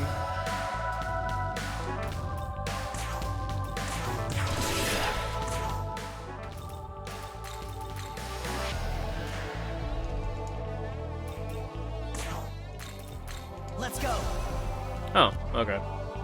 For some reason, I remember like seeing this. May be for the this may be in the answer that I'm thinking of, but I remember like distinctly remember looking at Yukari and Mitsuru's stats, at least in the answer, and like Mitsuru having like distinctly more of them. So that could be an answer thing. Nice work, Home Slice. It's also been like several years, but I'm like pretty sure I remember that.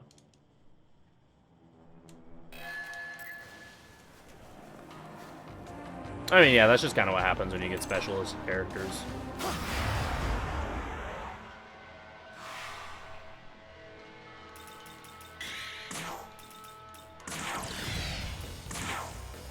Man, that's just like barely not enough meter.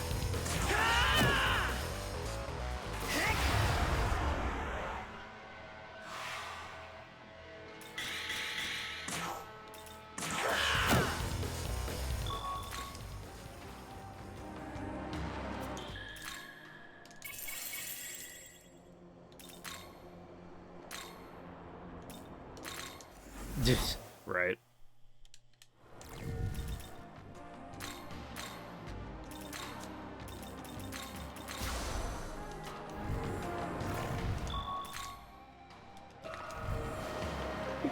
A moment.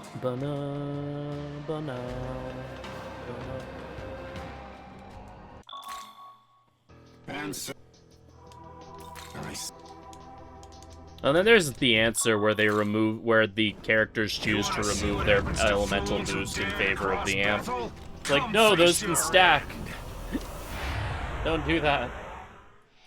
Get rid of your shitty ailment skill that you never use.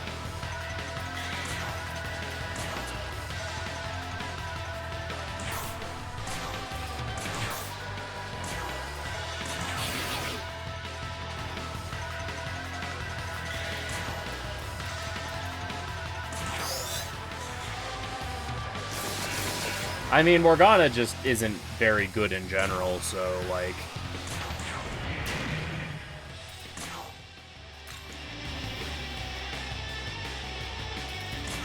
I don't know if that's a great comparison, because Morgana's, like, already kind of one of the worst characters in the game. Your turn. Go. I don't know, there are plenty of pretty obvious outliers in 5R. Let's go.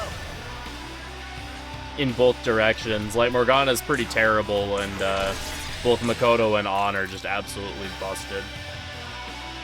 Along with Yusuke is also amazing. And then Ryuji kind of sucks because they nerfed him from vanilla and didn't give him anything to compensate. Or they nerfed what was his strongest ability in vanilla, and then they didn't give him anything to compensate for it. So unfortunately, Ryuji's not very good.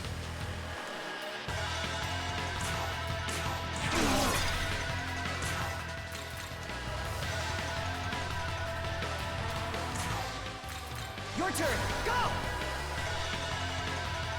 That feeling when the cat tells you to go to bed. Get Evergreen in.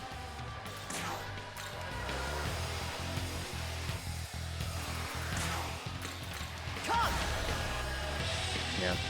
I was gonna say, like I said though, like, Makoto's basically just a must-use in, like, every situation. Nice work, Home Slice.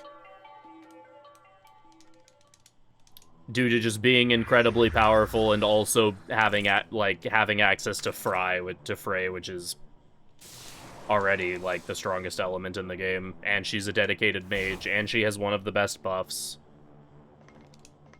Plus, plus her one downside in vanilla is fixed by Royal giving you access to Jazz Club so she can learn Concentrate.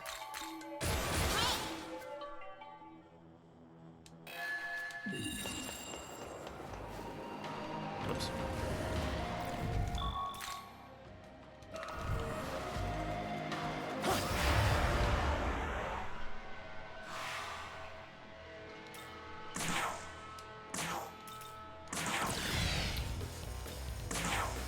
That should be enough meter.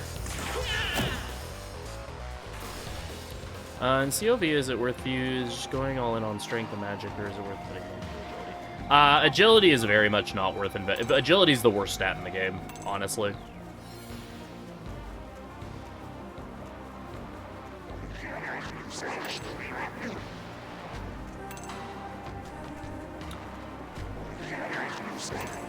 The only time you'd maybe consider going agility is if you wanted to do something with, I believe the skill is called Parceline Blur.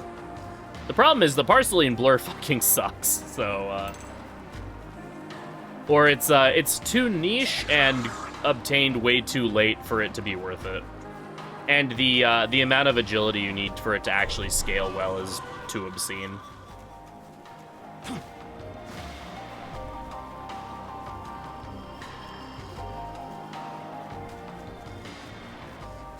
Or it needs to, like, because in order to get maximum hits with it, you need to have, I believe, either triple or 4 times the agility of whatever you're targeting. You obtain this ability, like, literally, like, right now, I think, or when you reach the Empyrean. So there's not very many fights you can even use it for. And they're all, like, post-game fights that all have really high stats.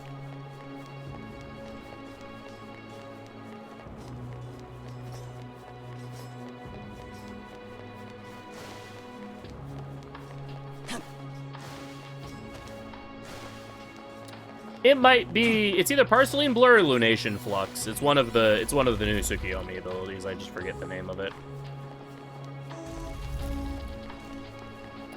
Agility as a competitive choice. Yeah, Desu 2 is kind of it. Desu 1, you need some agility to get access to the dance abilities, but it's not what you want to build around. You just want the minimum agility so that you have access to them.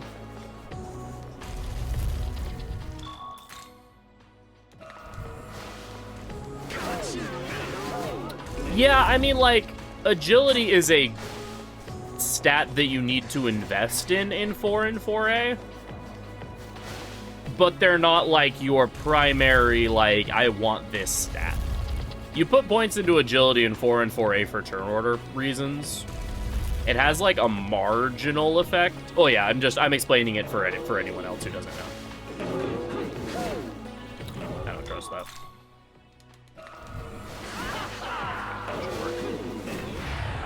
Well, it didn't because I, backed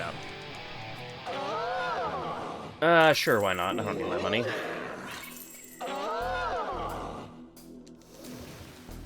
Yeah, because you have multi-strike in Desu too, and that is real, and that makes up, or in that skill's amazing. You're still kind of better off putting it on one of your teammates and having MC go magic, but the problem with agility and oh yeah, so to finish my thought with SMT4, agility does affect a couple things in SMT4, but the big thing is just you want turn order, or you just want it for good turn order stuff. Because in SMT4, you want your MC to go twice, and so having him be your first party member is usually a good idea. Nocturne, the issue is that yes, agility can be cool, but it doesn't scale well enough for it to be worth it.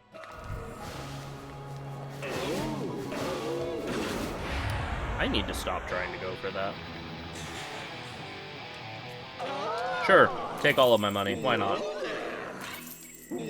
I don't need it. I'm pretty sure I don't need it. Watch, I actually need it. Oh, I do need it. Shit, whatever, it's fine. Oh, wait, no, I picked up the Fuki Essence. I'm fine.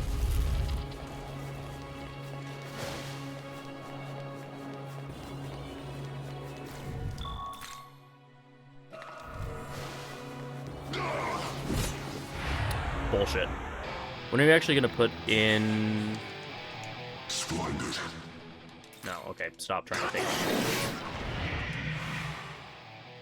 This is becoming a liability. Oh yeah, that is true. Yeah, no, that is a good point. It is really good in 1. I don't know how it is in 2. Because I don't know nearly enough about 2. But yes, in SMT 1, agility is really good. On MC. Say. Yeah, so in Nocturne, agility is interesting because it would be good if it scaled better.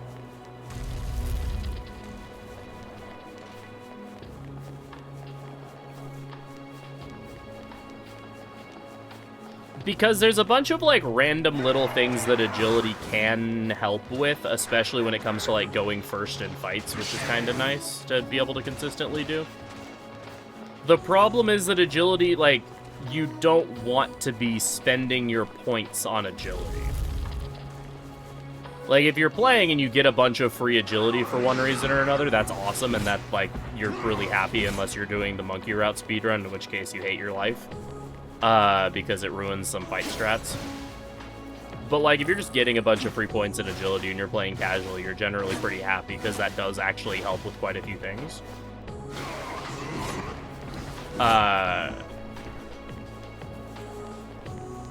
it's never something you really want to put a point into, unless you literally don't have anything else that you would rather be putting your points into. Like the any percent route puts some points into agility for some turn order stuff, and then it like overflows into agility a little bit for battle or for random encounter priority. Yo, what up, Sim? Thanks for the good luck on finishing. I went the wrong way.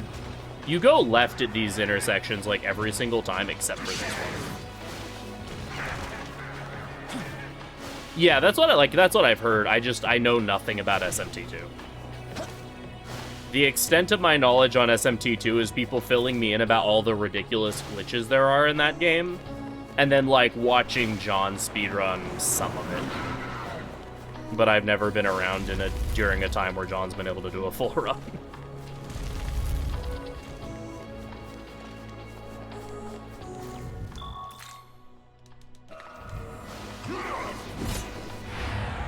Fucking hate.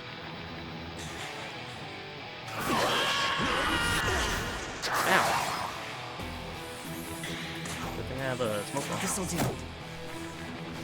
It's just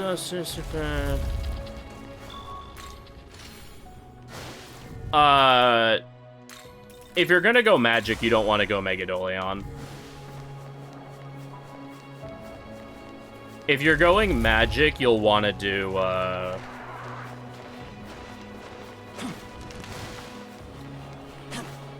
depending on the point of the game you're at. Profaned Land is really good for Area 3. Thalassic Calamity is your big damage dealer for a lot of Area 4 on MC.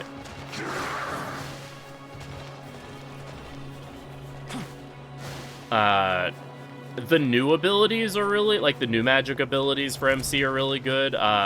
Lunar Hurricane, I believe is the name of it, is really good. Moonlight Frost is decent. Moonlight Frost is actually pretty good for Demi-Fiend. That was what I used for him, because it's an AoE ice attack that pierces. with a pretty decent base power. It's not amazing, but it can hit weakness on Demi-Fiend's ads, and is also able to, in addition to hitting weakness on his ads, is able to kill his ads to get around the Gaia Rage gimmick.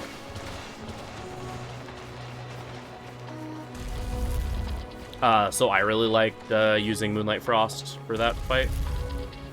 But there's also, I forget the name of the ability, but there's an ability that is an almighty AoE ability that scales the more buffs you have. And that one I've heard is really good.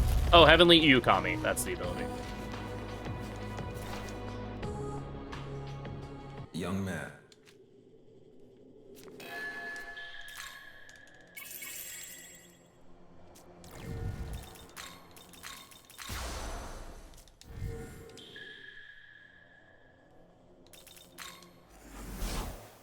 What's the most recent game where Megidolion isn't overcosted? Like Persona 1.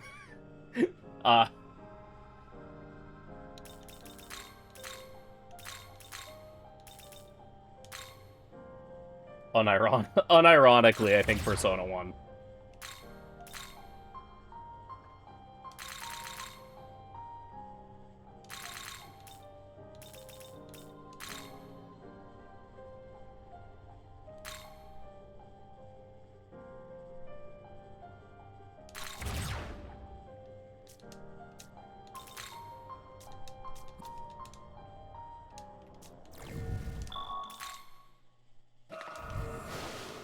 Because even in games where Almighty is good, you want to use other abilities. Like in SMT4, Megidola gets you through pretty much the whole game.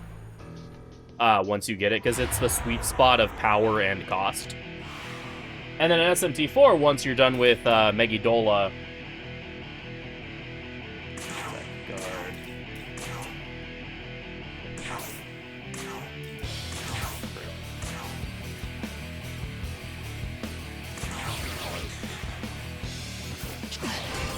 ETA of VODs. As soon as Scion can get them uploaded.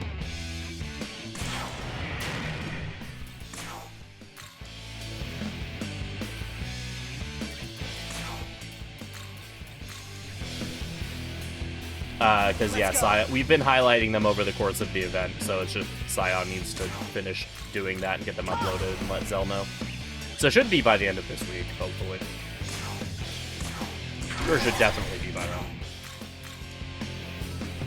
Ogami Tsukiyomi saying fun.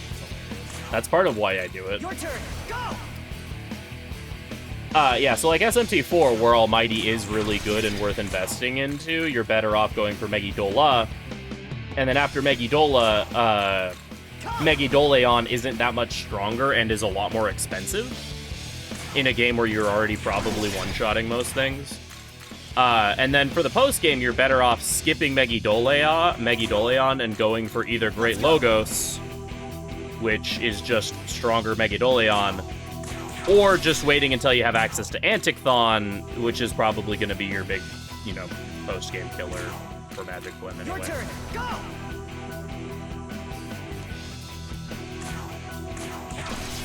Yeah, I mean, that's part of the thing, is in SMT4, you're,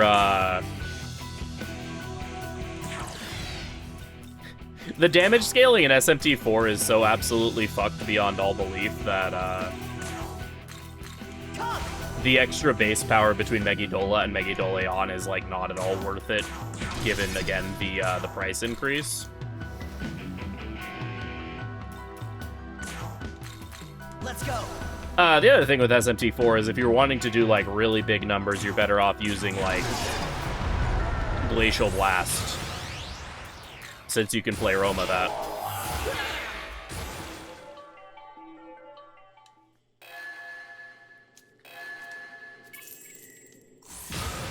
I'm actually surprised I didn't gold that split, because that went very poorly in the run that got to this point before.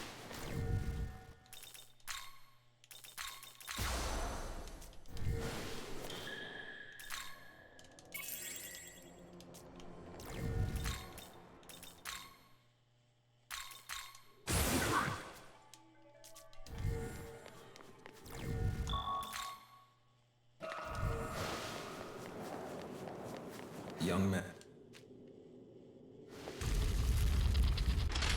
I mean, yeah, that is the big thing, is that, like, a lot of the Bufu will just get you through most of Bufu skills will get you through SMT4 just as well. Justice means Just nothing Megidola without is good power. for everything that you can't And now Bufu. that I'm the one with the power, time to dull some out. Which isn't a lot of things, but there's enough instances of it where it is.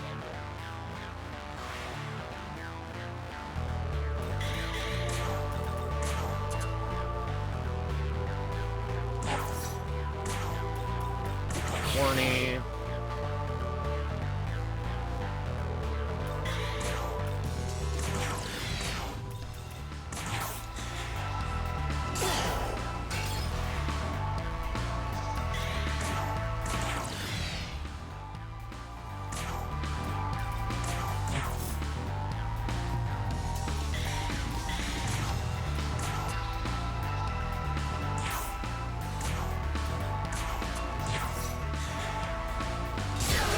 Arn Gaming.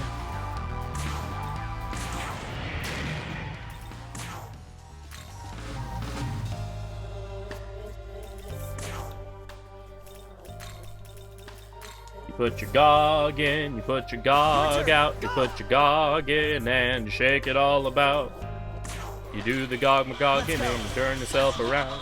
That's what it's all about.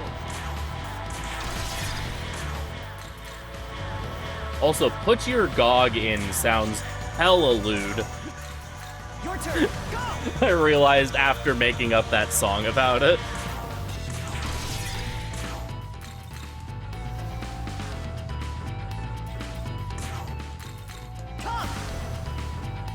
No, that was the entire point. I'll be honest, I was singing entirely innocently, and then I was like, wait a minute, this sounds like raise your goggers. Your turn. Go.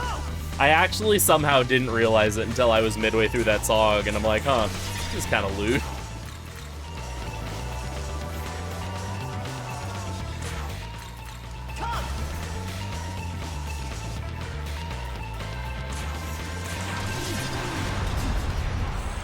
To refresh his Nice work, crit Home aura. Slice.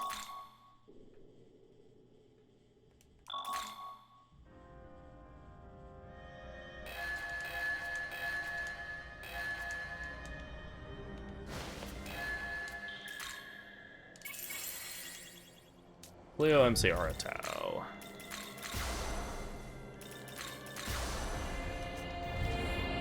Hey. Yeah, it's to refresh crit aura. So Aura Habaki's innate skill basically donates or copies any active effects he has on him to whatever party member you swap in. So we have crit aura set on, or crit eye in other games, set on Aura Habaki. And then we pass, and then so God gets that refreshed so that he gets guaranteed critical hits, which means he's guaranteed to hit. And because of Crit Zealot, that means his crits do more damage. Alright, please don't miss. Thank you.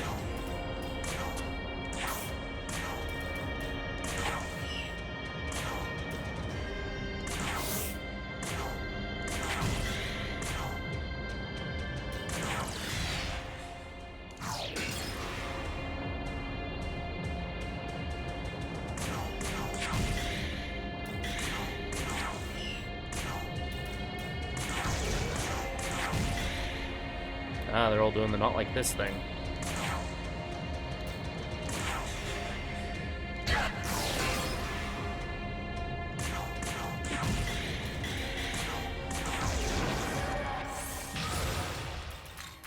Correct. Side note, fuck that fight. That's the fight that killed my run the other day.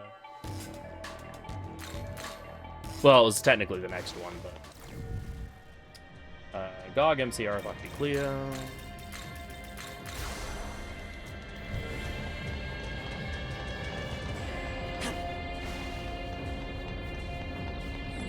I like the fight itself, but the plot stuff is a little weird.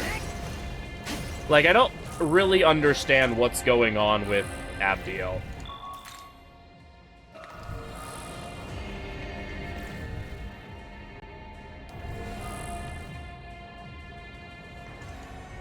Like, she's just suddenly fallen, and it's like, what's going on? Like, maybe the same thing is happening, we just don't see it, but...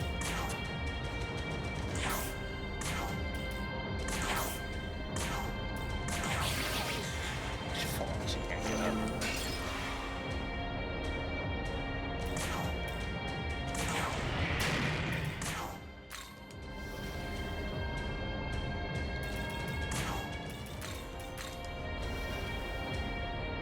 Let's go.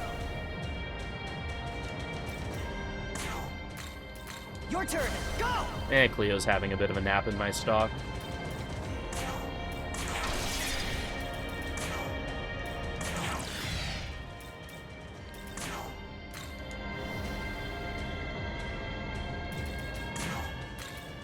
Come. Like, it's like a... There's like a throwaway line about it, I think.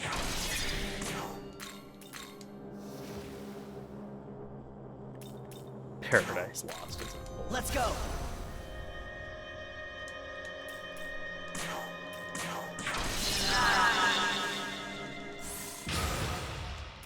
Oh, User's way better handled in COV. Brain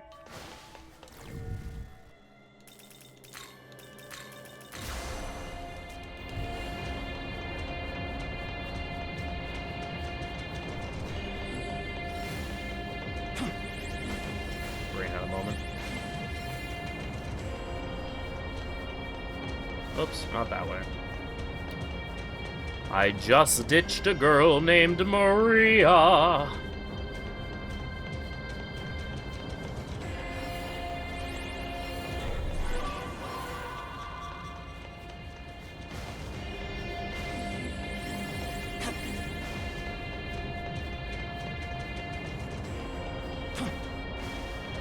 No, I really, really like Yuzuru in COV.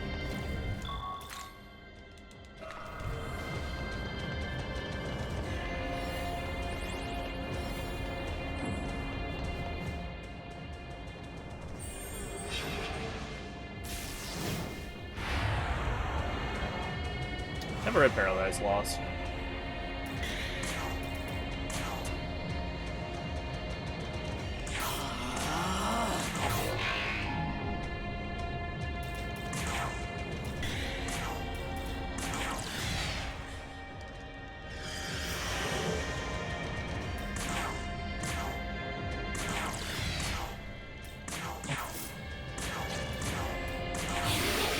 Warning.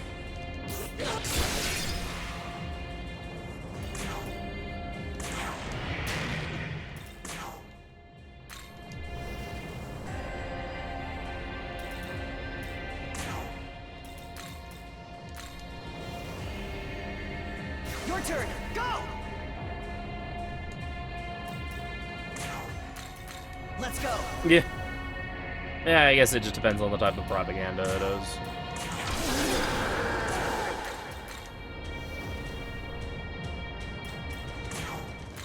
Your turn. Go.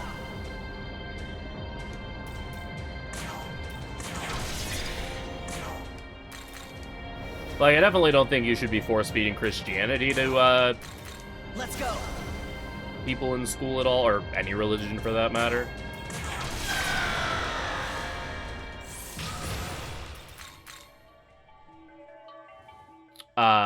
But I think there's a difference between, like,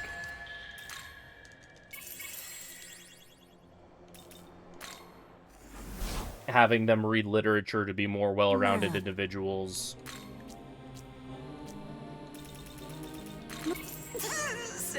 Experienced in it, or who've, you know... One sec. Who've been exposed to, you know, a wide variety of perspectives on life. Versus, trying to tell people how to think.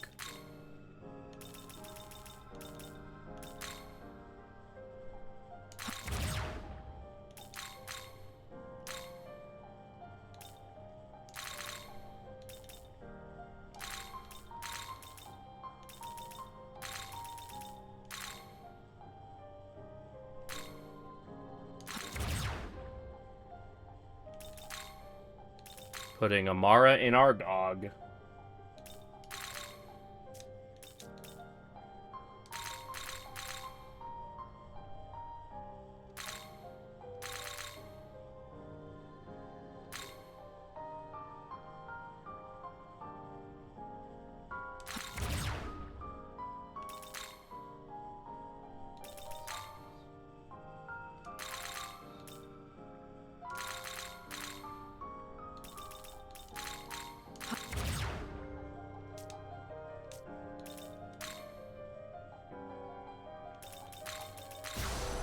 Doesn't matter if I have in slot 1, because Yoko will put herself in slot 1 anyway.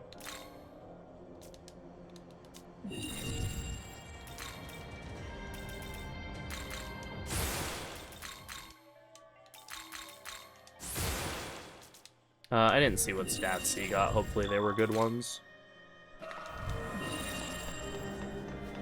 I'll show you. Yeah.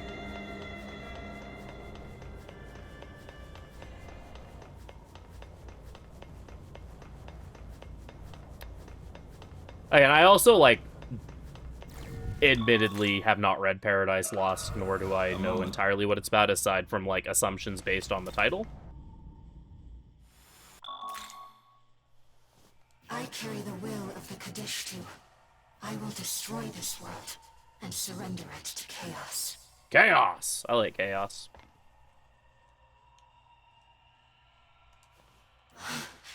Is that you? Yes.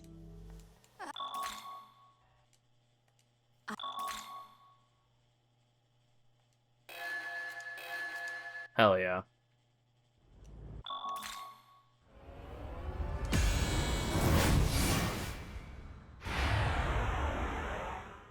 Meow meow meow meow meow meow. Meow meow meow meow meow meow. Your turn. Go.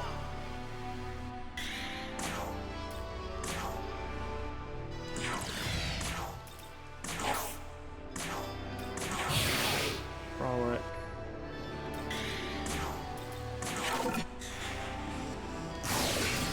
Shinobuni.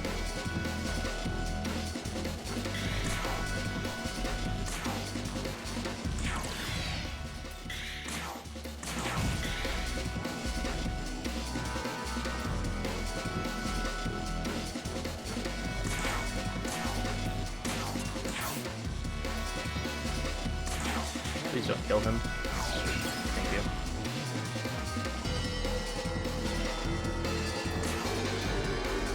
God Gaming!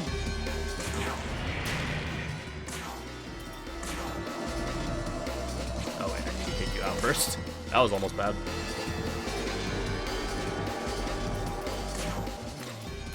Let's go.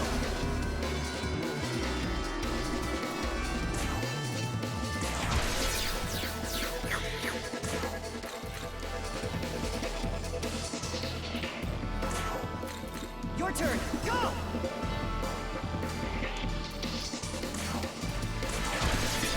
Oh wait, no. Slurping doesn't happen yet. Let's go.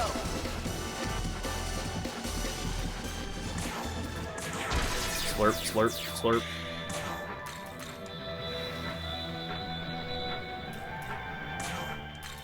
Come.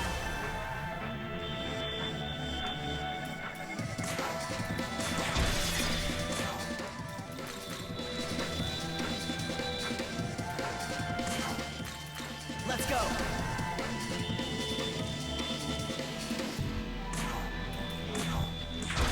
Slurp, slurp, slurp.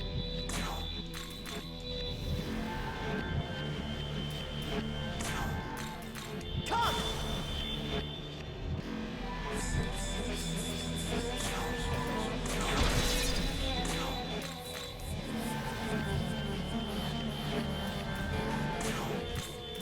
Let's go. Get him. Slurp, slurp, slurp.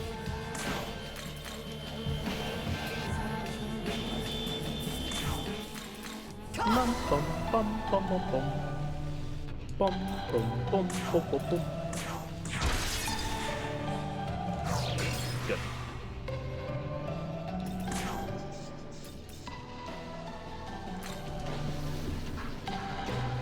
turn, go!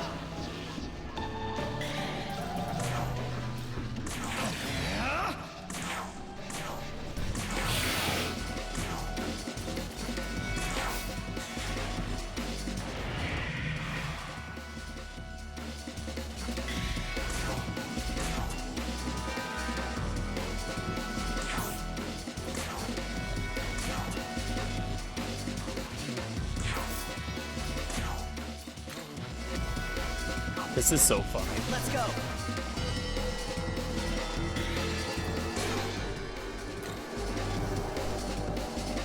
Come.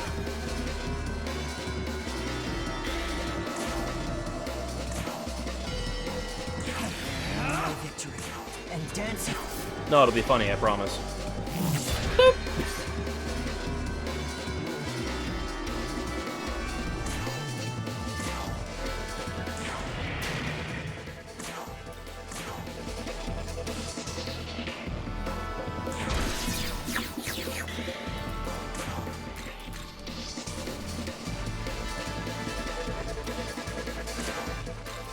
Let's go.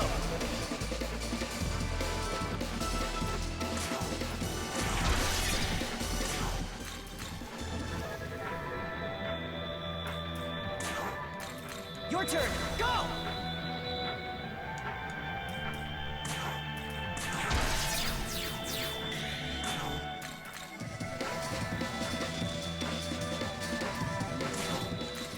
Let's go. The cheesiest.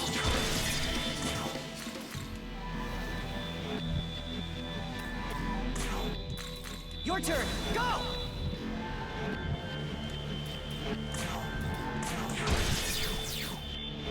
This is like the Yu-Gi-Oh combo of SMT. I think is my favorite way I've heard this strat referred to. Nice work, Home Slice.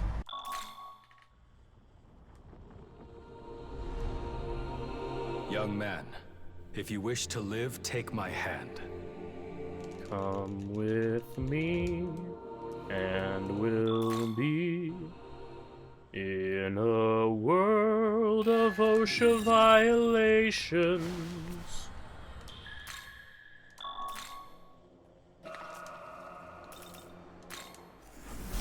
What you see will defy explanation. Where's sheep? Sheep. Sheep!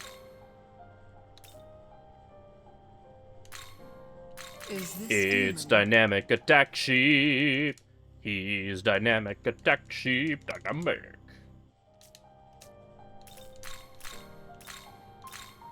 Fusion. Ringda.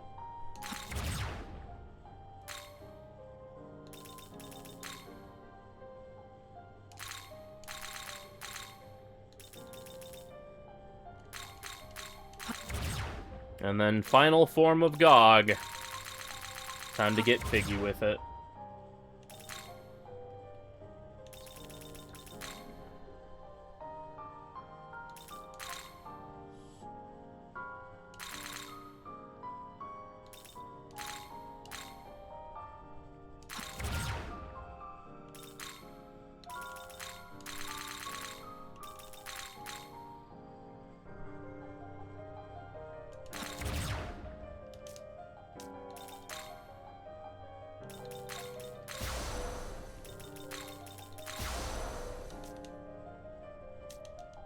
Ooh, happy birthday.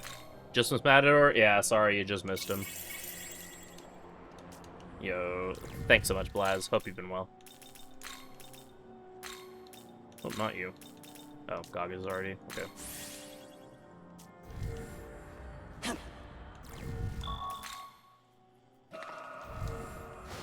Stay alert. You gonna crash out this time? Well, we made it further than we did the last time. I just have 2 fights left. But I will not accept defeat. Feet. If I must, I shall strike Love that the you camera down zooms in on myself. his feet when he's talking about accepting defeat.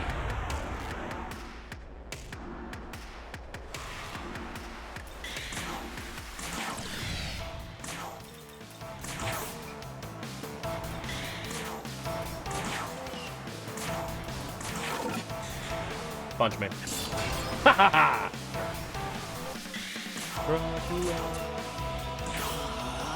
Dracula. Chaos! Shit!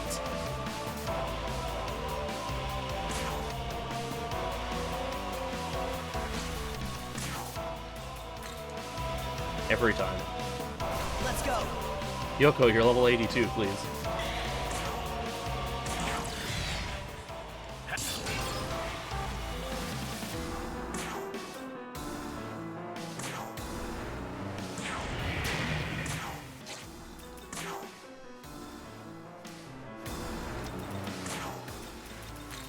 Sheep! Sheepy sheep, sheep, sheepy, sheepity sheep.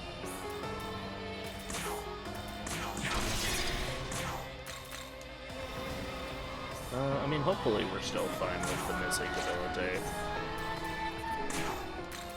Come!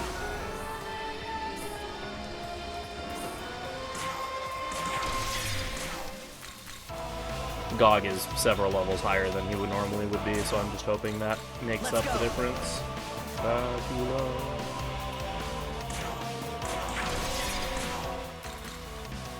Dracula. Dracula. Dracula.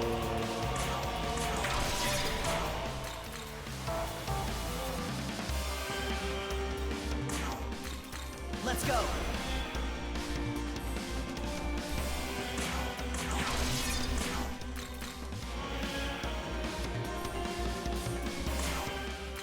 Your turn. Go.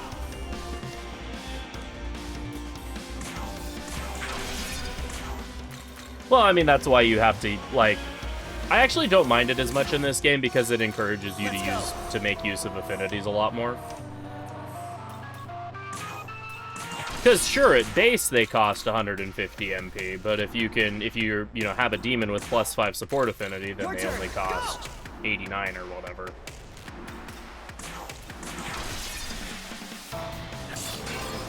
Get fucked.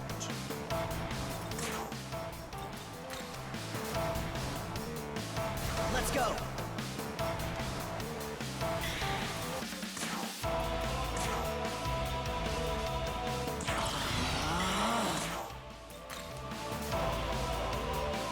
Your turn. Go.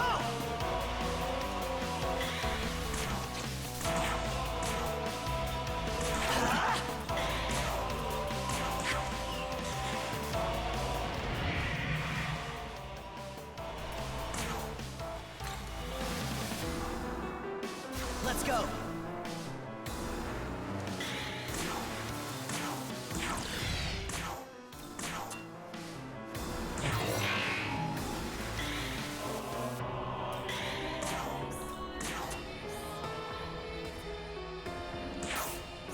On the car turning. Alright.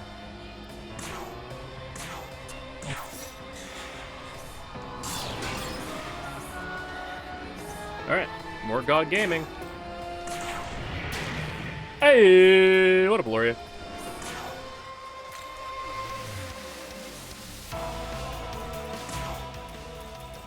Sheep is sheep. Dog and sheep. Marie. Let's go.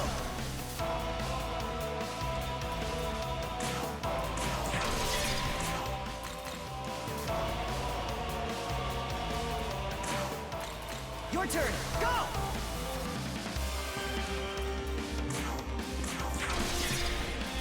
Okay, I can definitely get in a evergreen here.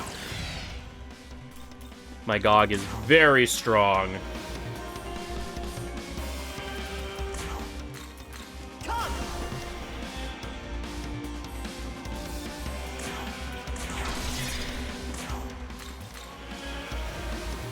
The gogliest. Let's go.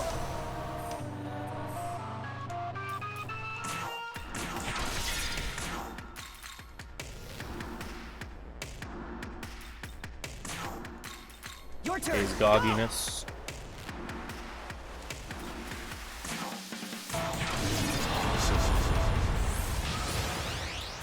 Don't speak to me or my dog ever again. Nice work, Home Slice. Alright. I did get the extra one, so...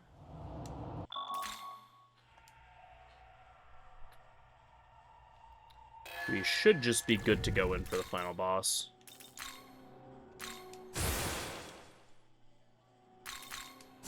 Why not?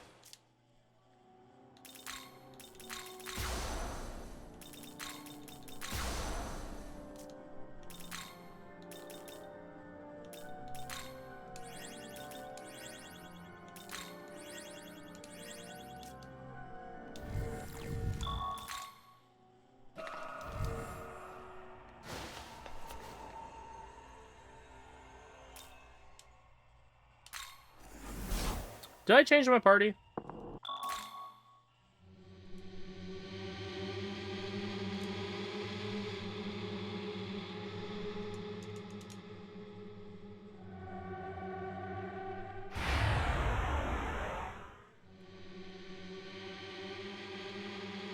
Loosey goosey.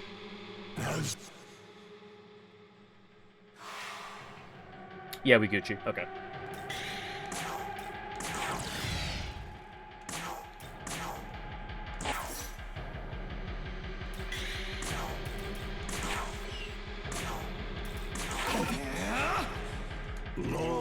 Long.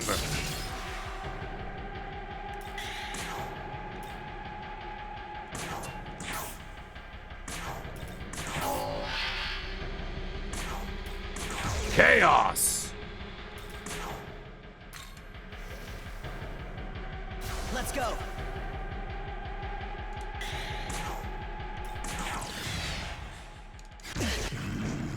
Ah, he pulled his ball out.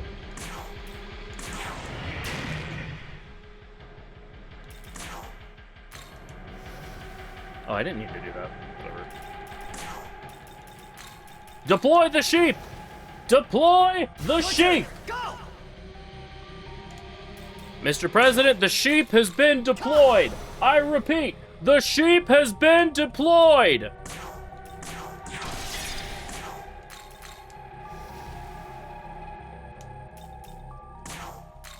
Your turn. Go!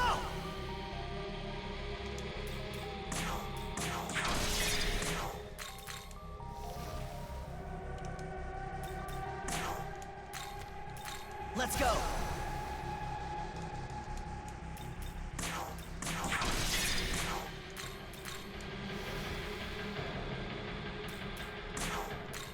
Your turn. Go!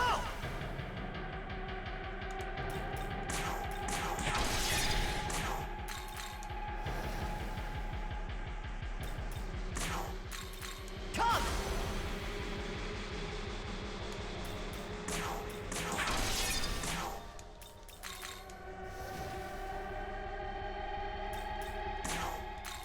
Let's go.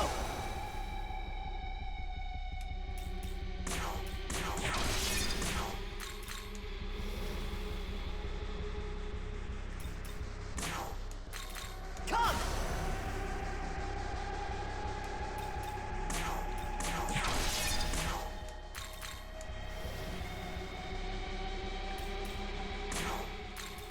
Let's go.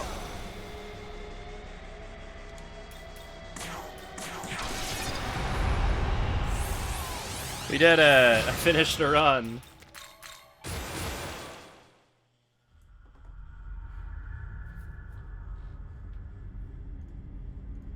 Magnificent, truly magnificent, ye seekers of freedom.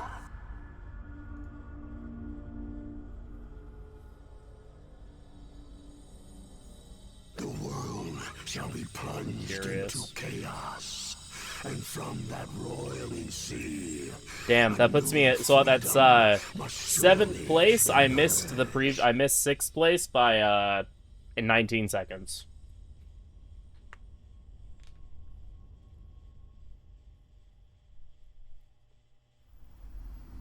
Missed 5th by a minute.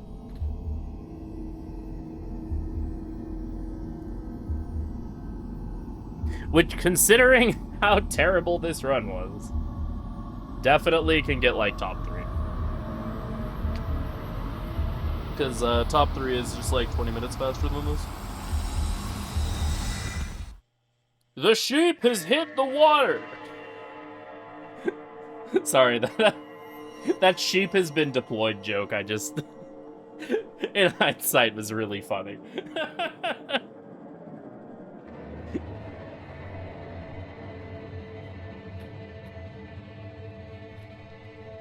Thank you all for the GGs. Yeah, so, let's see. Glaziel was really rude. He didn't kill me. He almost did.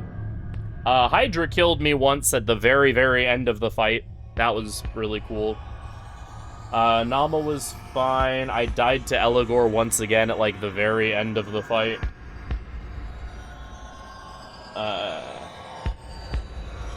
And then the next fight was a little slow. This was fine. School fights were a little slow, but not too bad.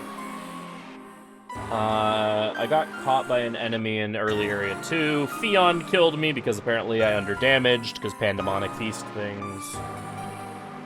I didn't hit him so much. The Uzuru split was really good. I believe Power and Horde stuff was all really good. Kansu was fine. Oh, Cleo, I accidentally let Cleo die after I beat her, which is a problem and lost me like a minute or so on the Nua and Yakumo split. Oh, I missed full meter on Agrit by literally 1 point of one Magatsui point. So I had to like go find an enemy and hit it to get meter. So Agrit definitely have a bunch of time save on. I got caught on the walk to Kadishtu by weird hitbox shenanigans. Dark Block Bros, I actually remembered to split there for once. Shakan was definitely the cleanest I've ever done it. Still could be cleaner. Beelzebub was good. There was a little turned aroundedness at one point, but overall fine. Zeus and Odin was fine. I feel like TOE went pretty well. Oh, I got caught by a bunch of shit. Because on Yoki, hitboxes are bullshit. Fallen Abdiel was fine. I really hate the Imperium fights, but they went well. Mastema could have been scary, but thankfully I had a really strong dog. Because Yoko missed her Primordial Chaos, so the first wave of Figment Slashes was at a... the first wave of Figment Slashes was on a Mastema with only 1 Debilitate, which meant I was missing a bunch of damage and could have missed, but neither of those things mattered, because my dog was just really strong, because he was like 2 levels over what he normally is, and I think he got a bunch of strength. And then Lucy was fine. So definitely I can improve this by over 20 minutes next run. I just need to not die like 5 times. See, how many times did I die this run? Like 5, I think.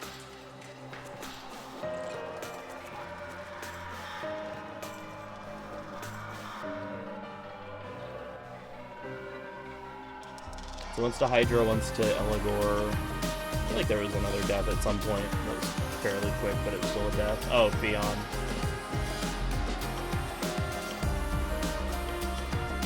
Agrit. Oh, did I only die 4 times? Feels like I died more than that. But yeah, I can definitely improve this by, well over 20 minutes, I think, next run. I think that's what we'll do tomorrow, is try to improve this, now that I have a time to run against. We'll try to snipe 3rd place. Make Septurna come back to this category, smiley face.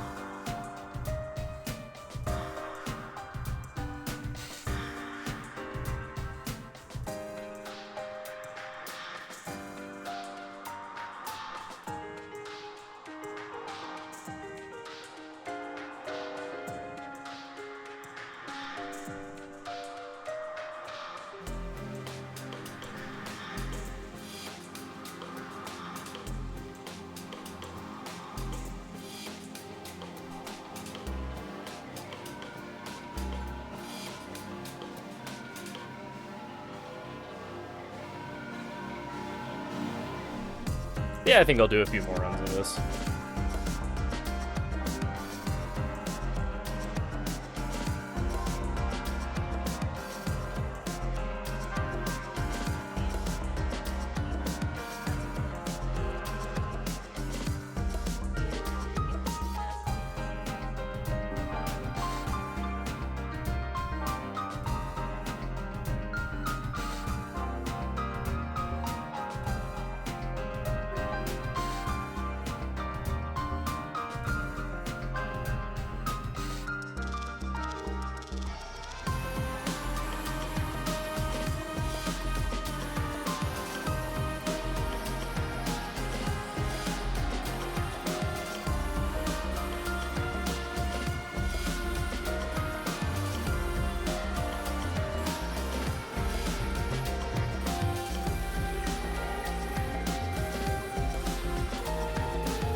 I'm just checking stuff really quick. The chaos of the world's beginning. Chaos? What? Now it shall resurrect the void.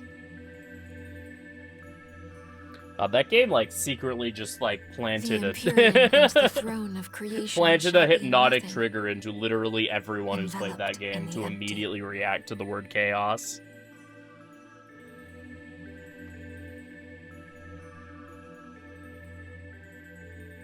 Every world that has been will vanish.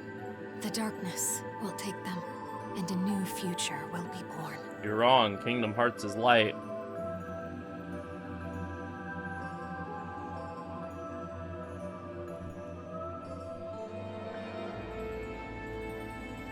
Keyblade dark. As it was, such is the world desired by all those.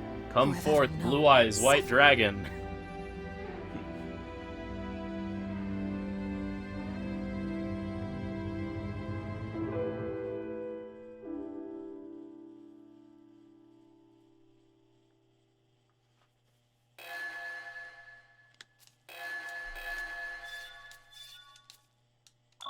Alright, let's just see what my GT was.